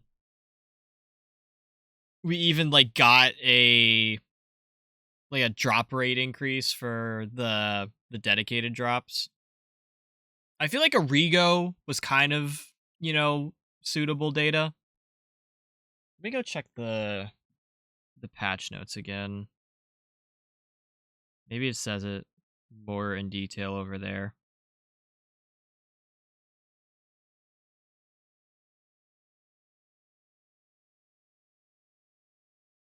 It probably does if I missed it. Maybe I generalized it too much. Or I got hoppy. I got happy that I saw the, what's it called?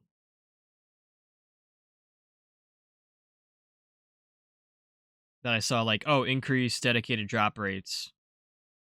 And then it was not the same drop rates. Where the fuck is this tweet? Thank you, phone.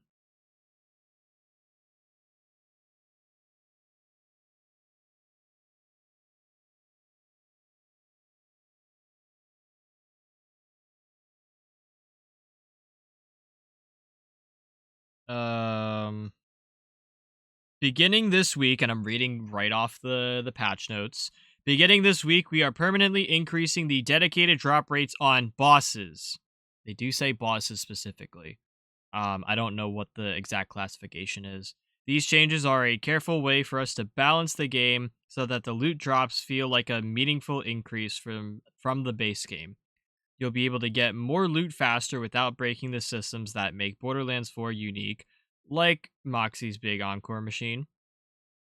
Looking ahead, we are working on ways to make loot even better in Ultimate Vault Hunter modes to make sure harder levels always feel rewarding, which is like a big issue.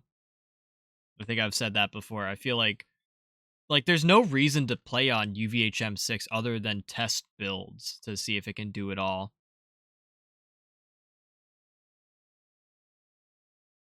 Stay tuned for this month's major update. We'll share more details on the contents and updates you can expect in 2026.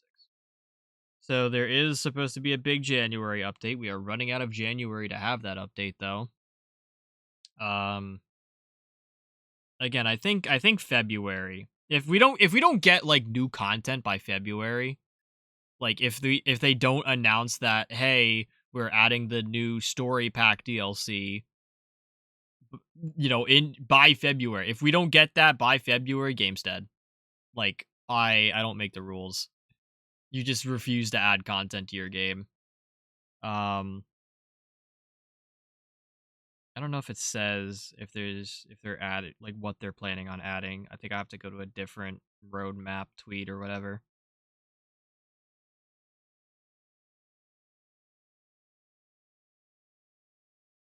But yeah, I feel like we don't have the information to confirm that they did in fact, increase drop rates. And I don't want to be, putting in the data to actually find out if it's there. I don't have that kind of time. But yeah, sadly, I do think that is going to do it for the stream today. Like I said, I don't want to like stress myself out too much with, you know, being frustrated at bosses. We're at over 4 hours at this point. It feels like a good place to call it. If you guys did find yourselves enjoying, you can feel free to drop a follow. I'd greatly appreciate it. Sorry, I'm trying to get my tabs up and together for a potential raid. You can come check me out on all my socials. I think I was getting to that. Highly recommend you join the Discord. It is where we all lurk around as a community and where I send most of my updates and everything. For stream, I will have a schedule out hopefully tomorrow at the latest, detailing this Saturday as well as next week's stream schedules. You can also find other, go live posts over there, as well as bonus streams, cancellations, whatever, updates there are for the stream. You can find that over there or on Twitter, Blue Sky Threads. I try to share all my updates there. And I also occasionally share my thoughts on Twitter. It's really the only platform I use in terms of like putting anything else other than go lives out. If you want any more edited or any more content from me, I have edited short form content over on Instagram that I haven't updated in forever. And most importantly, you can go back and watch any of the VODs you missed over on the YouTube channel. Highly recommend you guys do that. You can also watch the VODs at your own pace, skip around. Feel free to, leave it on while you go do work or whatever, or just, drop a like and never watch it again. Up to you. If you are watching this on YouTube, hi, hello. Sorry for all the yapping today. I mean, I guess that's what you're here for. If you made it to the end of the VOD, thank you very much for stopping by. Make sure you like, comment, and subscribe for more. And feel free to check us out over on Twitch. React to us live. Us. I don't know why I'm saying us. React to everything live. Come interact with me and whoever else happens to be lurking around in chat. So I have a potential raid. I also have another potential raid. Who's live in this session? Oh, I don't know who that is. I'm not familiar with this collaboration of people. Hmm.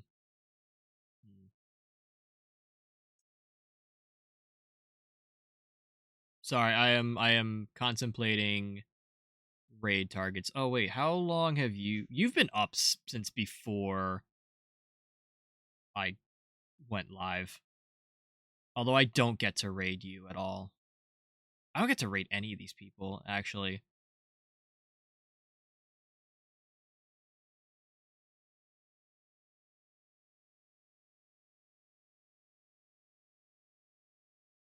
I feel like you gotta be getting off soon, so I'll raid you guys over to a game I actually do want to watch a little bit more of. I don't know how long this person is going to be streaming, but hopefully long enough for me to actually stick around, watch this this great game. For those of you who are subscribed, you can feel free to grab that last message. Otherwise, go back to the other raid message. We are going to be raiding over to our boy Cito for Kriz. He's currently playing Yap Yap, which is a game I saw a little bit of.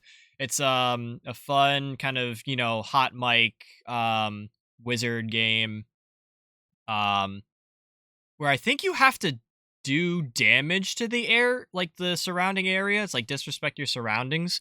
And you also have to survive through it all. I've seen a couple of people play this. It is pretty cool. So if you have some time, feel free to stick around for the raid. Also, Kriz is just a longtime supporter of the channel.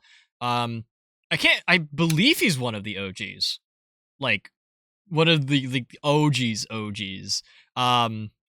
And also one of our longtime subscribers. So definitely feel free to stop by his stream, show him support. He also does other cool games if you want to drop him a follow. But that is going to be all for me tonight. I will keep you guys up to date on if Saturday is still a thing, but lean towards yes and lean towards a pools playthrough. But until then, stay fresh, cheese bags. I will catch you all in the next one. Bye. Bye. Bye. Incoherent outro.